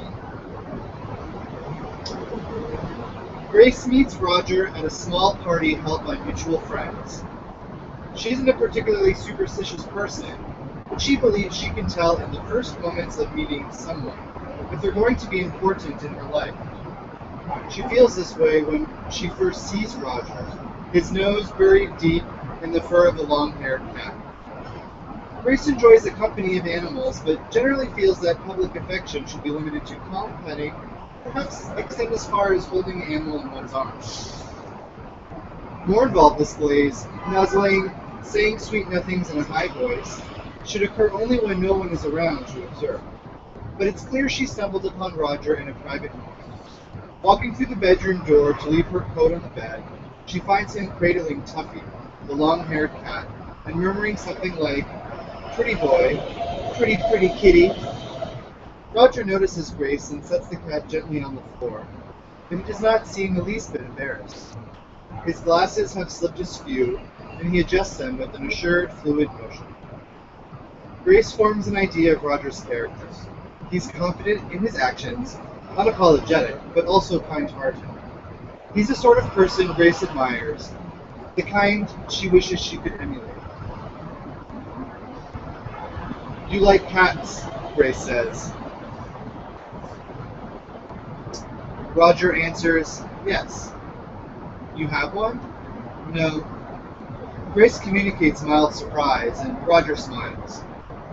"Not the right time in my life, I'm afraid." They've walked down the hall back into the party, and someone starts speaking to Roger. Grace wanders off. The rest of the night, when she sees him across the room or recognizes his voice among others, she feels a small itching interest that she hasn't yet identified, but she can't find an excuse to speak to him. It's possible she'll never see him after tonight. But then she's in the kitchen searching for a bottle opener and Roger appears. He has overheard her talking about her apartment hunt and tells her that he's looking for a new roommate. Roger's apartment will likely be too expensive for Grace. He is, she estimates, a few years older than she is, and he's wearing a collared shirt of good quality tucked into his jeans, the casual outfit of a well-established young professional. Grace is in her early 20s and moved to New York a few months before the party. She'd had loose plans of pursuing a music career while working a day job on the side, but hasn't found success in either pursuit. Working at the box office of music venue a few days a week, she makes little money, not enough to keep up with her rent. Her roommates have told her that she'll have to move out. She doesn't tell Roger any of this. Grace drinks more than she'd planned to. As she's leaving the party, she passes Roger in the hall and says, "Good night, Catman." "Excuse me," he says. Explaining what she means about the moment with Tuffy and the bedroom and the coats, Grace feels embarrassed, especially as she notices that she interrupted Roger's conversation with the woman. He is leaning against the wall and the two are standing close. And though Roger smiles when Grace explains the joke, actually seems relieved to understand what she's referring to. Grace goes home imagining that he will now politely avoid her inquiries about the apartment.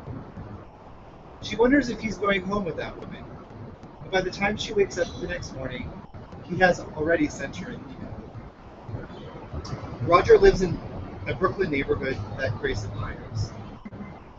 At his suggestion, they meet at a coffee house near his apartment. Roger is dripping wet because it's raining and he hasn't bothered to bring an umbrella. The apartment is close, he says, and he's sure the rain will let up before they leave. He shrugs, but Grace can tell by the way he keeps shaking and squeezing at his damp clothes that the wetness makes him. Roger is chubbier than Grace remembered, but not unattractive. She imagines women calling him cuddly. He asks about her job, and she tells him about the music venue, adding that she's looking for something more full-time. Roger nods, smiles, laughs when appropriate. He tells her about the apartment, the neighborhood, says it would be great if she took the room because he wants a roommate he can trust. He names the rent. It's surprisingly low. Grace almost asks, "Are you sure?" but holds back. She doesn't want him to change his mind. The coffee shop is muffin themed, and all the food, even that completely unrelated to muffins, is forced to involve muffins in some way. Grace orders a muffin salad, which turns out to be an ordinary salad with a savory cheese muffin on the side. She eats half the muffin and offers the rest to Roger, who spears it with a fork, leaning in close and smiling as if they are conspirators. You know, Roger says, how cats need people with their claws when they're purring. Another name for that is making muffins. They walk a couple of blocks to the apartment. The rain has not let up, and they huddle together under Grace's umbrella. So close to him, Grace can smell food on his breath when he laughs. It's not a sour or unpleasant smell, rather sweet and bready, something reminiscent of home or childhood. When they enter the building, Roger hesitates at the bottom of the stairs, and their eyes meet. He looks away and laughs. So wet, he says, as he removes his jacket and shakes it. Drops of water splat on the tile. The apartment is on the second floor and is not very large, but is light and pleasant inside. Simply decorated with a few houseplants and black and white photographs of innocuous landscapes. Grace sees nothing related to cats except an odd porcelain figurine by a bookshelf. The bedroom that will be hers doesn't have a closet, but the previous roommate has left behind a fiberboard wardrobe. Though the rent is cheaper, this apartment is far nicer than the dark cramped one where Grace currently lives in the far northern reaches of Manhattan. There, the lock on the front door is broken, and Grace sometimes finds homeless people asleep in the lobby. She doesn't hesitate. She tells Roger she'll take it. Before moving in, she gets a call from him. He remembers that she's looking for a job and a position has opened at his organization. Roger works, Grace learns, in the communication department of a well-known nonprofit. The position is temporary, but could be extended to a permanent job if they like her work. Grace applies and gets it. Roger had put in a good word for her. She starts work immediately, answering phones, photocopying, filing out spreadsheets. She works in a different department from Roger, and on her first day, she sees him only once. He's walking quickly, talking to a colleague, carrying a folder heavy with white paper. He smiles and makes a flurried gesture, as if to say that he would like to talk, but is on his way to a meeting. She doesn't see Roger again until she moves into the apartment, at which point she finds that he maintains certain privacies. To avoid walking down the hall in a towel after showering, he changes his clothes in the bathroom. When she finds him reading on the couch, he hugs the book close to his chest, so that she can't read the title. But once, having just come home from work, Roger leaves his bedroom door open as he changes his shirt, and Grace, walking down the hall to the kitchen, sees him. His chest is covered in fine black hairs, but Grace, who generally prefers a smoother torso, finds this oddly attractive. She notices herself after this incident glancing towards his bedroom door and listening to the sound of water running while he showers. Grace doesn't like to think of herself as the kind of person who would do anything so awkward as to sleep with her roommate, but then again, she believes she is an open-minded person and doesn't entirely rule the idea out. Grace seeks out small details to expand her understanding of Roger. She notes the medicinal scent in the bathroom and in the living room, an old roll-top desk, nicked in several places, so that light wood shows through the dark stain. On a bookcase are 2 shelves of self-help books. I used to feel lost, Roger explains. Next to the bookshelf is a glass case displaying tiny models of buildings. Roger tells Grace they're an old hobby of his. She leans in close. They're made out of paper, tiny castles and important buildings from around the world. Roger has labeled them: Taj Mahal, Mount Vernon. They are coated in thin dust. He explains that he doesn't make these anymore, and he's lost interest in buildings. Enormous examples of people pretending to be civilized. Now he places in her hand a model of the Salton Pompidou. She feels the delicate edges, the careful work of Roger has performed with knives and glue. It gives her a strange and intimate thrill. Most evenings, Roger stays late in the office, and Grace has an hour or so to herself. She goes to her wardrobe, removes a dull brown case, and straps an accordion over her shoulders. Heavy notes fill the apartment. A casual listener would deem her playfully skillful, but the instrument is still fairly new to her. She doesn't want Roger to hear it. She plays only 10 minutes before switching to guitar, a quieter instrument and less eccentric. 10 minutes of accordion here and there will not allow her to improve, and this worries Grace. She expects to find more time to practice on weekends when she supposes Roger will have plans with friends. But as the weekends pass, she finds that he socializes less than she would expect of someone with his confidence and charm. If she goes out in the evening, she imagines he has done the same. And when she returns, she listens for the sound of a woman's voice coming from the bedroom. In the morning, she expects to find a woman in the kitchen. A woman with long, smooth legs. A woman who will be making coffee and wearing one of Roger's shirts. But no such person ever appears. Instead, on these mornings, Roger walks into the kitchen alone, and when Grace asks him what he did the night before, she learns he stayed home. Independence and solitude are part of my nature, he says with a shrug, as if this were a sentence that could be uttered casually. Grace starts staying home with him. When friends call, she finds herself making excuses. She and Roger cook dinner together and watch movies and have long conversations. She plays her guitar for him, though not her accordion, and he responds with enthusiasm. In a matter of only a few weeks, her life begins to revolve around him, and she lives according to his advice. When he smells cigarette smoke in her clothes and suggests healthier ways of relieving stress, she quits smoking and takes up jogging. She feels comfortable following his advice. These changes in her life all have been possible. They live together 6 weeks before they have sex. They are sitting on the couch watching a television show, and Grace leans her head onto his shoulder. He strokes her hair. Grace's heart beats hard, and she almost stops breathing. His hand runs over her arm, and then his lips are against hers. They are half undressed when they move to the bedroom. She is on top of him, then he is on top of her. She can't stop kissing him, as if his mouth has something she needs but can't quite get. She slips her hand over his back, which, like his chest, is covered with hair. But the hair isn't coarse, rather, very soft. She slips her hand slowly down, and when it comes to just above his butt, she feels a hard, bony thump. She draws her hand back fast. They carry on, but Grace is distracted. Roger must know she felt the thing, and yet he behaves as if nothing has happened. And then it's over, and they're lying next to each other in bed. And Roger says, "It's a tail." "Excuse me?" "I'm growing a tail."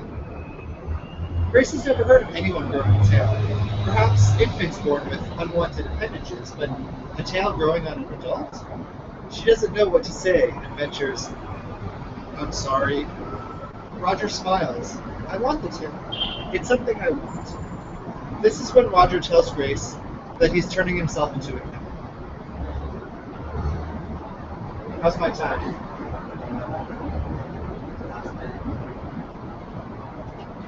It's a very good story, I suggest you read. Grace wakes early next morning in front of him. When she hears the first stirrings in Roger's room, the creak of him turning on the mattress, she pulls a hat over her unwashed hair and heads out the door. Outside it's wet and unpleasant. Old women wrapped in coats carrying heavy loads of groceries. Their steps are impossibly slow. Grace takes the train to Manhattan and, despite the weather, heads to the park. It is early December and the last leaves are brown and falling. Few people had ventured out today, so Grace's face betrays emotion. Not to say it necessarily does, no one sees. Occasionally, shadowy figures keep their heads down as they pass. Grace weaves around the path for an hour before she decides she's too wet and cold to continue, and she leaves the park and heads to the Art Museum, where the slightest donation will allow her entry to a place that is dry and reasonably warm. She finds herself first at a special exhibit featuring an 18th century painter, a man who devoted his practice to portraits of a monarch's private menagerie. But leopards, tigers, and lions feel too close to home. Grace moves on to safer subjects. She spends several hours in rooms of 18th and 19th century portraits admiring minute details of women's costumes, the ribbons, the ruffles, the changes in corset shape.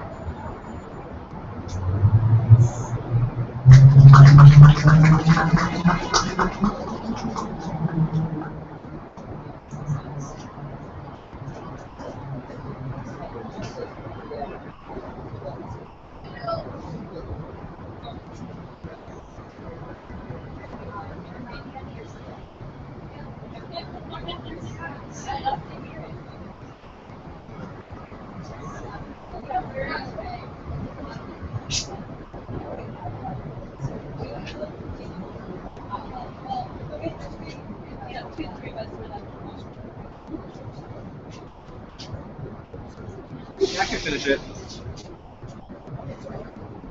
Ugh. Okay. At last, Grace gets on the subway and heads home. She feels calmer, full of reason. Changing into a cat is impossible, and what evidence does she have? Roger's body hair is oddly prodigious and soft, and she did feel a strange protuberance in the place where a tail may be, but she hasn't actually seen this tail. It could be anything. A prosthesis, perhaps. As the train rumbles through its tunnels, the previous night's conversation replays in her head. At first she thought Roger was joking, but he'd insisted with great earnestness.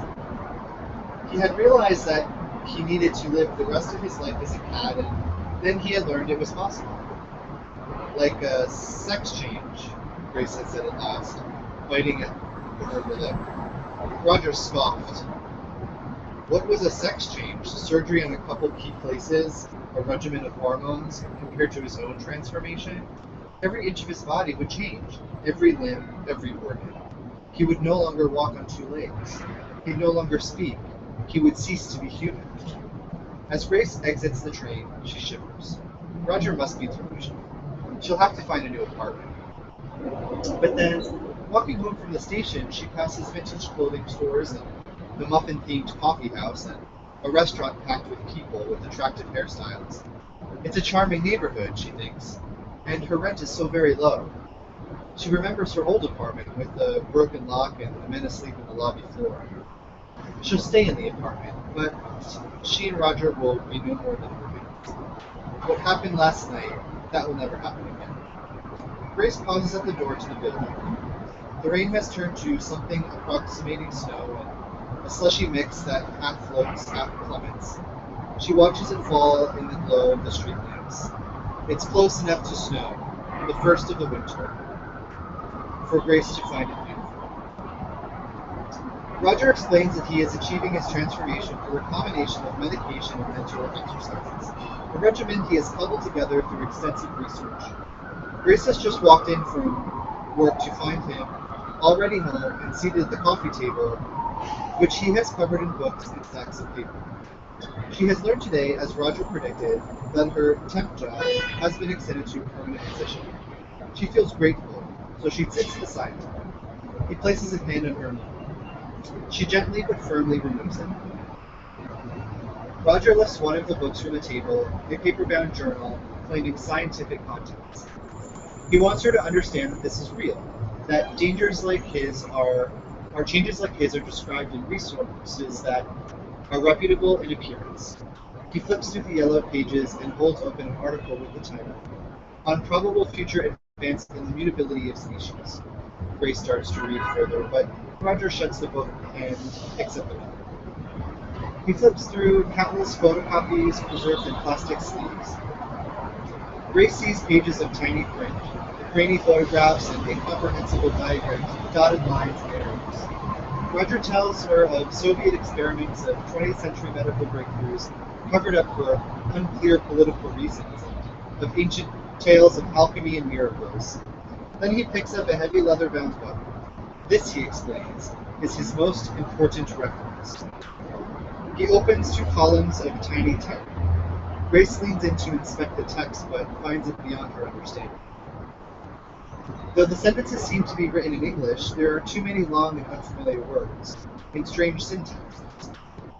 Roger explains that understanding the teachings has taken him many months, almost 2 years of study, and as she can see, his transformation is still in its early stages. Roger flips through the pages, showing Grace the density of the text, the complicated science of which he is master. As he flips, he comes to a section of lithographed images, which he quickly moves past, but Grace stops his hand and turns the page back so that she can see. The illustrations are of people and of animals. Cats, dogs, horses, monkeys. But when Grace turns the page, she sees a spread of horrifying in-between things. Roger snaps the book shut and gathers his resources from the table. He stacks them neatly on the surface of his roll-top desk, then pulls down the cover and locks it with the gentle turn of a key. He turns back to Grace and smiles. Over the following weeks, Grace contemplates breaking into Roger's desk and destroying his books and papers, but worries this might be excessively cruel. The leather-bound volume looks old and rare. It may be quite valuable. When the holidays come, Grace visits her family in suburban Virginia. She eats mashed potatoes, sings carols, and tries not to think about Roger. But when she unwraps a pair of fluffy black slippers, she imagines Roger's hair becoming dense like a faux fur. She thinks about his tail growing ever imperceptibly longer. Suddenly, the normality around her seems false and unsettling. When she returns to New York and enters the apartment, she feels a small degree of relief. When Roger approaches, she allows him to hug her, but when he moves to kiss her cheek, she steps away. Grace notes slight alterations in his appearance, but she can't be sure if they occurred in the time she was gone or if it's the shock of seeing him again after being away. He seems to be furrier than before, perhaps. Slightly shorter, and there's something about his eyes that's new and strange. Roger walks with Grace into the living room and hands her an envelope. Inside is a videotape. Living with Species Change, the label reads. For family and friends. You don't have to watch it now, Roger says, but Grace is curious. He pops the video in, and after a few seconds, warped strains of New Age music pour from the television. People with Australian accents talk about acceptance and new ways of living. These people wear velvet clothing and jewelry of crystals and pentagrams. They offer a few specifics, though many note the period of transformation as being more difficult than the completely altered state. Grace waits for the transformed themselves to enter the scene, for a cat to leap into someone's lap or a rabbit to hop across the coffee table, but the video's population remains strictly human. The following week at the office, Grace is delivering a document to another floor and passes a conference room behind the voices. Birthday party? She asks a woman leaving the room. The woman is giggling and turning back to wave to a group of laughing coworkers, and hardly seems to hear Grace. Have some cake, she says, touching her fingertips to Grace's wrist. It's Roger's last day. Roger stands in the middle of the room, a forkful of cake midair. He sees Grace and shrugs.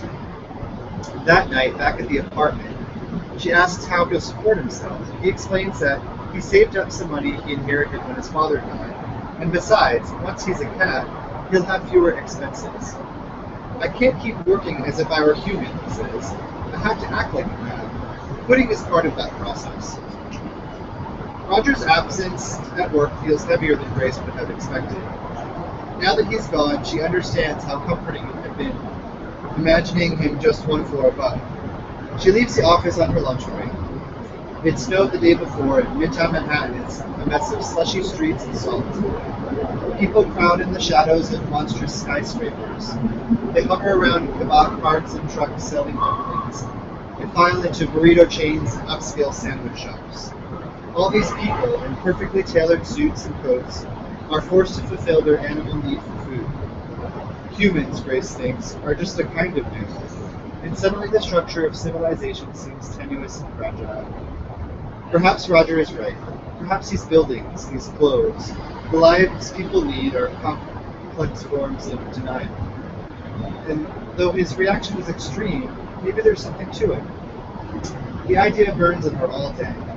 That night, she's cooking with Roger in the cramped space of their kitchen.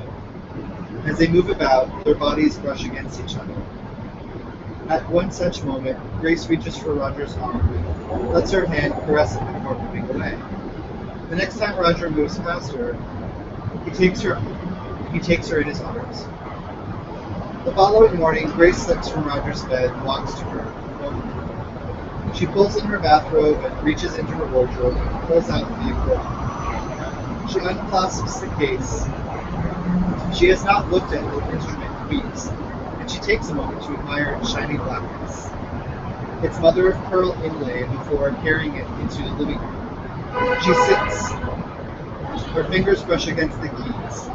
Then she pulls the instrument out with a breathy heave, and she pushes in. Clear chords fill the room. The song she plays is simple, not the jaunty polka generally associated with the accordion, but slower, sweeter, somewhat sad.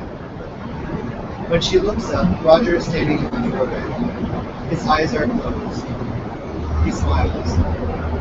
Roger rarely leaves the apartment, and there's little chance anyone will see the two of them together. They allow their relationship to exist in secret. At work, Grace tells her coworkers that Roger has moved to California, and he's working in animal rights, but she thinks he hasn't kept in touch. The coworkers don't ask many questions, and Grace is amazed at how easily she has created a private life separate from her public life, a true life hidden from the world. Perhaps it's the warming temperatures that make Grace optimistic, for the winter is melting into spring, and when walking in the park, she notices blossoms appearing on the tree. Then another. She imagines walking with Roger in this place, their hands clasped, the sun warming their hair and shoulders. It's not too late, she thinks in such happy moments. Their relationship has not come too late, but at just the right time. Roger might yet change his mind. He might stay human.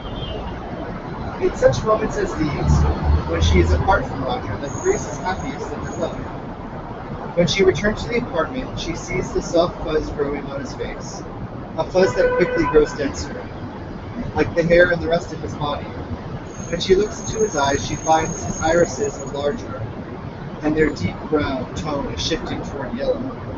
His pupils have become just slightly oblong. Roger's behavior also changes.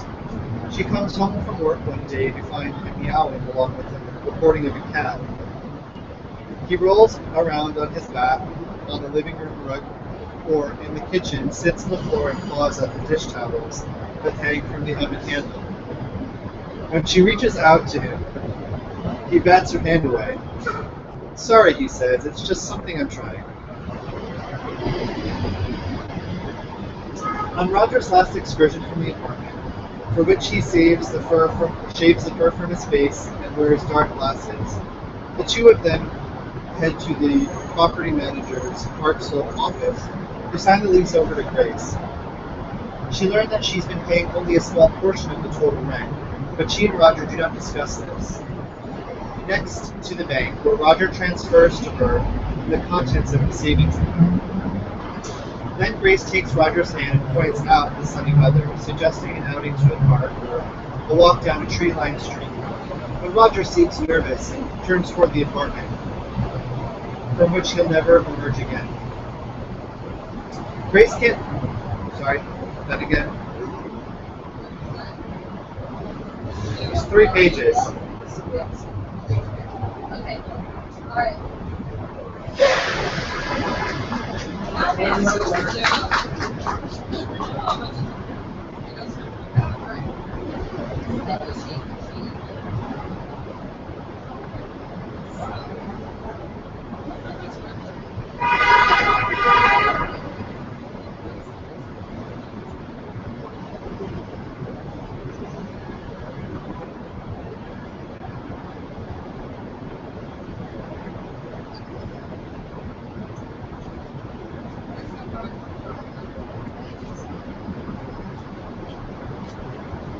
There was Dunkin' Donuts. You guys didn't know there was Dunkin' Donuts. It's hard to overshadow that. But I'm gonna try. It's fairy tales with lesbians. So, this is Kissing the Witch by Emma Donoghue. So what Emma Donoghue does as context is that she does fairy tale retellings. And as the people are talking, so it's Cinderella falls in love with Fairy Godmother. Fairy Godmother secretly was a wife who was unhappy. But at the end of every story, somebody asks somebody else, who were you before you became blankety blank? And that goes into another fairy tale. My personal favorite of this is The Tale of the Rose, which is Beauty and the Beast. Beauty and the Beast is my favorite fairy tale, and this is appropriate considering that the movie's coming out this summer. Is it coming out this summer, or is it next year? I don't know. Not like any of us are keeping a countdown or anything. The Tale of the Rose. In this life I have nothing to do but cavort on the winds, but in my last it was my fate to be a woman. I was beautiful, or so my father told me. My oval mirror showed a face with nothing written on it. I had suitors aplenty, but wanted none of them. Their doggish devotion seemed too easily won. I had an appetite for magic even then. I wanted something improbable and perfect, as a red rose just opening. Then in a spring storm, my father's ships were lost at sea, and my suitors wanted none of me.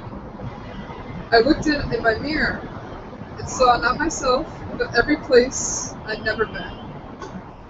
The servants were there one day and then gone the next. They seemed to melt into the countryside.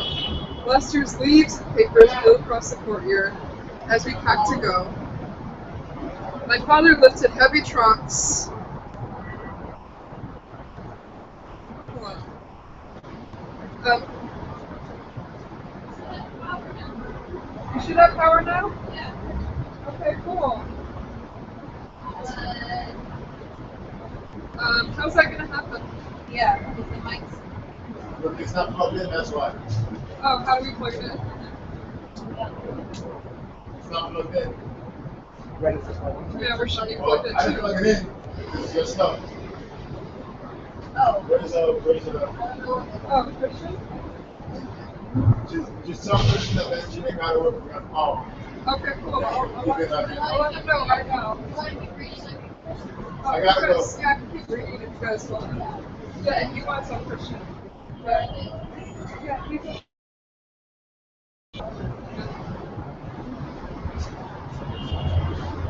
Hi. Where was I? My father lifted heavy trunks until veins embroidered his forehead. He found me a blanket to wrap my mirror in for the journey. My sisters held up their pale, sleek fingers to plates the winds. How could they be expecting toil with their hands? I tucked up my skirts and got on with it. It gave me strange pleasure to see what my back had bent to. My arms were bare. It was not that I was better than my sisters, only that I could see further. Our new home was a cottage. My father showed me how to nail my mirror on the flaking wall. There were weeds and grasses but no roots. Down by the river, where I pounded my father's shirts while on the black rocks, I found a kind of peace. My hands grew numb, and my dark hair tangled in the sunshine. I was washing my old self away. By midsummer, I was almost ready. My sister sat just outside the door, in case a friend should ride by. The warm breeze carried the occasional scornful laugh my way. As summer was leaving with the chilly birds, my father got word that one of the ships had come safe to shore. After all, pale eyes stood out like eggs. I'm doing this, by the way, so when the power comes out, like, my voice is going to project, so it's going to be great. Just to... His pale eyes moved around like eggs. What he wanted most, he said, was to bring home, to bring us each home whatever we wanted. My sisters asked for heavy dresses, light cloaks, fur-top boots, anything to keep the wind out. I knew that nothing could keep the wind out, so I asked for a red rose just opening. The first snow had fallen before my father came home, but he did have a rose for me. My sisters waited in the doorway, arms crossed. I ran to greet him. The bent bush was my father, inching across the white ground. I took the rose into my hands before he could drop it. My father fell down. The petals or scarlet beneath the skin frost. We piled every blanket we possessed on top of him. Still, his tremors shook the bed. My sisters wept and cursed. We couldn't hear them. They cried themselves to sleep beside the fire. The night, in his delirium, he raved of a blizzard in a castle, a stolen rose and a hooded beast. Then all of a sudden he was wide awake. He gripped my wrist and said, "Daughter, I have sold you." The story became wild and roundabout, in darts and flurries. I listened, fitting together the jagged pieces of my future. For a red rose in his life and a box of gold, my father had promised the beast the first thing he saw when he reached home. He had thought that the first thing he might be a cat. He hoped that the first thing might be a bird. My heart pounded on the anvil of my breastbone. "Father," I whispered, "what does the promise mean when it is made to a monster?" He shut his trembling eyes. "It's no use," he said, tongue dry in his mouth. "Beast will find us, track us down, smell us out no matter where we run," and the water ran down his cheeks, as if his eyes were dissolving. "Daughter," he said, in a voice like old wood breaking, "can you ever forgive me?" I could only answer his question with one of my own. Putting my hand over his mouth, I whispered, "Which of us would not settle what we had to stay alive?" He turned his face to the wall. "Father," I said, "I will be ready to leave in the morning." Now you may tell me that I should have felt betrayed, but I was shaking with excitement. I should have felt like possession, but for the first time in my life, I seemed to be myself. I went as hostage, but it seemed as if I was riding into battle. I left the rose drying against my mirror, in case I could never come home. My sisters, onion-eyed, watched us leave at dawn. They couldn't understand why my father carried no gun to kill the beast. To them, the word was not something to be kept. The castle was in the middle before us, where the sun never shone. My God. My God. Every villager we stopped to ask the way spat whenever we heard our destination. There had been no wedding or christening in that castle before a whole generation. The young queen had been exiled, imprisoned, devoured. Here the stories diverged. By a hooded beast who could have been seen at sunset walking the battlements.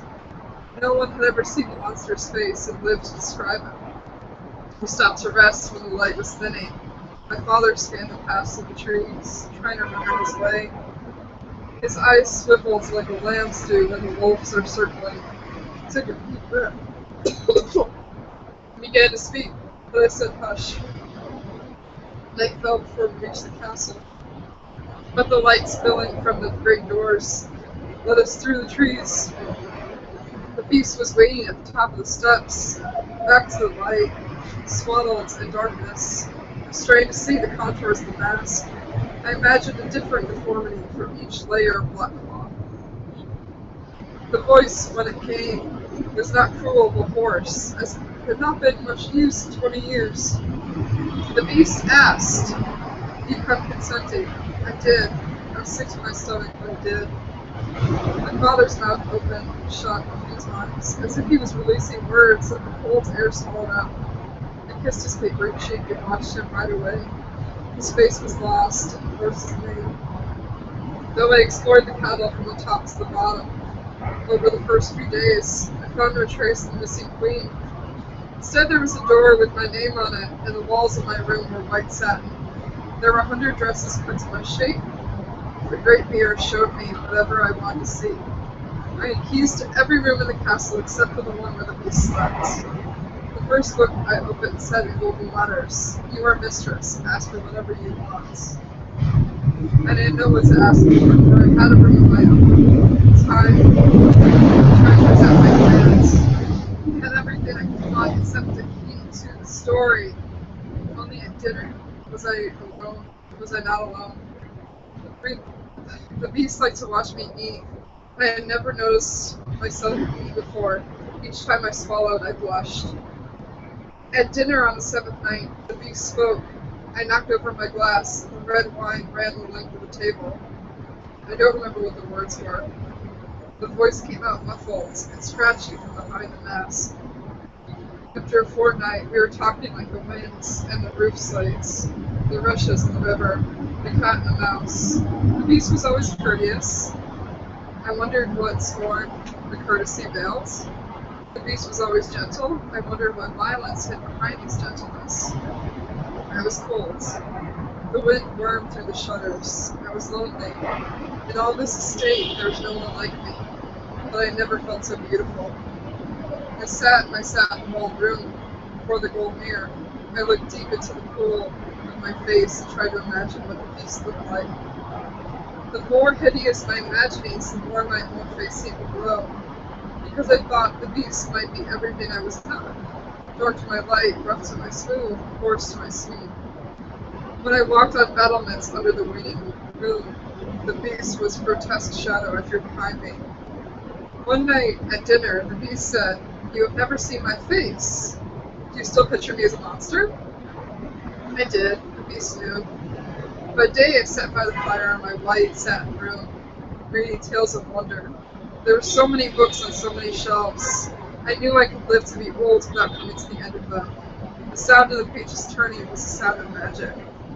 The dry liquid feel of the paper on your fingertips was what magic felt like. One night at dinner, the beast said, "You have never felt my touch. Do you still shrink from it?" I did. The beast knew. At sunset, I liked to wrap in furs and walk in the rose garden. The days were stretching. The light was lingering, a few minutes longer each evening. The rose bushes held up their spiked fingers against the yellow sky, caging me in. One night at dinner, the beast asked, "What if I let you go? Would you stay of your own free will?" I would not. The beast knew it. When I looked at the great gold mirror that night, I thought I could make out the shape of my father. Hey! Oh my god, what happened? That was excitement about us having power. Yeah! Yay! The rest fix everything. Okay.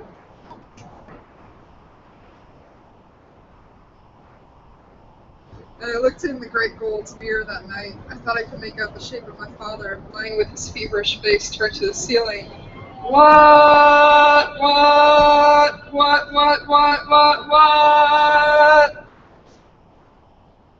Hey, Manhattan, what up? Midtown. Yeah.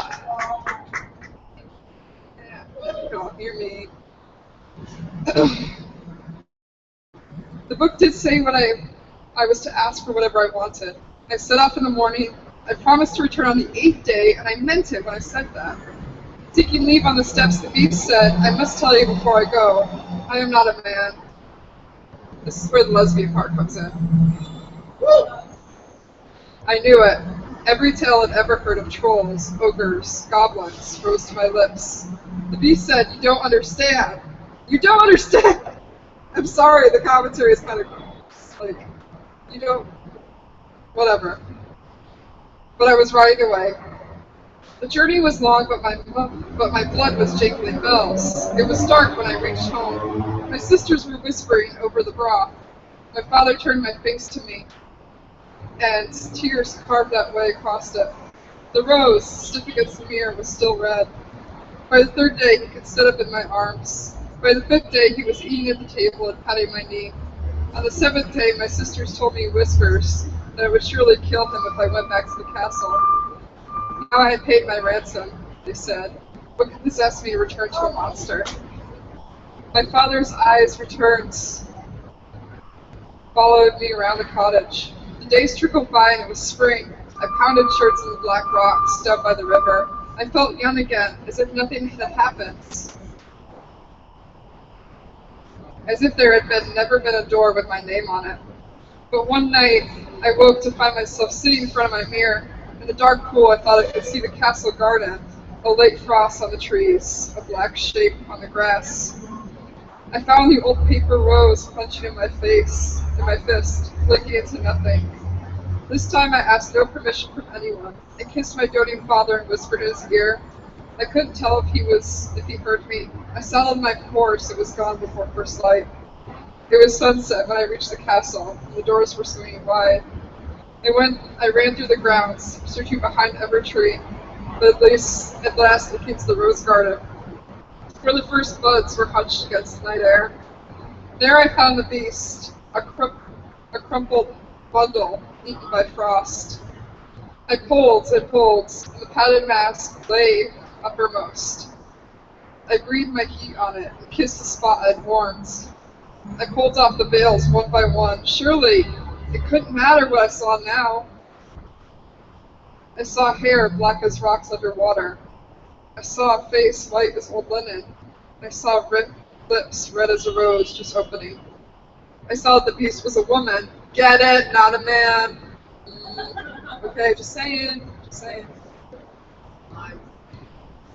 No.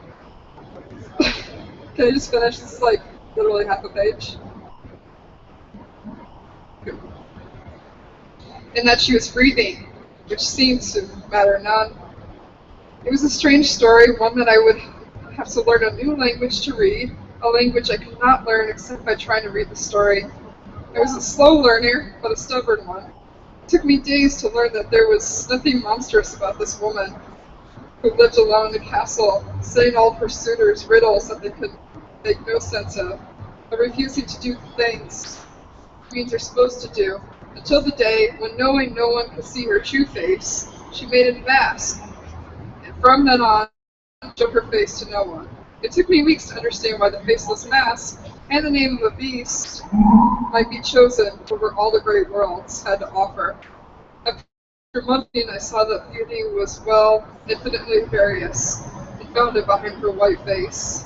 I struggled to guess these riddles, make sense of the story. Before I knew it was summer, come again. The red roses just opening. And then the years flowed by, so villagers told travelers of a beast and a beauty who lived in the castle and could be seen walking on the battlements. And others told of two beauties, and the others of two beasts.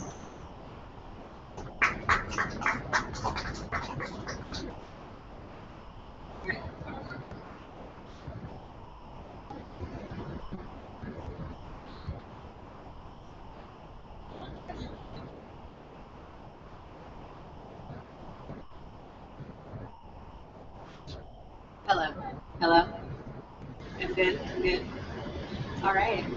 Welcome to the New Jersey block of this lovely thing. I'm going to read some ghost stories from the Garden State. So the first one is called The Haunted Library. Historic Bernardsville, once known as Bealtown, is home to one of the oldest buildings in Somerset County, a structure that today is part of the Bernardsville Public Library. The library offers visitors more than just books, research materials, and compact discs. This is an old book, by the way, so if you're there at just the right moment, on just the right night, you might catch a glimpse of the resident ghost, a young woman named Phyllis Parker. Phyllis's tragic story began in 1777 when the building that is now the library, it's actually not the library anymore, was the Bealtown Tavern and Inn, a popular resting place for American troops fighting in the Revolutionary War. The tavern offered weary soldiers a chance to eat and sleep as they traveled between the town of Plaquemine and General George Washington's headquarters in Morristown. The daughter of Captain John Parker, the tavern owner, 17-year-old Phyllis was an attractive, dark-haired young woman who assisted her father in operating his establishment. One fateful day, a young physician named Dr. Byram decided to rent rooms at the inn, and before long, he and Phyllis were in love. But the couple was not destined to share a happy life together. During an overnight stay at the inn, General Anthony Wayne discovered that some top-secret military documents had been stolen from his rooms. While questioning the Parkers, Wayne saw a picture of the young doctor in Phyllis's room. The general immediately recognized Byram as a British spy and sent out troops in search of him. The doctor, who had disappeared shortly after the documents were discovered missing, was captured as he arrived at the nearby town of Blazier's Corner. He was given a speedy trial and hanged as a spy. According to Valerie Barnes Kavnar in The Strange and Mysterious Past in the Somerset Hills Area, Dr. Byram's last request was to write a letter to the Parkers asking them to give his body a decent burial. After the hanging, Byram's body was transported back to the tavern. Although Phyllis's father had tried to keep the hanging victim's identity a secret, she snuck downstairs late one night after overhearing some soldiers talking about the incident. Stepping into the darkened back room, she raised the candle she carried and was shocked to see a coffin hidden there. With a shaking hand, she lifted the lid and saw Byram's body lying within. Her anguished scream echoed throughout the tavern, and shortly afterward, Phyllis went insane with grief. She died shortly thereafter and, by all accounts, haunts her family home to this day. Although for many years reports of spectral activity were limited, it seems that none of the owners who came afterward felt comfortable living at the inn for any length of time. The most impressive demonstration of Phyllis's presence occurred 100 years later, on the anniversary of her heartbreaking discovery. That night, the owners of the building reported hearing the tromping of soldiers' feet, the sound of splintering wood, and the frightful wailing of a woman. They moved not long afterward. Her presence apparently remained after the building became Bernardsville's public library in the early 1900s. Phyllis, the Library Ghost, compiled by Eileen Johnston, includes the recent tale of a young boy who was visiting the library and called his mother to the library's reading room to come look at the lady who was wearing a floor-length dress and standing by the fireplace. When the mother walked in, she discovered her son was pointing to nothing at all.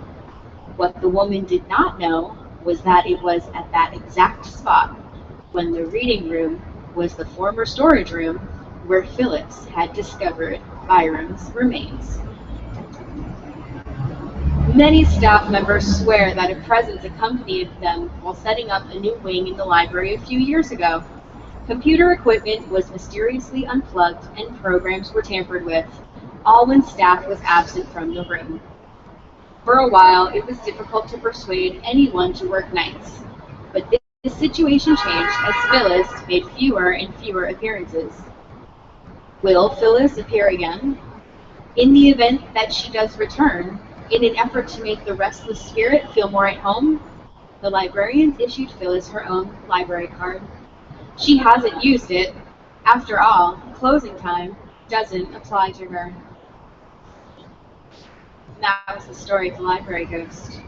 Now we'll move on to an old classic, The Tale of the Jersey Devil. If you don't know it, get ready. King of the Woods, the Jersey Devil. As anyone who has ever traveled through the Pine Barrens knows, the forest can be a frightening place, especially after dark. You might be less than a half hour from home, with your favorite radio station playing loud and clear, but the tall, endless sea of trees beneath a pitch-black sky can make it seem like you've stepped back into another world where strange beings roam the night. One restless creature that has haunted the New Jersey Pine Barrens for almost 2 centuries is the well-known Jersey Devil. While some of the earliest stories pinpoint his birth at Leeds Point along the shore, he may have been born in Pleasantville or Esselville. Although his mother was human, his father was reportedly none other than Satan himself. The Jersey Devil was said to have been the 13th and most unwelcome child of either the Leeds or the Shorts family. Exhausted by the pain of constant childbirth, the mother cursed the child as it was being born. However, she was shocked when the midwife delivered a baby that was far from human. Over the years, the creature had been described as having the head of a horse or cow, a body like a kangaroo or a horse, and feet like a pig. Some describe him with the talons of an eagle, but others say he inherited his father's cloven hooves. As the legend goes, the Jersey Devil escaped from his home immediately after birth, either through an open window or up a chimney. Although some claim that the younger monster's first meal consisted of his 12 older siblings, most people don't believe that the devil has ever attacked a human being. Over the years, he reportedly has killed chickens and other farm animals and has been seen by travelers prowling the region at night. A far older version of the devil's origins dates to the Lenni Lenape, the local Native Americans whose traditions included a mysterious night monster, who would appear on occasion to terrify villagers and frighten away game animals. Children were told never to venture into the woods after dark because the night monster might catch them and eat them. The more common story, however, is that the Jersey Devil was the child of a European immigrant who arrived in New Jersey in the 18th century. The first published account of the Jersey Devil, titled In the Pines, in the Atlantic Monthly in 1859, stated that the child was born human, but no sooner did he see the light than he assumed the form of a fiend, with a horse's head, wings of a bat, and a serpent's tail. Since that time, his activities have been recorded in newspapers, periodicals, and folktales. The devil reportedly has been seen throughout South Jersey, from Pleasantville to Salem and many points in between. Some claim that he usually appears whenever the threat of war is in the air. In the mid-1970s, it was even claimed that he had been seen in Texas, though most New Jersey residents doubt that the creature would have strayed that far from home. In 1939, a New Jersey guidebook listed the Phantom of the Pines as the official state demon. The 1976 book, The Jersey Devil, by James F. McCloy and Ray Miller Jr., has remained so popular that it is now in its 15th printing. In 2001, the first full-length feature film, made in 2001, that is on the page, I didn't mess that up, about the Jersey Devil, titled The 13th Child, Legend of the Jersey Devil, Volume 1, was released. Sorry, what was the name of that again? The 13th Child, The Legend of the Jersey Devil, Volume 1. Sure, that's the whole title? The entire thing. You have to wait for part 2. Unfortunately, it completely lost sight of the original myth and became just another B-grade horror movie. Thanks to all this public attention, the Jersey Devil has lived a long and healthy life and is the best-known New Jersey myth.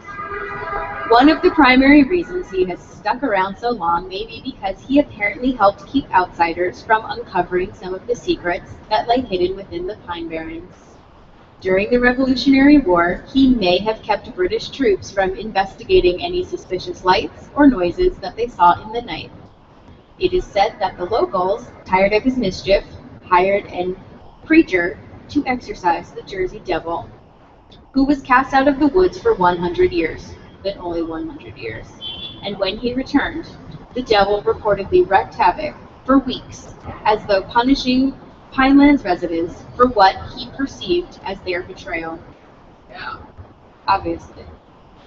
With the advent of Prohibition, crude stills spread throughout the forest produced Jersey's own version of White Lightning, which was sold from the back of old Model Ts to individuals and restaurants in the region. Residents of the Pine Barrens, who also depended heavily on a steady supply of fish and game to feed their families during those lean years, might also have spread the tale to discourage sportsmen from hunting in their woods. Although no one has reported sighting the Jersey Devil recently, tales occasionally do surface about encounters. One such story, handed down through a local family, relates the saga of a close encounter with the Phantom of the Pines, and it is as follows. According to my father, Uncle Fred used to run moonshine in and out of the Pine Barrens back in the 1930s in an old Model T truck that was held together with a strong rope and a length of chain. Well, the story goes that one night, in the fall of 1931, one of the last years of Prohibition, Fred was on his way back to town with a truckload of moonshine from a bootlegger he knew. Like everybody else, Fred needed money. Since many Americans needed a drink, despite a government that said they couldn't have one, Fred saw an answer to his problem. Like most people, Humanitarian. he's just helping the cause, you know? Like most people born and raised in South Jersey, Fred had heard tales of the Jersey Devil, this strange demon who had terrorized the Pinelands and nearby seashore for nearly 2 centuries. Although it was probably not a good idea to venture out alone with night coming on, Fred was just a little more afraid of the law than he was of any legend. The Model T was rattling down a sandy road when he heard an odd noise from the back of the truck. Thinking that maybe the barrels were shifting loose, he glanced in the rearview mirror and was shocked to see an odd-looking figure loping along behind the truck. Although the truck didn't move that fast, Fred was still surprised to see the figure not just keeping up, but getting steadily closer. Fred sped up a little, and his follower kept pace. As he watched, you guys just won't know what happens, because I'm done. The nature of the reading. That's beautiful.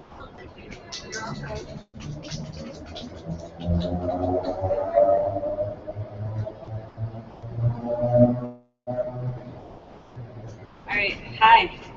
I'm going to read some pieces from this book called The Realm of Possibility, which is a series of YA poems by David Levithan. First one is, My Girlfriend is in Love with Holden Caulfield. My girlfriend is in love with Holden Caulfield, and it is driving me crazy. She's read that book 13 times, which is about 11 more times than she's bothered to read me. Everything she sees now is phony. Starbucks is phony. Our teachers are phony. Society is phony. And love, well, love is the phoniest of all. At first, I tried real hard to argue, but that made me one of them and not him. She tells me he's sweet because he wants to stop all of the little children from running off a cliff. And I say, can you possibly think of a situation where a group of children would be running towards a cliff? And she says, I just don't get it, which is her way of saying she just doesn't get me and how I can get everything so wrong. Not like Holden, who would be like 70 years old right now, but is frozen at this age that I cannot wait to leave. She says she misses being a kid, just like Holden misses riding the carousel. But what's going to stop us from getting on the carousel? From sledding at midnight, from candy and crushes? Just because we're having sex doesn't mean we can't kiss.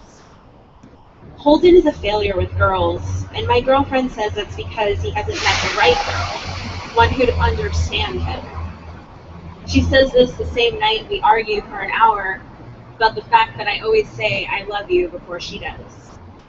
I leave the room to sneak us some drinks, and when I get back, she has the book out, read so often that it's spineless.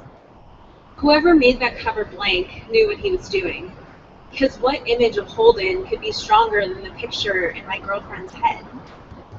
We've been going out for 5 months now, sleeping together for 2, fighting over who loves who for 1. I used to love that she could love a book so much. It was her first present to me. I told her I loved it, when what I really meant was I loved that it was from her. Then I made the mistake of criticizing. I said that Holden seemed pretty sad, and she said, yeah, that's because his brother died. And I said, it wasn't just that kind of sad. She said maybe it took a certain kind of person to see the truth in it, and because I loved her even then, I said she was right.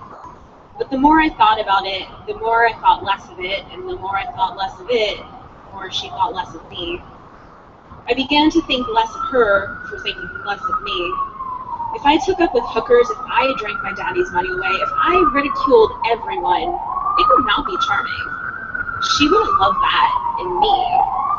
And yes, Holden would keep those kids from falling off the cliff, but who wouldn't?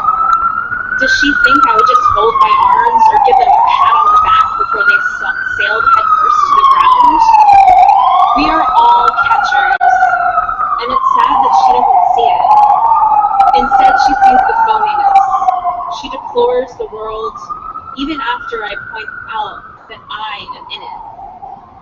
If she were running through the rye, if she were headed toward that abyss, I would grab hold with every ounce of my strength, with every scared beat of my heart, with every thought that could only be for her.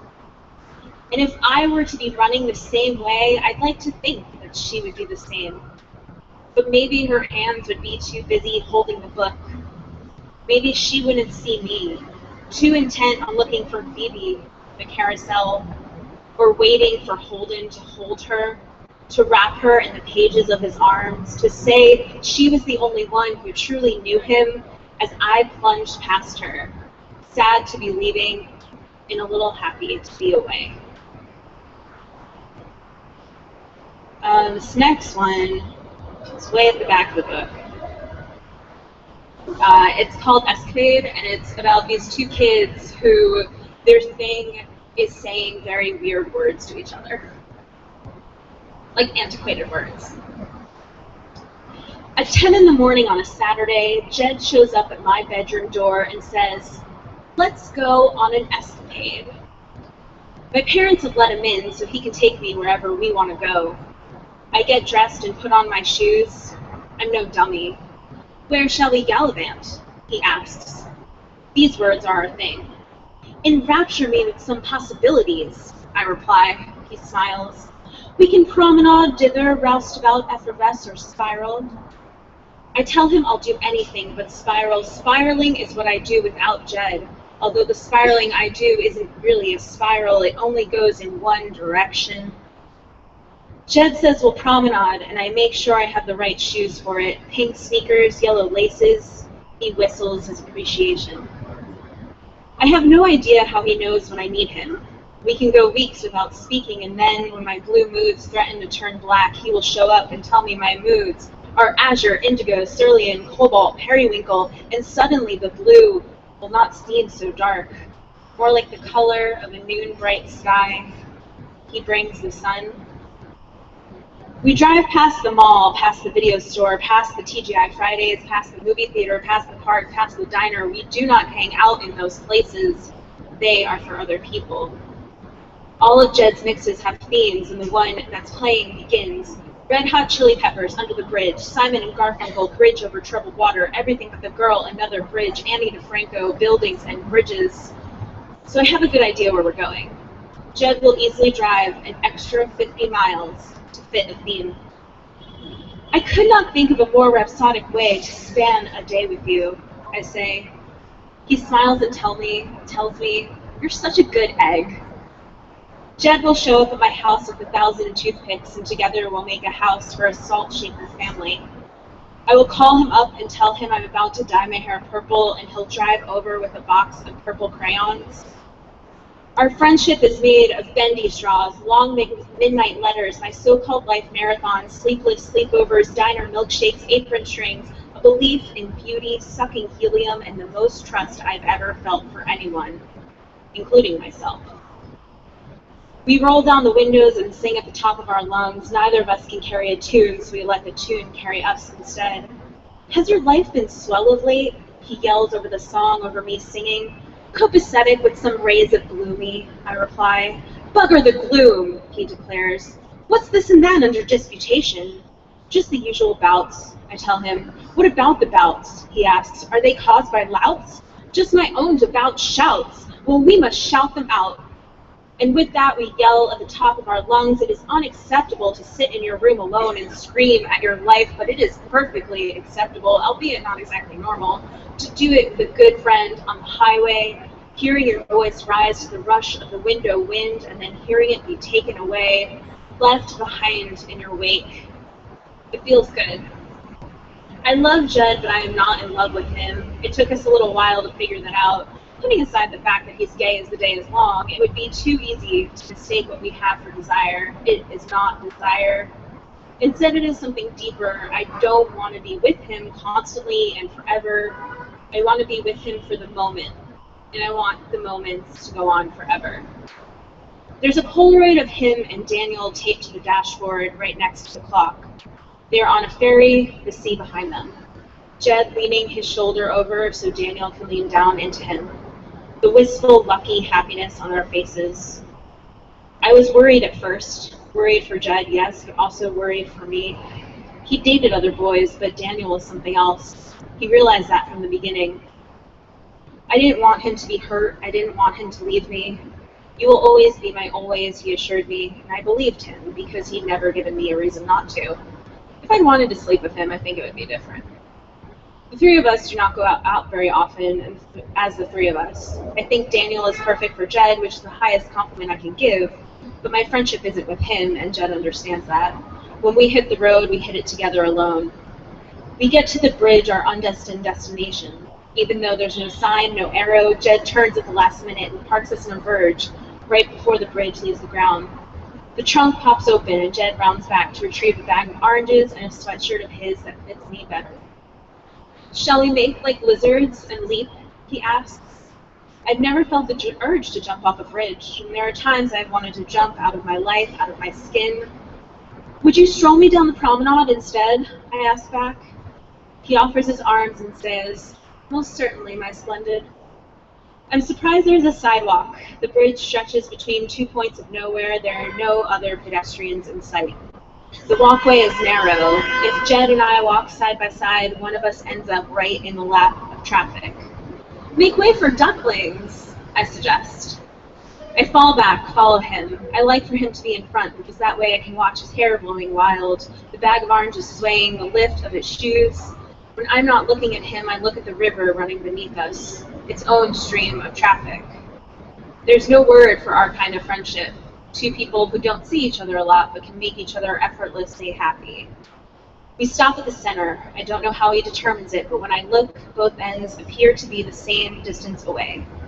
We sit on the walkway and dangle our legs through the railings, kicking the air. He peels me an orange. If I tell you something startling, do you promise not to swoon? I nod and watch the orange peels fall into the river. I've gotten him a ring, he says. It wasn't until Jed and I understood how a person can be disarming. I have spent years of my life sitting in my room creating defenses of cynicism, darkness, and bleakness. Jed's friendship is the skeleton key to my fortress. He disarms me every time. Let me see it, I reply. He hands me the open orange, sections peeled back with ink petals. He wipes his fingers and then carefully reaches into his pocket. What emerges is a quagga. 2 hands, 1 heart. I've seen the rings before, but never like this, never held between 2 fingers instead of one on one, never in the wind-blown sun, never so high over the water, never so close to me. 2 hands, 1 heart. Do the 2 hands belong to different people? Are they holding their love in common, keeping it perfectly balanced? Or do the 2 hands belong to one person, giving the heart as an offering, take this as yours? At that moment, a truck speeds across the bridge. It comes dangerously close to us and shakes the false ground that we sit on. I am jolted forward into the rail. The orange falls from my hand. And the word I think is precarious, because as the bridge rocks like a beast, a tremor down its spine. As I pitch forward, so close to the air of no return, I am struck by how precarious it all is, how the things that hold us are only as strong as the faith that we have in them. You go on the bridge because you trust that it will not fall. The fingers will clasp because we trust them too. You need 2 hands to hold a heart. The tremor subsides and I look over to Jed. He is ghostly pale, but the ring is still between his forefinger and thumb. He has held on because he has not considered letting go. How precarious, I say, and he says, you mean precious. He gives the ring to me. I hold a small part of his future in my palm. You trust me that much, I ask? He smiles and says, I do.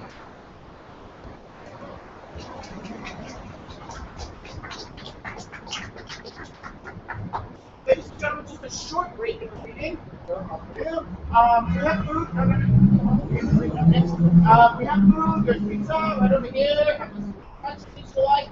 A lot of it. So, help yourself. Thank you for being here. Really appreciate it. Hi, everybody. I'm reading the first few chapters of Whales on Stilts by F.G. Anderson. On career day, Lily visited her dad's work with him and discovered he worked for a mad scientist who wanted to rule the earth through destruction and desolation. Up until then, life hadn't been very interesting for Lily. There had not been very many mad scientists. She lived in a small town called Pelt. There was a supermarket and a library and several mini malls with discount clothing outlets. The highway went through and people were pulled over by the police if they drove more than 5 miles above the speed limit. It was that kind of town. Most people didn't know that Lily herself was interesting. She watched things a lot and thought about them a lot. She didn't say much, except to her closest friends. She hid behind her bangs. When she needed to see something particularly important, she blew on her bangs diagonally upward, either from the left or the right side of her mouth. Her bangs parted like a curtain showing a nose and chin matinee. Lily believed that the world was a wonderful and magical place. She believed that if you watched carefully enough, you could find miracles anywhere. The town's baseball team had a secret handshake that went back to the time of the settlers. A professor down the street had a skeleton hanging in his vestibule. Behind the dry cleaner, some ladies held newt races. There were interesting things like this everywhere, waiting to be noticed.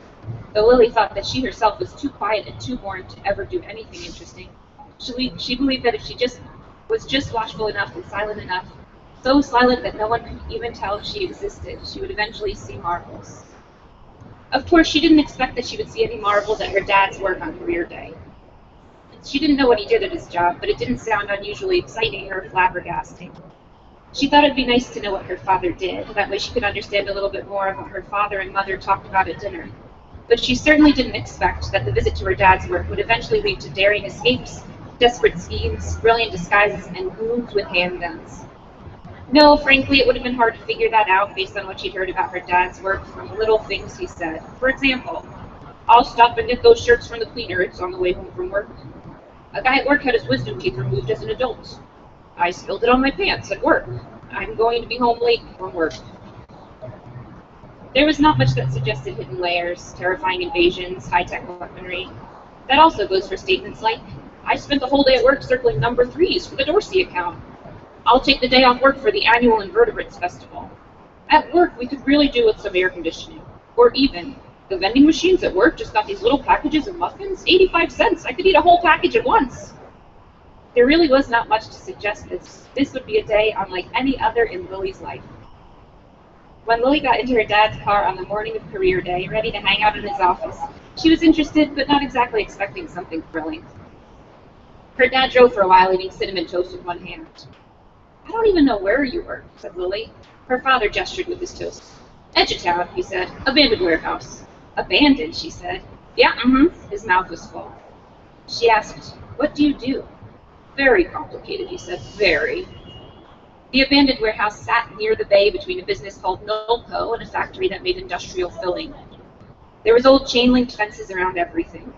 Lily's dad parked in the lot. They got out and walked over to the abandoned warehouse. It was made of old bricks, and all the windows were black with soot and broken. There was a big spray-painted wooden sign that said, "Abandoned warehouse, stay out. There are probably scorpions." Lily's dad lifted the sign and turned an old pipe that stuck out of the wall. A secret door slid open. He walked in. Inside, there was a desk with a receptionist. The receptionist said hello to Lily's dad and gave a big smile. "Good morning, Mr. Geffelty," she said. "Good morning, Jill," he said. "How are things today?" "I'm okay, I guess," said the receptionist. "Except I'm having pains in my knees from doing something stupid with the big round of cheese." "I'm sorry to hear that, Jill," said Lily's dad. He showed his badge, and the receptionist clicked the button that led him through a door. They walked into a laboratory. People in lab coats were holding test tubes over flames. There were beakers and lasers and so on, Bunsen burners and elements and computers. You know the drill. Everything looked incredibly top secret. Lily was blowing her bangs out of her face as quickly as she could. She glanced at everything they passed. She was amazed. "What is this place?" said Lily. "Dad?" Lily's dad looked bored. "Research and development," he said. She looked around again. He took her wrist and dragged her forward. "Come on, honey," he said. "They don't like people to look at what they're working on. After a minute, the guards start shooting. First near your feet, then at your knees." The guards stood with big guns next to all the doors, watching everything and frowning. Lily rushed to catch up with her father. She grabbed at his sleeve. She whispered, "What do you make here?" "I don't know," he said. "I'm in sales and marketing." "Dad, you must know. There's something weird going on here." "What's gotten into you?" "Careful to keep walking," she whispered. "This is like some sort of mad scientist laboratory. What do you really make here?" "Oh," said her father, laughing, "a mad scientist laboratory. Nothing quite so sinister. I think your imagination has gotten the better of you." No, honey, it's all completely above board, but it's kind of complicated to explain. He patted her arm. Keep walking, the guards are looking antsy. They reached a staircase and started up. Lily lingered behind, looking back at the lab. What's wrong? Her dad asked. Lily blew the hair out of her face and looked straight at him. Oh, come on, honey, he said. It's not really as suspicious as it seems. We're a mid-sized company devoted to expanding cetacean pedestrian opportunities. She looked confused. He smiled. We make stilts for whales. See, nothing suspicious. But her father stuck his hands in his pockets and jogged up the steps whistling. The tune was, How Much Is That Doggy in the Window? Dad? She protested, but her voice was too soft and he was already a flight above her. Chapter 2. Break and Brine. Lily's dad's office was large and kind of bare. He had a desk and a computer and a phone. He sat her down in a chair over in one corner and read his email. He drank some coffee. He typed some things. Lily wanted to get up and explore the abandoned warehouse, but she knew she wouldn't be allowed. She had brought along some homework, but she couldn't really concentrate on it, not while sitting in the middle of an extremely dangerous, highly guarded, high-tech, secret scientific laboratory. She tried to work on math. She told herself that there really weren't mad scientists, and if there was a mad scientist, the worst place you could build a lair would be in an abandoned warehouse, because that's where everybody looked for mad scientists. She kept on hearing weird beeping noises through the walls.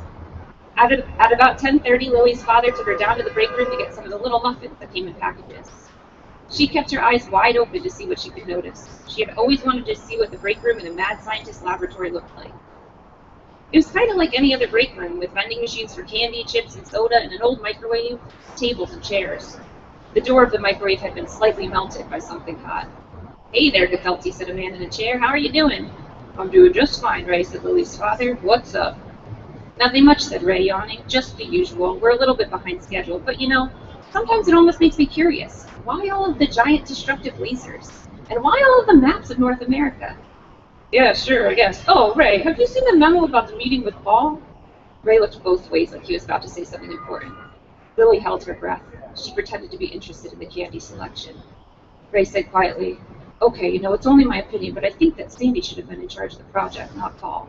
I mean, Paul's a great details person, but he doesn't always get the overall picture, you know what I mean? Sandy's good both with details and with the big picture. But you know, Sandy doesn't get on so good with Loretta, and I think that's why they hired Paul after that whole thing with Bob and Sheila. Mr. Gefelty said, I agree, but hey there, Larry. Both men straightened up when someone who was obviously the boss came in. The newcomer was dressed in a pinstripe suit, very natty, with a grain sack over his head with two holes cut out for his eyes. Hey, boys, he said, everything well? Larry, said Mr. Gefelty, I'd like you to meet my daughter, Lily. Larry held out a blue rubbery hand. Hi, Lily, nice to meet you. Lily was shy, especially of blue rubbery concealed people, and so she didn't say much. She shook his hand. Say hi to Larry, Lily, said her father. Hi, said Lily. It's very nice to meet you.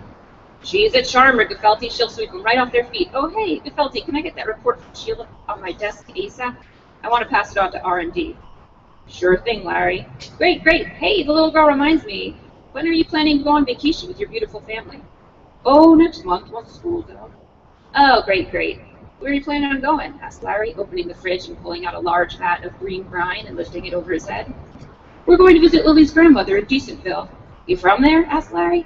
My wife. Oh, great, great, said Larry, dumping the vat of brine over his head so it soaked his green sack and his suit. He put down the empty metal vat. Oh, wait a second, Gefelty, just thought of something. By then I will have taken over the world in Decentville, you know. Larry made a noise that sounded like several large futuristic lasers blowing up the Decentville police station, the Bijou Theater, and the rest of the town being engulfed in flames and destruction as car alarms went off in deserted, burning alleyways. Lily's father bit his lip. Ah, shoot, he said. Well, we'll reschedule. Best thing forward, agreed Larry, nodding his shrouded head. Best thing.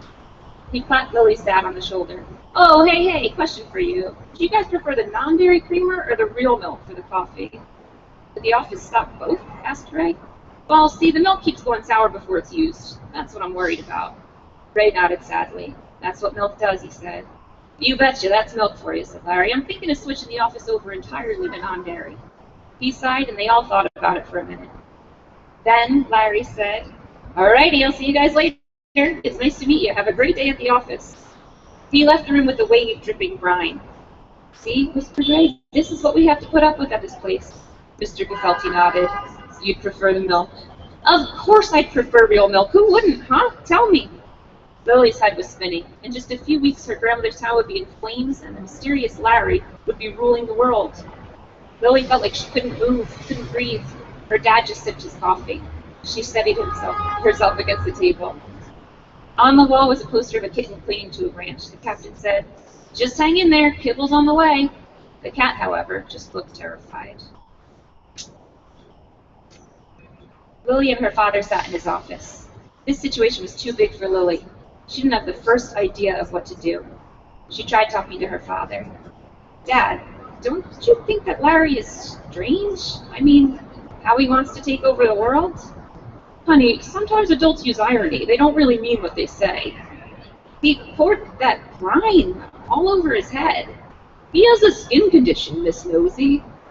"But," said Lily, "Sweet Pea, don't let your imagination go crazy. We're just a cetacean prosthetic company in an abandoned warehouse." "But Dad," "Honey, don't you see all the things on my desk? I have to do all these things." He picked up a piece of paper. "This thing and another piece of paper. This thing, stick-it note. This thing, folder. And even this thing. So, why don't you do your homework and let me do what I have to do?" So Lily quietly worried. She thought that Larry was pulling the wool over his employees' eyes. He was going to try to take over the world. She didn't know how, but she believed that was what he was after. What could she possibly do? She was just one person, just a short person. And Larry was an adult, a full-grown, blue, rubbery, concealed adult, taking over the world. What could she possibly do? This thought filled her with terror. This is a special thing. Like huge words filling a bleached, pale white page. She decided she needed help. Quickly. Am I good on time? Okay, I'll start this chapter. There was no question who Lily should ask for help. Her two best friends, Katie and Jasper. Lily thought of herself as just a boring, quiet girl, but she knew she had interesting friends. Katie and Jasper had been through a lot of adventures and were famous for their bravery and heroism. Katie Mulligan lived in Horror Hollow, a little suburban development just off Route 666. Living in Horror Hollow, Katie had lots of experience with zombies, werewolves, and flesh-eating viruses. She even had her own series of books about her adventures, the Horror Hollow series, and a fan club. People sent $10.99. They got a monthly newsletter, a Horror Hollow Ghost Hunters kit, and a badge that had a picture of Katie screaming. The time at the end of 7th grade when her blood had been taken over by a rogue mind sloth, forced to flow backward. Lily and Katie had been friends long before Katie became famous for her first book, Horror Hollow #1, Entree for the Beetle People. Katie had never even talked about her fan club or how she was always being interviewed by writers for the series. Still, Lily knew that Katie was smart, quick, and brave, all things that Lily didn't think she herself was. Lily's other friend was Jasper Dash, boy techno-nut. Jasper enjoyed inventing things.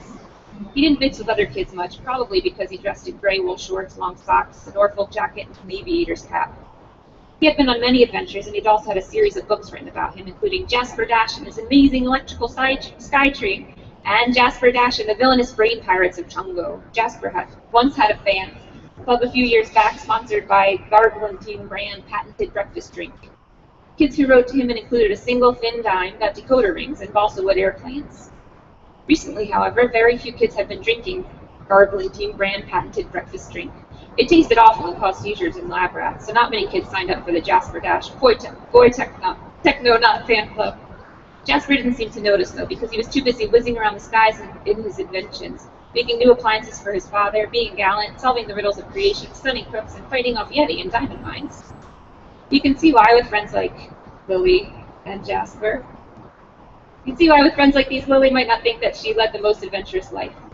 Both Katie and Jasper often told Lily that she was a hero just waiting to happen. They both admired her for many reasons.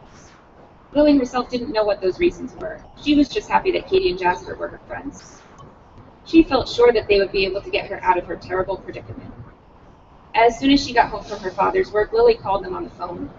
She asked if there was someplace they could meet. She said it was really important. Jasper said they could come over to his place and have a cool sherbet smoothie in his airship snack bar, which had been featured in Jasper and his astounding Aero Bistro. The end.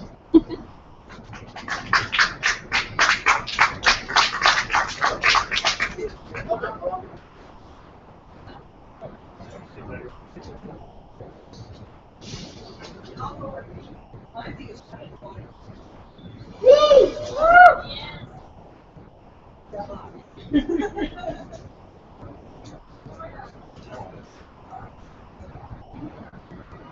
sorry, I'm trying to get out. Do you have enough light? Yeah, Okay. I do. This is from The Evil Wizard Smallbone, which is by me. Chapter 1. Nick Renault didn't know where he was. He'd left the last town a while back, and now all he knew was that he was somewhere near the coast. No lights or houses or gas stations, only trees, black against the cloudy sky, with the road glimmering faintly between them. Night was falling, along with the temperature. He was cold and hungry, and not far from being scared. As far as he could tell, it had been 2 days since he'd stood on the highway with his thumb out waiting for a truck to pick him up and take him far away from beaten Maine as the road would go. It had taken a while, and the driver who eventually stopped was pretty suspicious, but it had worked out all right in the end. Nick smiled. He'd fooled that guy, but good. Getting him to believe Nick was going home instead of running away had been easy. Persuading him to drop Nick outside Bath had taken some fast talking, but Nick was good at fast talking. Sometimes he'd even been able to talk Uncle Gabe into beating up on his cousin Jerry instead of him, but not nearly often enough, which was why Nick was running away. Again. Nick had put a lot of time and thought into planning his escape, and he thought he'd done a pretty good job. He'd boosted a map and a flashlight, extra batteries, some trail mix, and a bottle of Coke from a gas station. He'd stuffed his emergency kit and some clean clothes into Jerry's old backpack and hid it under his bed, ready to grab when he saw a chance to make a clean getaway. Things hadn't worked out according to plan. The week before Christmas, Nick had gotten into another fight at school, and the principal had called Uncle Gabe to come pick him up. After getting yelled at by his boss for leaving work early and lectured by the principal about Nick's bad attitude, Uncle Gabe was ready for a few beers.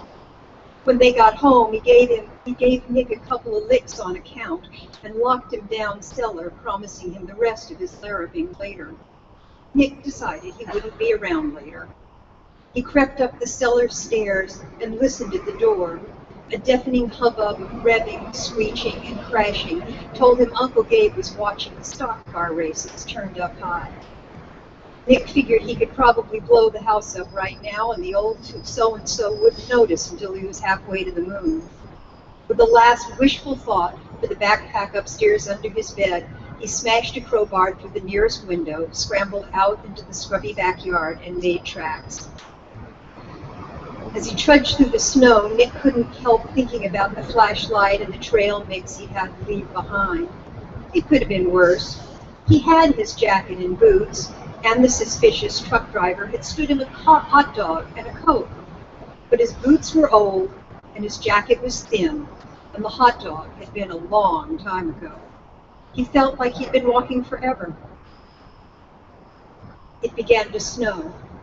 Fat, heavy, wet flakes clung to Nick's hair, clogged his boots, slid icy fingers down between his neck and his jacket collar. The wind picked up, needling his already stinging cheeks. He balled his fists in his pockets, bent his head, and forced his legs to keep going. White swirled around him until he was walking blind, surrounded by snow and cold and the insistent whine of the wind. Time passed, unmeasurable, and still he walked, his nose dripping and his eyes streaming with frosty tears. He couldn't feel his fingers or his toes. Sometime later, the snow let up. Behind the clouds, the moon was high, so he could just see a snowy road stretched out in front of him with trees growing thick on each side. He was so tired he could hardly stagger. There was some reason he shouldn't stop and rest in the snow, but he couldn't quite remember what it was. And then the howling started. It was far off at first, spooky, like the soundtrack of a horror movie, sliding up the scale and holding long and hollow before breaking off and starting again. Nick picked up his pace a little. A rabbit galloped past him and dove into the underbrush. A deer leaped across the road, wheeled wide-eyed, and took off in another direction. The howling sounded again, louder and much closer. Nick broke into a stumbling run. The road narrowed, curved, morphed into a path through the woods. The howling was still behind him, and the going increasingly rough and clogged with undergrowth. Doggedly, he floundered on. The path ended at a frozen stream. And Nick was on a path, running. It took him a moment to realize that he was running on a path, and another to see that the path was straight and dry and padded with pine needles. There was a light ahead of him, glowing through the branches like a yellow moon. It promised shelter and food and warmth. Nick followed. At the end of the path, Nick leaned against a pine tree, panting cloudily and staring across a good-sized clearing at the house the light came from. It was almost too big to be real, with roofs that blocked out half the sky. The howling behind him rose to a furious crescendo, and Nick launched himself into a shambling run that carried him across the clearing and up into the front porch. Half sobbing, he pounded on the big oak door. It flew open with a tooth-wrenching shriek of hinges. A narrow beam of yellow light blinded him, and a bony hand grasped his arm. "Let go," Nick gasped. The light pulled back, and a pair of rimless round glasses floated into view. Nick blinked. A beard like an extra-large dust bunny came into focus under the glasses. The beard opened. "What do you think you're doing?" said a gruff, creaky voice, banging on the door this time of night. "I'm lost," Nick said, "and there are wolves after me." "A likely story." The old man gave Nick a shake. "Can you read?" "Read? Are you nuts? Why?" "Answer the question." As a general rule, Nick was against answering questions truthfully. In his experience, any truth you gave away was likely to be used against you. "No," he said sullenly. "I got a condition or something. The letters don't make sense. Can I come in before I freeze to death?" The old man set the light on a nearby surface and rummaged one-handed in the pockets of his long coat, muttering, "Dern house," and "Jeezly mess. This better be good." Finally, he pulled out a small white rectangle and thrust it under Nick's nose. "What does this say?" Nick squinted at it. "It's a white card with black writing." The card disappeared. "Can't be too careful. Don't need some Jeezly boy reading things that don't concern him." As he pulled Nick inside, the door swung shut with a solid thump. Two large black dogs stalked out of the gloom and snuffed busily at Nick's knees. Nick stiffened. He wasn't used to dogs. The old man released his arm. "That's Mutt and Jeff," he said. "They don't bite." He chuckled. "Not hard, anyways." Believe the old man, the word the old man said, because Nick could read perfectly well, and this was what he'd read on the card the old man had shown him. Evil Wizard Books. Zachariah Smallbone, prop. Used books, maps, local history, speculative fiction, arcana. Open by chance and by appointment, Fridays through Sundays from May to September. A little while later, Nick was sitting in the kitchen. His feet were in a bowl of warm water, his shoulders were draped in a striped Hudson's Bay blanket, and his hands were wrapped around a mug of hot milk. The kitchen was tidy and oddly cozy, with red-checked curtains over the windows, an old-fashioned iron stove in one corner, and a stone fireplace with a rocking chair beside it. There was an orange cat in a rocker, and a second cat, black, curled up on a braided rug. The old man whose card said he was an evil wizard was hunched over the stove, frying sausages in a cast-iron pan, with his long black coat skirt flapping around his boot tops. He was also wearing a hat, like a bashed-in stovepipe. He hadn't taken either of them off, though the kitchen was perfectly warm. Nick didn't believe in wizards, evil or otherwise. Not in the real world, and certainly not in Maine. Even when he was a little kid, Nick had known that fairies and witches and heroes who overcame dragons and evil wizards were all just make-believe and daydreaming. However, if there was such a thing as an evil wizard, Nick thought he'd have a coat just like Zachariah Smallbones. He might even have 2 black dogs, although they probably wouldn't sit with their tongues hanging out begging for bites of sausage. They probably wouldn't be called Mutt and Jeff either. Nick wasn't sure about the cats. Smallbone plunked a plate of sausages and baked beans on the table, and Nick attacked them with the eagerness of a boy who hadn't seen food for a while. As he scraped up the last bite, the dogs heaved twin sighs of disappointment and curled up on the rug. The black cat leaped into the rocker, hustled the orange tiger out of its nest, tucked its paws under its chest, and closed its pale blue eyes. Smallbone forked another sausage onto Nick's plate. "What's your name, boy?" Despite the sausages and the cozy kitchen, Nick didn't even consider telling him the truth. Wizards might be made up, but evil was real. Jerry Renaud. Smallbone's beard bobbed thoughtfully. "You don't look like a Jerry. You don't feel like a Jerry. You don't smell like a Jerry, or act like a Jerry, or sound like a Jerry. I'll call you Foxkin. Where you from, Foxkin?" Nick took a deep pull of milk, then launched into the story he'd invented to explain what he was doing wandering through woods on a snowy evening. He was proud of that story. It was artistic, and he thought convincing. It involved a bike and an errand to an imaginary cousin living down the road, and the snow and the front wheel frame breaking, and Nick's taking a wrong turn and getting lost. While Nick talked, Smallbone tipped the black cat out of the rocking chair, sat down, and lit a long white pipe. "Very good," he said when Nick was done. "Very good indeed. You're an inspired liar, Foxy. You don't embroider unnecessarily, you give just the right details, and you know when to stop." Nick put on his best innocent look. "I don't know what you're talking about.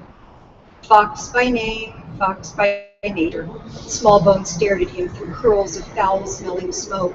"You can't fool me, you know, so you better not try. Now," he went on, "it just so happens that I could use an apprentice. You're scrawny as a plucked chicken and numb as a haddock, but you're here, so you'll have to do. It'll be the usual arrangement, room and board and whatever I feel like teaching you in return for seeing to the animals, cooking, keeping the place clean, and generally doing as you're told." The sausages and beans curdled in Nick's stomach. "Apprentice? I don't want a job. I mean, I'll work to pay off dinner and all, but I need to go home soon as the snow stops. My father will be worried." Smallbone gave a low, dry, evil-sounding chuckle. "You ain't going nowhere.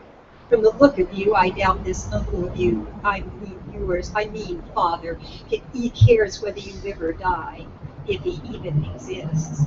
You're a waif and a stray, my Foxy. You knocked on the door and you asked for shelter.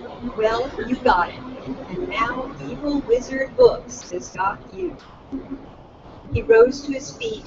The dogs jumped up like they'd been stung and ran into the front room, their tails tucked between their legs. The cats hissed and streaked after them. The old man lifted his arms, and his round glasses shone like silver coins, and his white hair and bony fingers crackled with energy. "I am the evil wizard Smallbone." His voice swelled and clanged like iron bells. "I know spells of binding and release, transformation and stasis, finding and losing. I learned them by experiment and example and luck. But most of all, I learned them from books. And you'll never learn a single thing I don't choose to teach you because you can't read." Nick stared open-mouthed. The evil wizard lowered his arms and straightened his hat. "Well," he said mildly, "now we're all clear where we stand, you can take a bath." "What?" Smallbone's head bobbed impatiently. "How old are you, boy?" Nick was too disoriented to lie. 12. Plenty old enough to know what a bath is. "You stink, Foxkin. In plain English, you stink. And you look like you've been drugged through a knothole backwards. Bathroom's through that door over there. Don't spare the soap."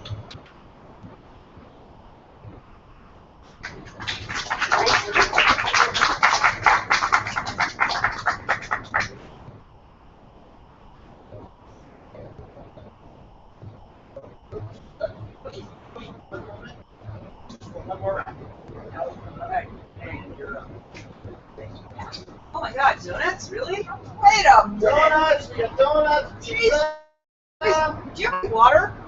No. Oh, well, all right. I brought some lunch with your point, not now. Oh, well, okay. But you bring up a good point, and I have it for the next readers. All right. Okay, so that was Delia Sherman, and she, that's a book coming out this fall from Candlewick Press, called The Evil Wizard Smallbone. Is that what they ended up calling it?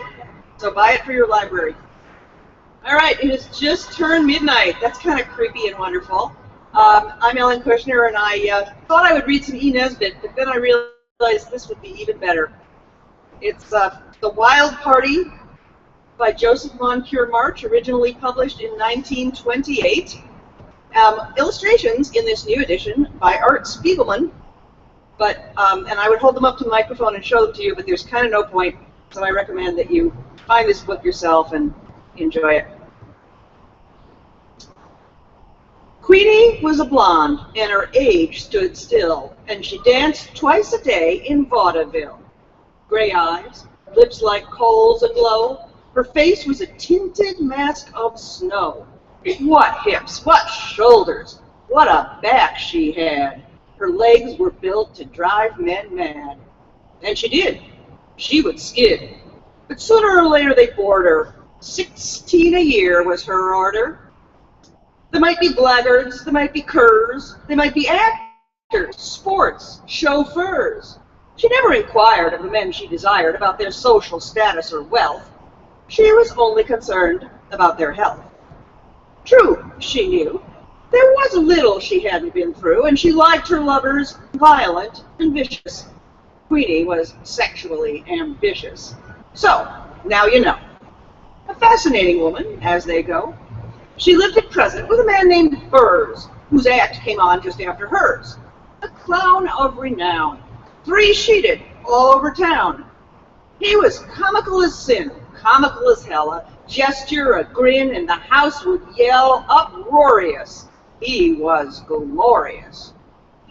So, from the front, people in the wings saw him and thought of other things. Coldly, most coldly.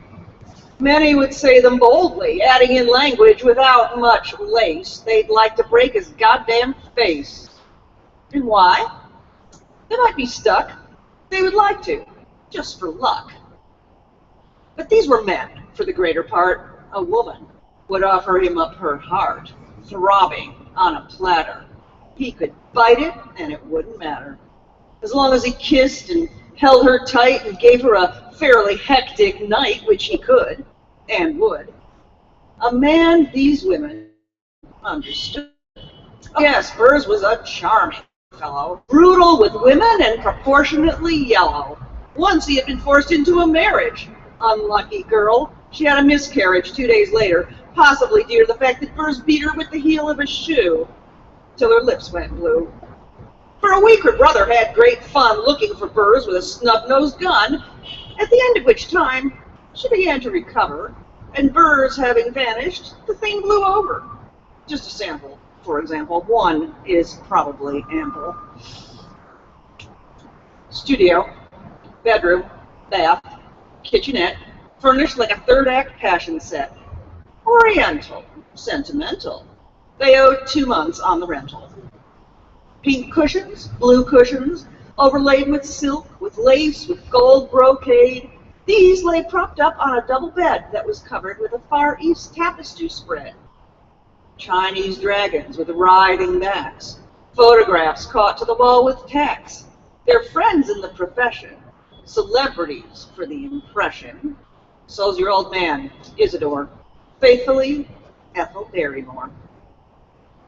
On a Chinese lacquer tray, there stood a gong with tassels and a brass Buddha, brass candlesticks, orange candles, an art vase with broken handles, out of which came an upthrusting of cherry blossoms that needed dusting. Books? Books? My God, you don't understand. They were far too busy living firsthand for books. Books. True, on the table there lay a few tattered copies of a magazine, confessional, professional. They talked of their friends on the stage and screen. That talked of their friends on the stage and screen.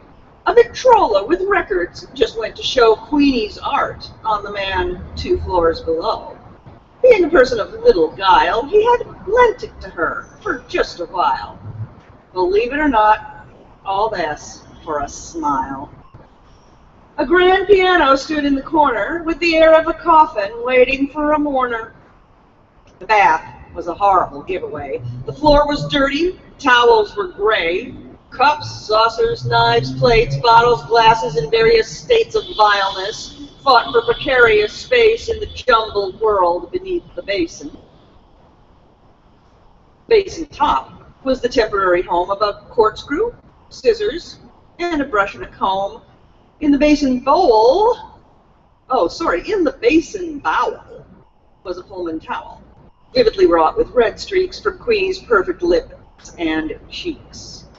Behind one faucet, in a stain of rust, spattered with talcum powder and dust, a razor blade had lived for weeks. Beside it was stuck a cigarette stub. And the tub? Oh, never mind the tub. On the doorknob there hung a pair of limp stockings and a brassiere too soiled to wear. Of the bedroom, nothing much to be said. It had a bureau, a double bed with 1 pillow and white spread. Their trunks, boxes, a chair. The walls were white and bare. Only occasional guests slept there. Queenie and Burrs, preferring air, slept with the Chinese dragons instead. Sunday noon, broiling hot. Queenie woke up feeling shot. She lay stretched out on the crumpled bed naked, slim arms above her head. She stared at the ceiling. She stared at her feet. She stared at the clock. She cursed the heat. Faintly, quaintly, she looked exquisite, saintly. Burrs was up, ugly, silent, unshaven, dressed in a pair of violent pink pajamas, badly crumpled. His eyes were pouched, his hair was rumpled. He sat brooding like a captive satyr over a cup and a percolator. He was gross, morose. The Sunday tabloids spread before him rather unusually well supplied with murder, rape, and suicide, left him cold, unsatisfied. Even the comics seemed to bore him. Queenie lifted her head a trifle from the bed. "Bertie," she piped. Her voice was pitched in a fretful key. His mouth twitched. He was dangerously stilled by enormous power of will. Her eyes filled with a martyred look. She registered grief, and her voice shook. "Bertie?" Sharply. "Well?" he inquired. "Bertie, Queenie is oh so tired." His teeth snapped. He was glitter-eyed. For a moment or so he could not decide whether it would be best to throttle or brain this woman with a nearby bottle. A woman who slept like a corpse under sod and woke up tired. Almighty God. His nerves jangled. He saw red. He said nothing, but Queenie did, from the region of the bed, peevishly. "Bertie, pour out a cup for me," said she. "The hell I will, you lazy slut. Do you think you're the Prince of Wales or what?" Tense silence, foreboding sudden violence. Queenie rolled up onto her side. She looked Burrs over, narrow-eyed. Her eyebrows rose on a vicious slant. Her mouth and chin grew adamant. Burrs was afraid, already routed. He tried bluster. "Well," he shouted, glaring. But she simply lay there, staring. So, for a long, awkward while, at last she smiled, a contemptuous smile at nothing. She yawned. She rose. She powdered. She pulled on a pair of sheer black hose. She rouged her lips. She powdered her nose and kept on going until at last her flesh to the knees was alabaster. Burrs watched. The silence grew. Was she through? Who knew? She thrust one foot in a French-heeled shoe and critical inspection. Never a look in his direction. The silence chilled his brain. Queenie. Silence. Queenie. Hell. He was stubborn now. Make her talk no matter how. He set his teeth, swallowed his pride, crouched at her side. Queenie! He seized her arm, shook it. She may have been pleased, but she didn't look it. Her eyes flashed, no truce. Loose. Up she leapt, white-faced. He lunged, his arms went around her waist. They tightened, they locked, they crushed her thin. For a moment she writhed. He pulled her backwards, and her soft, slim body covered him. His face was pressed deep in her breast. She loosened. She lay still, giving his hands and lips their will. She was cold as ice all through it. She had him now, and she knew it. His heart quickened, his breath thickened. She covered his mouth with a kiss like flame, and he quivered, and he gasped, and he almost came. Now, swift as a snake, she shifted. Her shoulders rose, arm lifted. Down she struck. His tight embrace gave.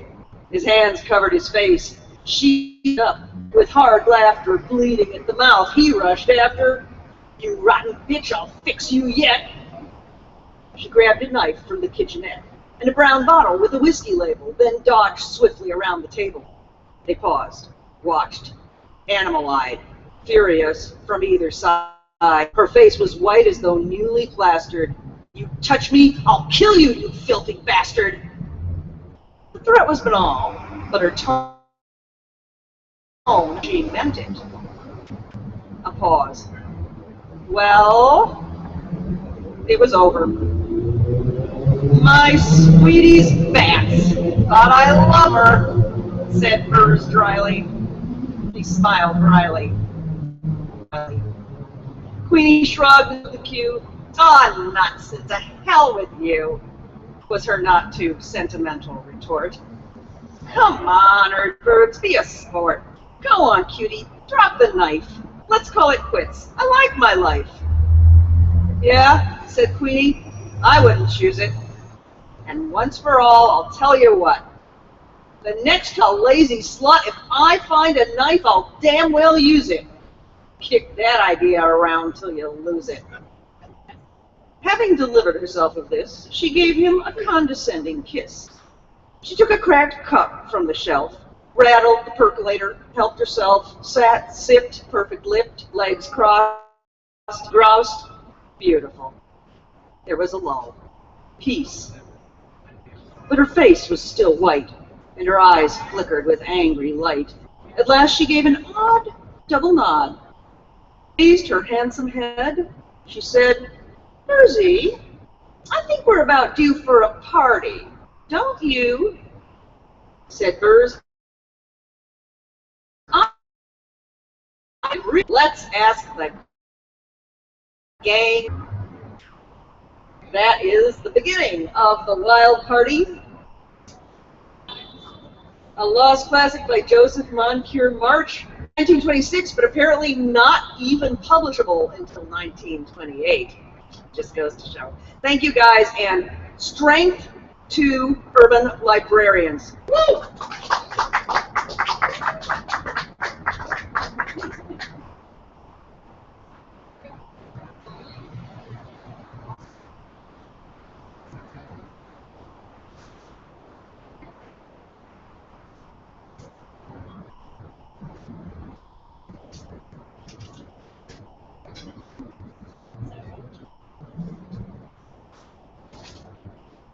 Hi. All right, so does this mean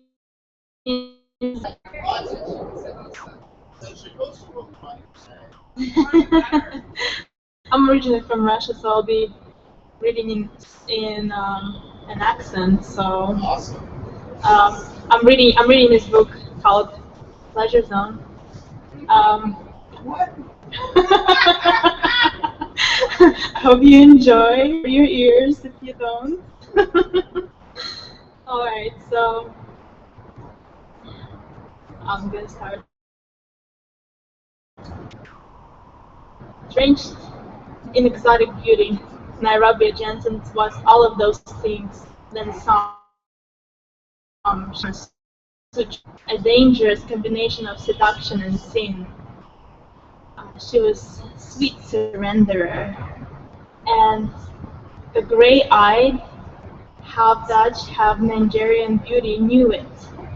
After all, she was every man's dream, and over the years she became the forbidden fantasy of her share of women as well. No, she wasn't a lesbian.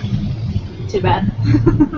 but she did consider herself heterosexual. She considered herself heterosexual either.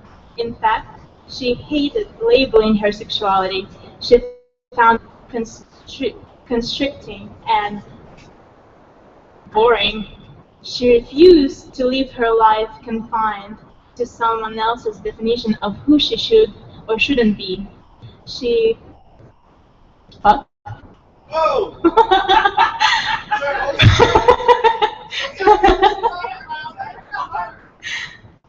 Fuck.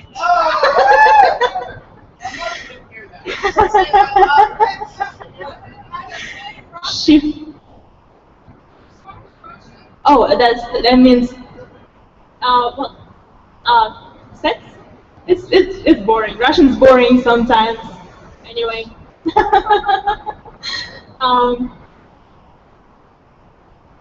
Whoever she wanted, when she wanted, however she wanted. But it was no secret she loved the taste of pussy. Hell, most of the world has probably seen her with her face pressed between the thighs of slew of women during her porn star days. She was a porn star. And she had a lot of opinions. She was an opinionated woman. I like that. So,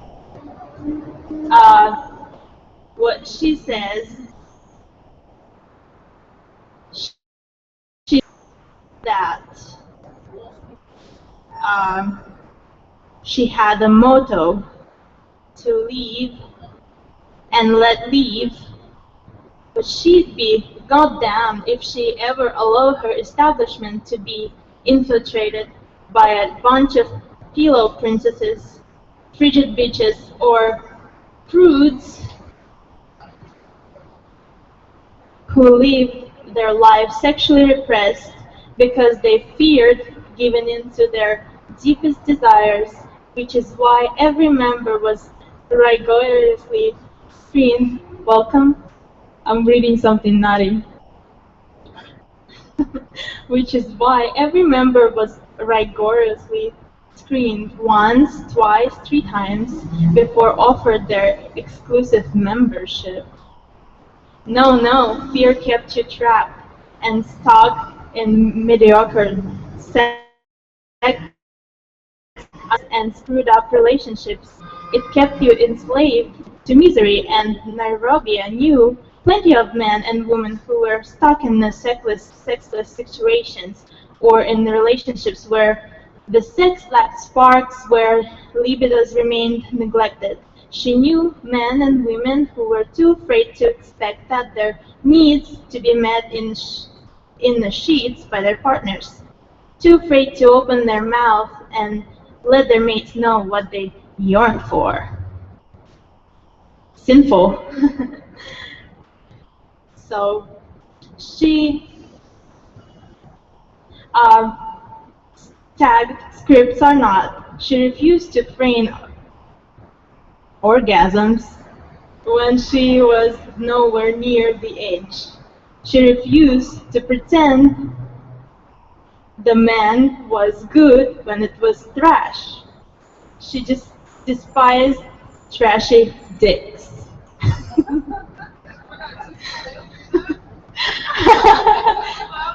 Dicks.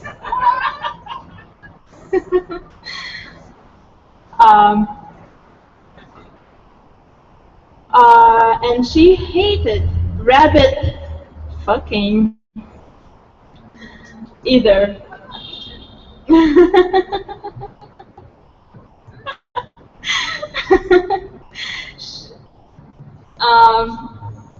No. No man was going to pull her hair and pound her pussy or slap her ass and bang it into its frame. I'm enjoying this so much. Unless she demanded it. Unless she begged for it.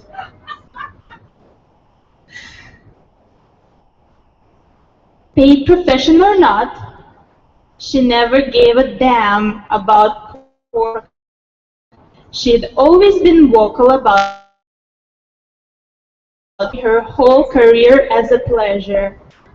And she'd been known to walk off sets right in the middle of a scene if she wasn't being sexed right.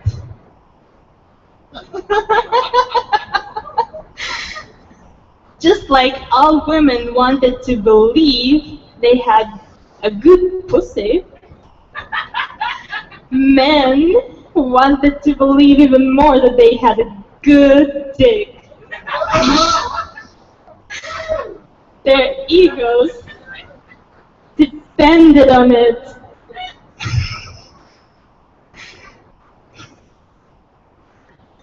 But Nairobi refused to stroke their fragile egos or their good-for-nothing dicks.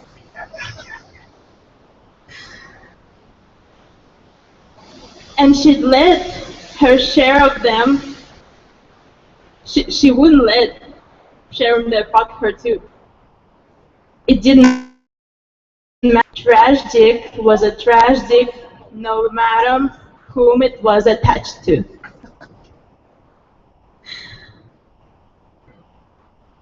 Time? No time?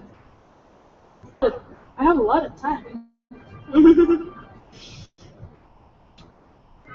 So, Nairobi's lips curled into devilish green as the Pleasure Zone's slogan played in her head over and over and over. It rotated heavily in her mind like that one of her favorite songs in her expansive music collection, Enter If You Dare. The Pleasure Zone was more than sordid sex. It was a journey into the unknown. It was exploration. It was voyage to toe-curling pleasure.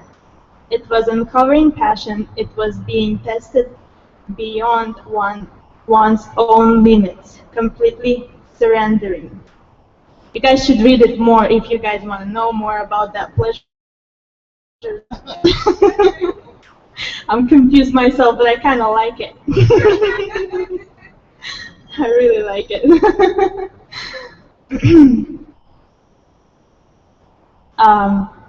Now they talk about this gentleman. Do I still have time? Sorry, I should have grabbed my phone. Nairobi was 18. My, how time flew. 18 years later, and she was well seasoned, well fucked. My orgasmic goddess. She made a mental note to give Lexington a call. Just hello, of course. Thoughts of him made her horny.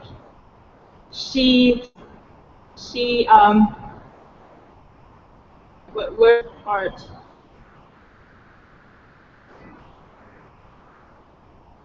Oh, okay. Here it is. Oh, cool. 5 minutes. I'll read you the most interesting part. It's gonna be the most dirtiest one too.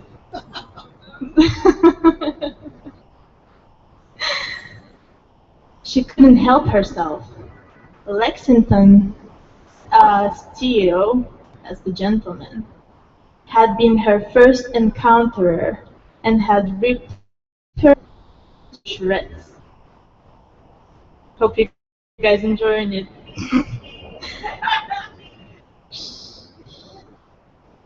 He'd fucked her senseless.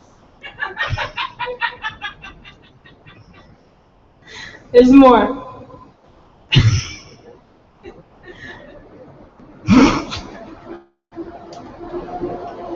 Fucked her inside out and upside down.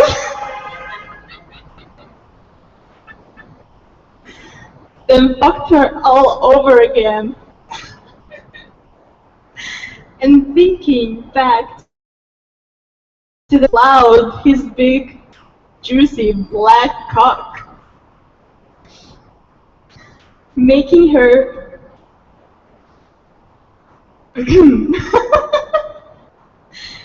okay, that's funny.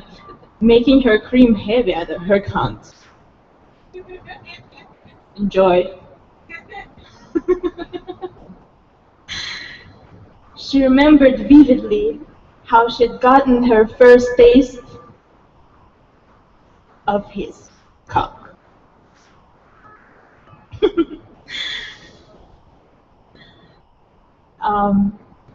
Yeah, so that's the part.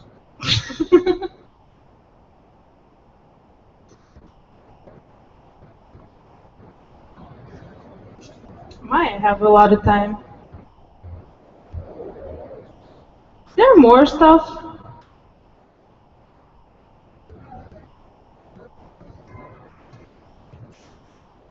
More dirty stuff? No more dirty stuff? Yeah, I'll just tell you about the interesting stuff then, I guess. Nairobi was 36, wealthy, and so very thankful she hadn't got ADDs, some other filthy entity, or drug addiction, like so many others she'd known during her career as a porn star. It's an interesting book. She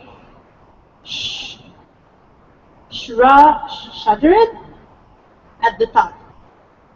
Bottom line, after years of award-winning performances and limitless fucking, Nairobi knew a thing or two or three about mind-blowing orgasms and pleasuring.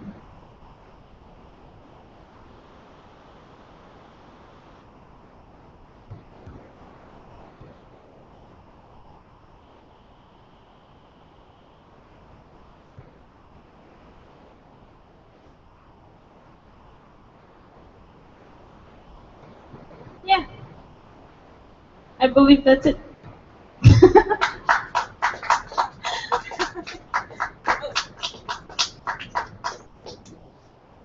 Cock, pussy, dick, cock.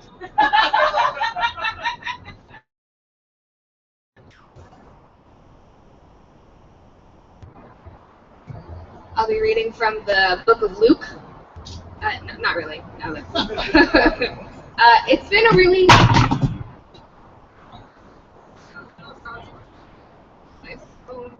my baby. It's been a very long time since I've read out loud, so bear with me in case this is awful. I feel like I should probably give out a little spoiler alert. I'll be reading at the very end of this book, but it is William Goldman's The Princess Bride, so I'm sure most of us are familiar with this story. That was supposed to be a special surprise. Now it's ruined.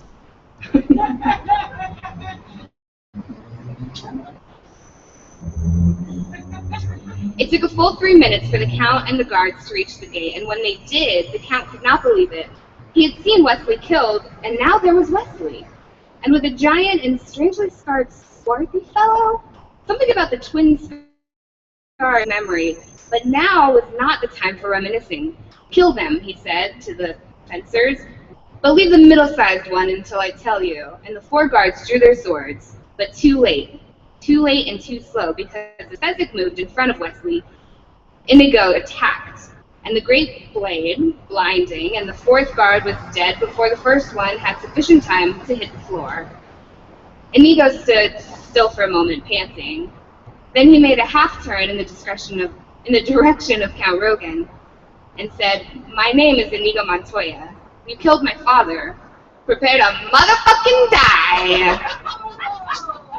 It's the uncensored version. And in reply, the Count did a genuinely remarkable and unexpected thing. He turned and ran. It was now 5:37 Western Standard Time. King Lautharon and Queen Bella arrived at the wedding chapel in time to see Count Rogan leaving the 4 guards and charge down the corridor. "Are we too early?" Queen Bella said as they entered the wedding chapel and found Buttercup and Humperdinck. And the prince said, all in due time will come matchlessly clear, but I fear there is a strong possibility that at this very moment the Guildarians are attacking. I need time alone in the garden to formulate my battle plan so I could prevail upon you two to So could I prevail upon you two to personally escort Buttercup to my bedchamber?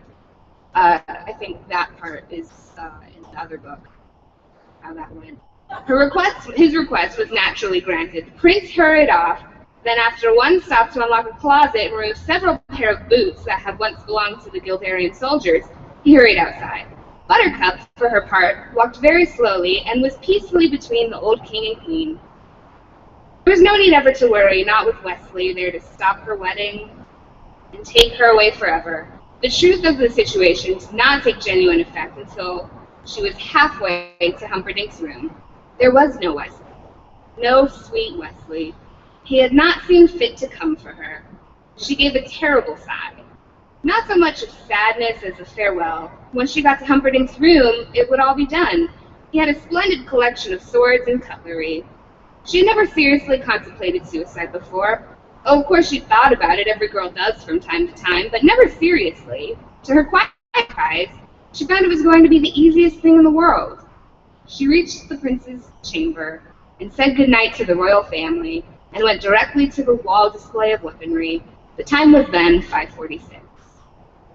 Inigo, at 5:37, was so startled at the count's cowardice, that for a moment he simply stood there. When he gave chase, and of course he was faster, but the Count made it through the doorway, slammed and locked it, and Inigo was helpless to budge the thing. "Fezzik!" he called out desperately. "Fezzik, break it down." But Fezzik was with Wesley. That was his job, to stay and protect Wesley, and though they were still within view of Inigo, Fezzik could do nothing. Wesley had already started to walk, slowly, weakly, but he was under his own power, walking. "Charge it," Fezzik said. "Slam your shoulder hard, it will give for you." Inigo charged the door. He slammed and slammed his shoulder, but he was thin, the door otherwise. "He's getting away from me," Inigo said. "But Wesley is helpless," Fezzik reminded him. "Fezzik, I need you," Inigo screamed. "I'll only be a minute," Fezzik said, "because there were some things you did no matter what, and when a friend needed help, you helped him." Wesley nodded, kept on walking, still slowly, still weak, but still able to move. "Hurry," Inigo urged. Fezzik hurried. He lumbered to the locked door, threw his bulk against it hard. The door held. "Please," Inigo urged. I'll get it, Fezzik promised, and he took a few steps back this time, and drove his shoulder against the wood. The door gave some, a little, but not enough. Fezzik backed away from it now. With a roar, he charged it across the corridor, and when he was close, he left the castle floor with both feet, and the door splintered. Thank you, Inigo said, already halfway through the broken door. "What do I do now, though?" Fezzik called. "Back to Wesley," Inigo answered, in full flight now, beginning chasing through a series of rooms. "Stupid," Fezzik punished himself with, and he turned and rejoined Wesley. Only Wesley was no longer there. Fezzik could feel the panic starting inside him. There were half a dozen possible corridors. Which, Fezzik said, trying to figure it out, trying for once in his life to do something right. "You'll pick the wrong one, knowing you," he said out loud. And then he took a corridor and started hurrying along it as fast as he could. He did pick the wrong one. Wesley was alone now.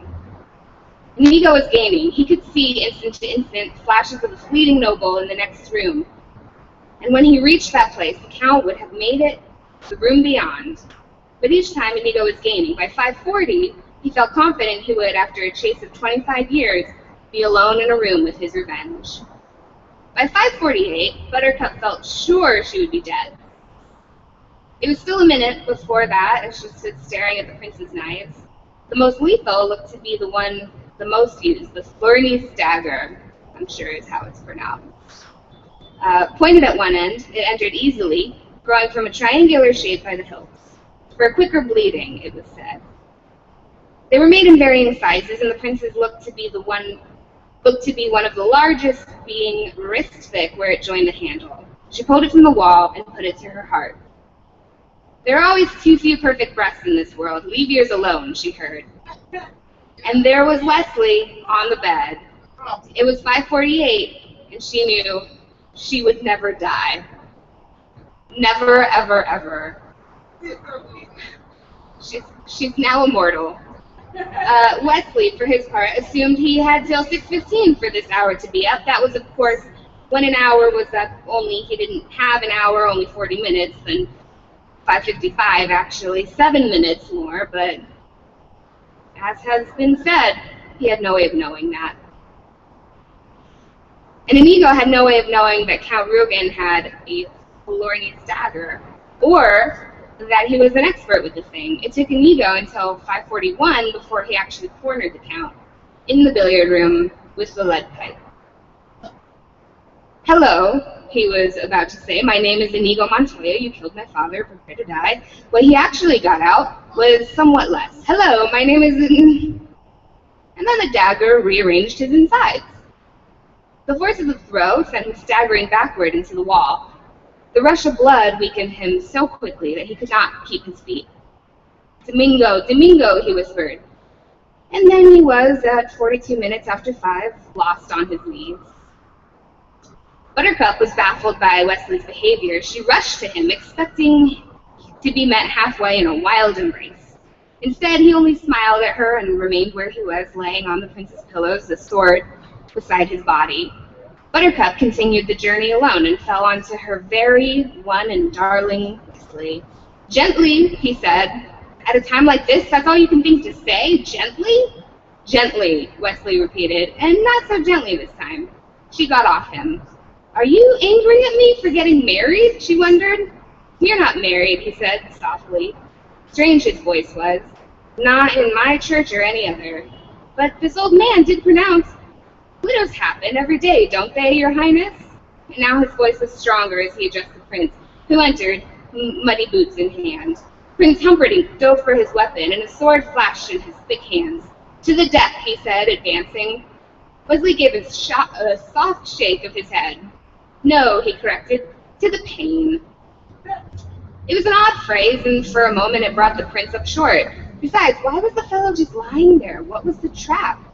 I don't think I could quite understand that. Wesley lay without moving, and he was smiling more deeply now. I'll only be too delighted to explain. It was 5:50 now. 25 minutes of safety left. There were 5. He did not know that. How could he know that? Slowly, carefully, he began to talk. Inigo was talking too. It was 5:42 when he whispered, "I'm sorry, Father." Count Rugen heard the words, but nothing really connected, until he saw the sword still held in Inigo's hand. "You're that little Spanish brat I taught a lesson to," he said, coming closer now, examining the scars. "It's simply incredible. Have you been chasing me all these years only to fail now? I think that's the worst thing I've ever heard of. How marvelous."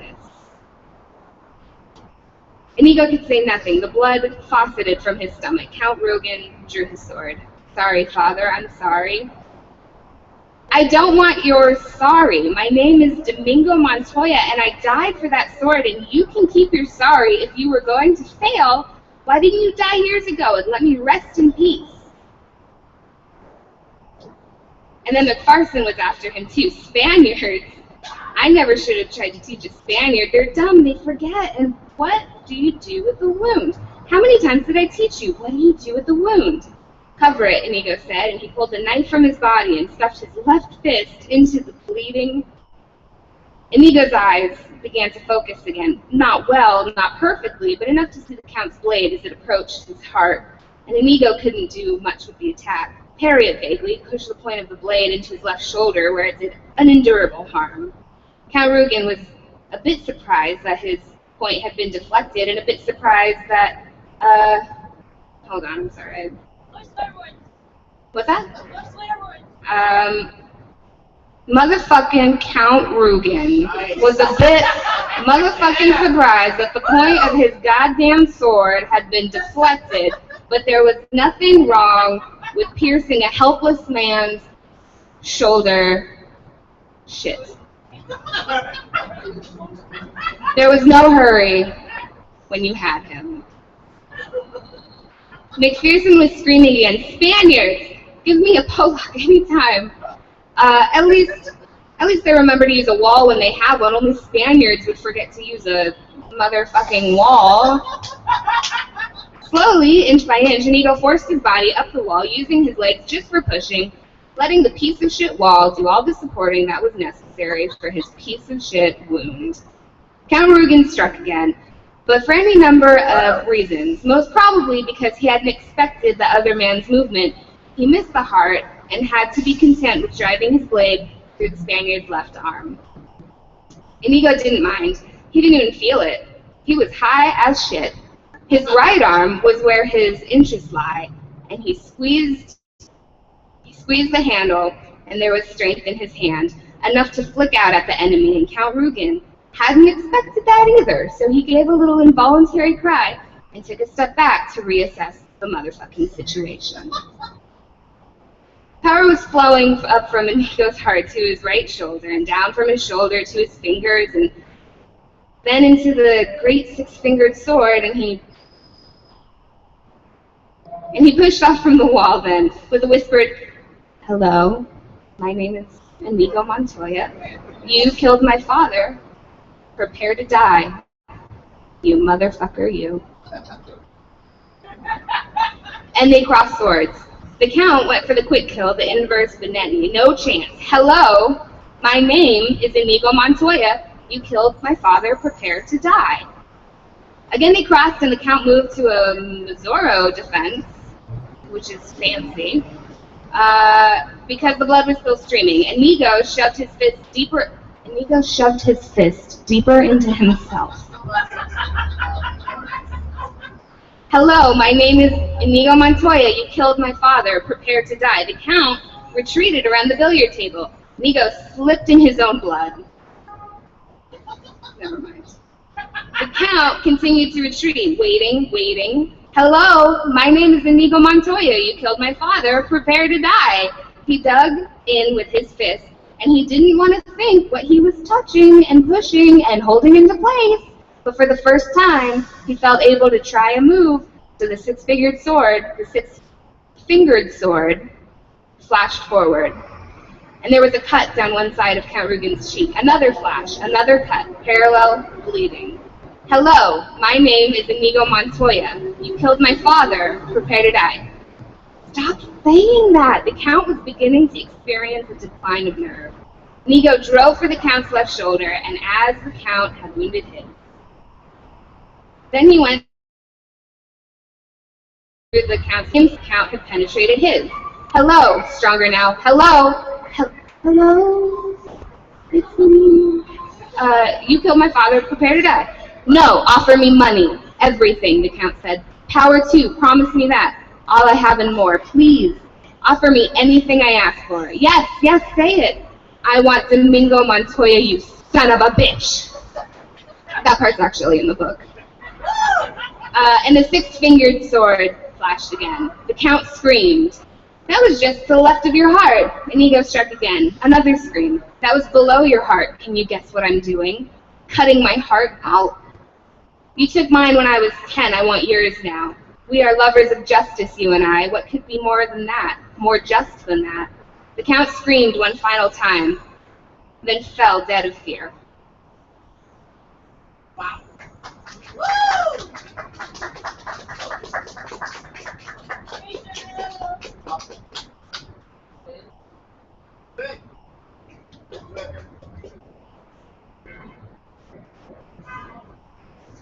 Well, hey there. My name is Finn, and I usually prepare these things a little bit in advance, but in this particular case, I host a radio show among some other things, and I had an opportunity to interview these ladies here who had put out this anthology called Grabbing the Apple. And it's a really cool book, some serious poetry, some not quite as serious poetry. And I'm going to start right now with a poem called Sex. Sort of an anthropomorphic kind of a thing. It's by Maggie Bloomfield. Crabs meet face to face, claws entwined, eyes filled with the appearance of strong feeling. First, he dances on pointy little claws to lure the mature female onto her back, both having shed their skins at this point. Exposed, vulnerable, they clutch and buck and moan like lovers everywhere. The male peering brainlessly into Madame's eyes with some crustacean impulse of, I love her, or God, I want to pin her. While beneath him, she muses primordially, he's a terrible dancer, but I want to have his children. Thank you.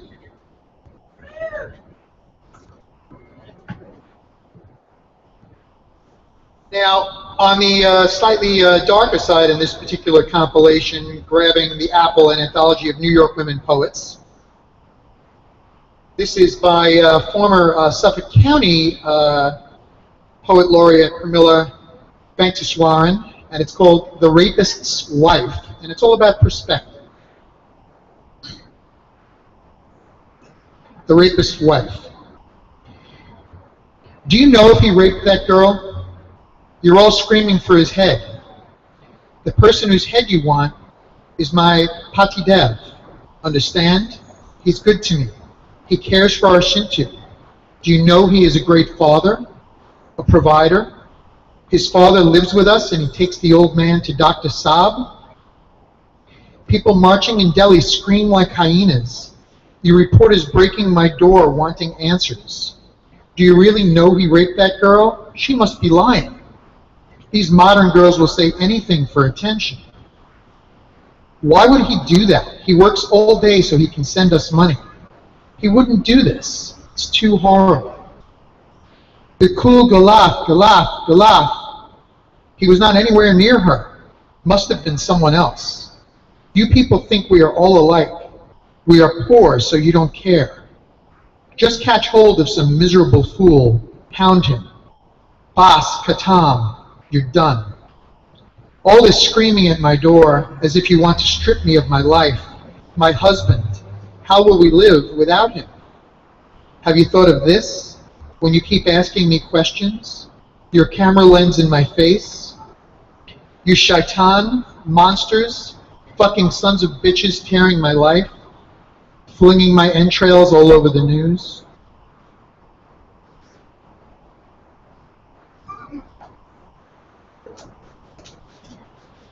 And this song is called, this poem is called, it's by Gloria Murray, and it's called Penis Envy. I watched them on a summer's day, hauling bricks or wooden crates, spreading tar across the avenue, hanging out of cranes, spitting into the air in sweaty t-shirts and turned around baseball caps, the way they swat bees, the way they eat with mustard dripping down their straggly beards, the way they swagger in tight jeans and mud-streaked boots, or in elegant pinstripe suits with spit-shined shoes, leaving trails of musk and aftershave, the way they unzip themselves behind graffiti-painted buildings or overgrown bushes, as if there was never any question that the world was created in 7 days just for them. So anyway, that's just a few selections from a very feminist, very pro, really cool book called Grabbing the Apple, an anthology of Women Poets. Great book. You guys should pick it up. Stock it in your libraries if you're librarians. I have a friend of mine who lives right around the block from here. His name is Nika Ray. And she's an artist and creator and a whole bunch of things. And additionally, she's the daughter of the actor, the director Nicholas Ray. And a couple of years ago, she did this particular poem. And it's about coming together and finding yourselves together once again as lovers after a period of time. All of a sudden, more excitement. Excitement being reignited in your relationships. And this is called The Dismantled Bedpost. Flannel sheets with bulldog print, the bedroom repels sex. Her slippers marabou, the nightgown leopard, the sigh between her legs. False eyelashes flutter, she takes position back, flat, breasts to ceiling, aboard. He watches, standing fingertip on zipper, pulling down from opposite side of room. She smooths her hand over belly for a Renoir nymphette. His blue jeans a pile behind him. His chest blonde, hairy, the hair that wasn't there the first night they kissed 20 years ago. Chanel red, a smear on her chin. Their lust is a ghost tied to bedposts. He grips as if it were a cane. Their gaze is frozen in the knowing what is to come are the 1, 2, 3 motions. He can't be sure he remembers how to let himself loose. These 4 white walls, the urn, this urn imprisons his desire. She scrapes her marabou heel against red bulldog head of flannel sheet, a rip. Lifts her head, her belly rolling, his hands curl over flesh. He pushes nightie up a trickle of pubic hair, the yearning between her legs, a roar. His erection, his need, the return of the blushing glow in his cheeks. She slides off mattress down on floor, his grip a handcuff on her ankles. Her lips pressing against wood tile far away from bedroom, where they have spilled 1,000 dreams and whispered confessions. He drags her to a virgin room, where secrets and struggles and friendship forever have yet to strangle his throbbing erection. Her breath shaky, her craving to be taken. She slaps his buttocks. He slips inside, a sudden thrust, the linoleum cold on her spine, pounding, clutching thigh on thigh, nipple to nipple, cheek to cheek, lashes, brushing deep, throat kissing, the dismantled bedpost. That's a poem from the collection, The Unbearable Big Book of Sex. The poem is by Nika Ray. Now, I read a whole bunch of poems by women there, and one of the things I celebrated in my radio show last week was the birthday, which just was the other day, of Allen Ginsberg. And one of Mr. Ginsberg's poems, as I guess I can get away with it close enough to May, right, is a poem called Kral Mayalis, and one of my favorite pieces of Allen's, and I'll try to do it some justice here. And of course, it's all about a celebration that happened in Czechoslovakia in the 60s. Kral Mayalis by Allen Ginsberg. And the communists have nothing to offer but fat cheeks and eyeglasses and lying policemen. And the capitalists proffer napalm and money in green suitcases to the naked. And the communists create heavy industry, but the heart is also heavy. And the beautiful engineers are all dead. The secret technicians conspire for their own glamour. In the future, but now drink vodka and lament the security forces. And the capitalists drink gin and whiskey on airplanes, but they let Indian brown millions starve. And when communist and capitalist assholes tangle, the just man is arrested, or robbed, or has his head cut off. But not like Kabir, and the cigarette cough of the just man above the clouds is the brightest sunshine in salute to the health of the blue sky. For I was arrested thrice in Prague, once for singing drunk on Naradi Street, once knocked down on the midnight pavement by a mustached agent who screamed out, "Buzarat!" Once for losing my notebooks of unusual sex politics dream opinions. And I was sent from Havana by planes by detectives in green uniform. And I was sent from Prague by plane by detectives in Czechoslovakian business suits. Card players out of Cezanne. The two strange dolls that entered Joseph K.'s room at morn also entered mine and ate at my table and examined my scribbles and followed me night and morn from the houses of the lovers to the cafes of Centrum. And I am the king of May, which is the power of sexual youth.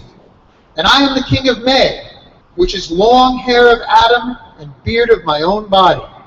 And I am the king of May, which is Král Majalis in the Czechoslovakian tongue. And I am the king of May, which is old human posing, and 100,000 people chose my name. And I am the king of May. In a few minutes I will land at London Airport. And I am the king of May naturally, for I am of Slavic parentage and a Buddhist Jew, who worships the Sacred Heart of Christ, the blue body of Krishna, and the straight back of Ram. The beads of Chango, the Nigerian singing Shaiva, Shaiva, in a manner which I have invented. And the king of May is a Middle European honor, mine in the 20th century, despite spaceships and the time machine, because I have heard the voice of Blake in a vision. And I repeat that voice. And I am the king of May that sleeps with teenagers laughing.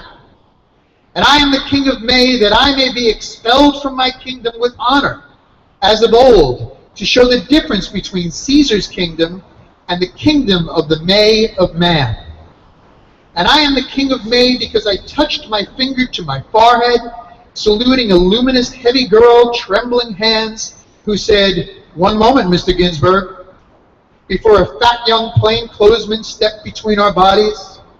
I was going to England, and I am the king of May in a giant jet plane touching Albion's airfield, trembling in fear as the plane roars to a landing on the gray concrete, shakes and expels air, and rolls slowly to a stop under the clouds, with part of blue heaven still visible.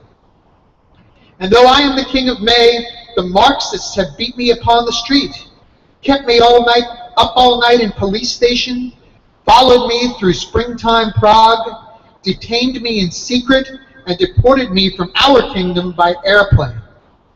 This I have written, this poem, on a jet seat in mid-heaven. Thank you. And yeah, support your libraries.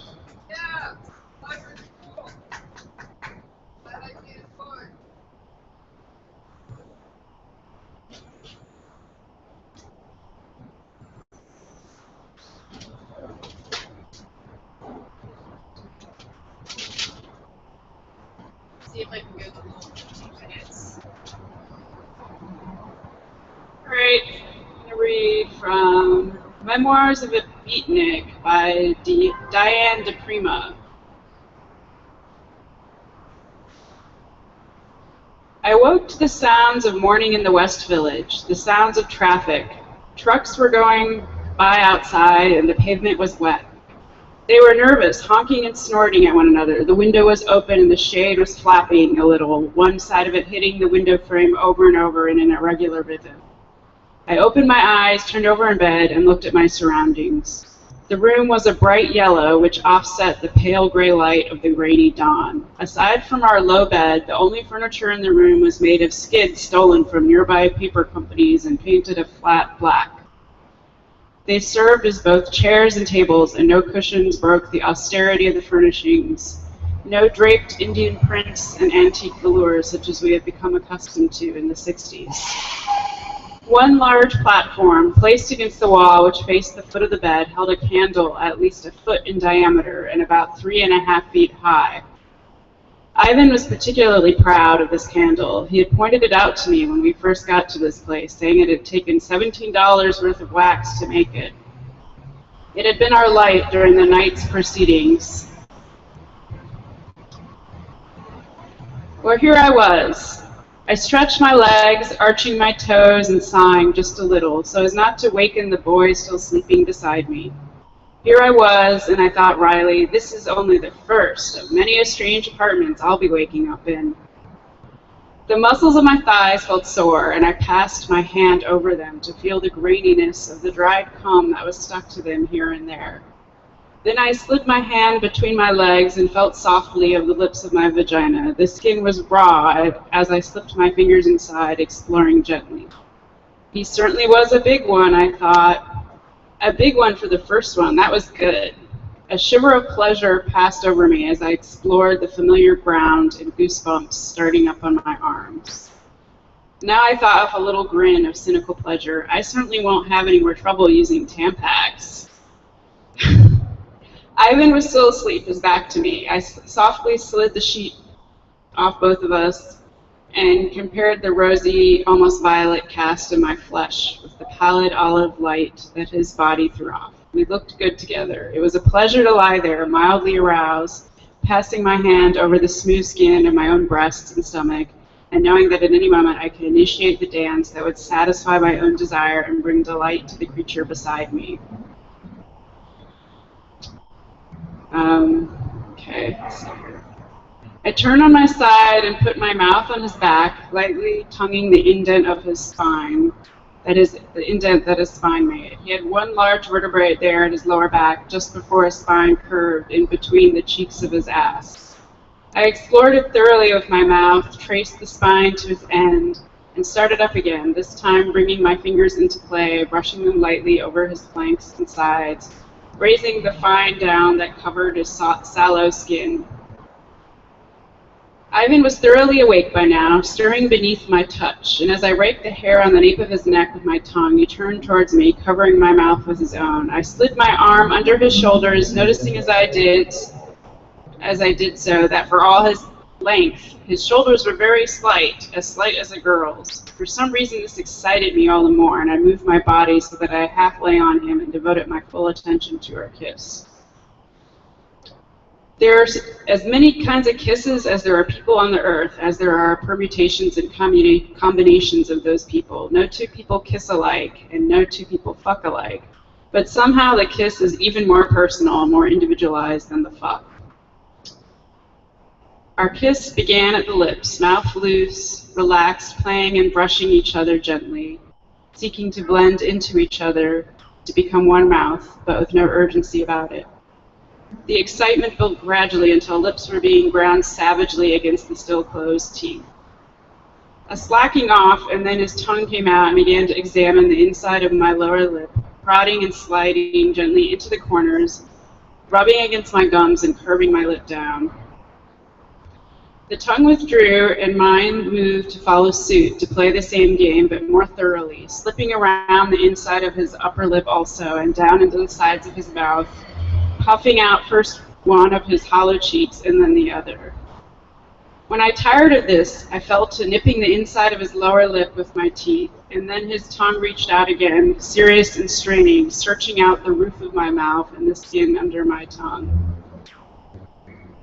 We shifted in order to lock mouths and bodies more closely together, and my hand found his large, beautiful cock and began to stroke it and fondle it, occasionally pausing to cup its full knob in the hollow of my palm. Our tongues were jousting now in a fine fencing match of pleasure, touching and tilting as we moved slightly from side to side in our attempts to bring our flesh into more and more total contact. I slid a knee up under his balls and rotated it gently while examining his entire palate with the tip of my tongue. In reply, he pressed one thigh awkwardly against my crotch, just touching my clitoris. A warm wave of pleasure spread over me, and I began to grind my box against his leg, gripping him with both my thighs while my mouth left his and sought the hollow place I loved at the base of his throat. He lay there, his head thrown back and his eyes closed as I traced the line of his throat, his collarbone and his breast with my mouth, leaving a fine trail of saliva on his pale skin. My tongue played briefly with his hard, slight nipples, and I continued my journey south, pausing now and then to nip the fine, smooth flesh just under his ribs, or to ream his navel with my tongue. His eager hands and my head now thrust me down towards his huge cock, but I resisted playfully. I was not to be hurried. I took one of the large hairs on his stomach between my front teeth and pulled at it lightly. I traced the fine bones of his pelvis with my mouth, studying the way the flesh stretched taut, dipped into a hollow, smooth, and sensuous as sand dunes. I left a purple tooth mark there and went slowly on my way. Ivan groaned once. His hands, letting up slightly on their pressure, began to play frantically in my hair. I mouthed and tongued his smooth skin between his navel and groin until the muscles leaped and twitched under my touch, and I could hear his quick, involuntary gasps. I slid my body down along his leg until my mouth found his standing cock. I began to play with it, nibbling along its sides with my lips, tonguing here and there at its root in the tangle of dark, musty-smelling hair. At last, under the urgent message of his hands, my mouth closed over the large head of his cock, and I tasted the bittersweet liquid at its tip. I bent my head down as far as I could, completely filling my mouth, straining to make that space larger to take him in more completely. The head of his cock pressed against the back of my throat, and I gagged slightly, but his mounting excitement drove all other thought from my mind.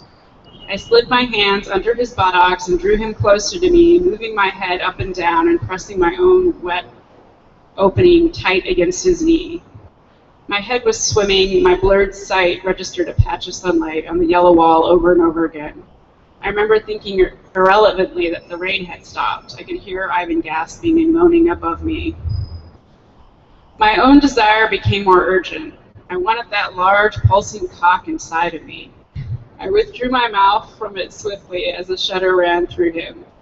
I paused briefly to tongue his full round balls, and sliding my body up over his, I raised myself with my arms and straddled him so that my moist hole was just above his rod. I lowered myself onto it, into my still tight opening, but there was more. I had not taken the huge tool in fully. We separated slightly, and I slid one leg up over his shoulder. His hands on my backside drew me close and closer. He was in up to the hilt. My body seemed to be melting. A gray mist spilled before my eyes. We lay on our sides, one of my legs stretched out under me and one over his shoulder. We pumped and circled in a mounting tide of ecstasy. My long hair became loose and cascaded over us both. At last I gave way, my entire body filled with pleasure, and felt the flood of delight sweep through my flesh as his warm cum filled my cunt overflowing, and with a shuddering shout he collapsed on top of me. Let's see here.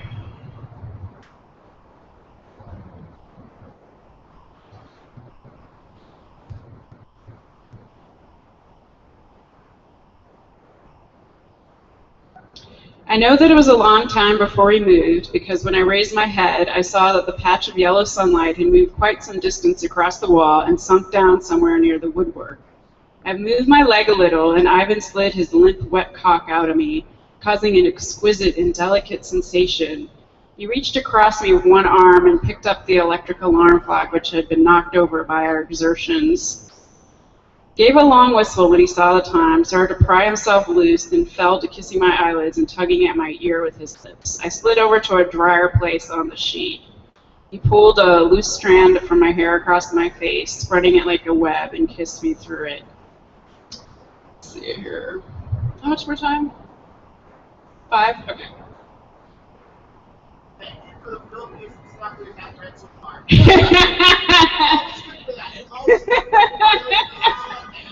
There's no dogs in this one, though, like last year. So, moving on. Let's see here. Oh, I better hurry this one up. Okay.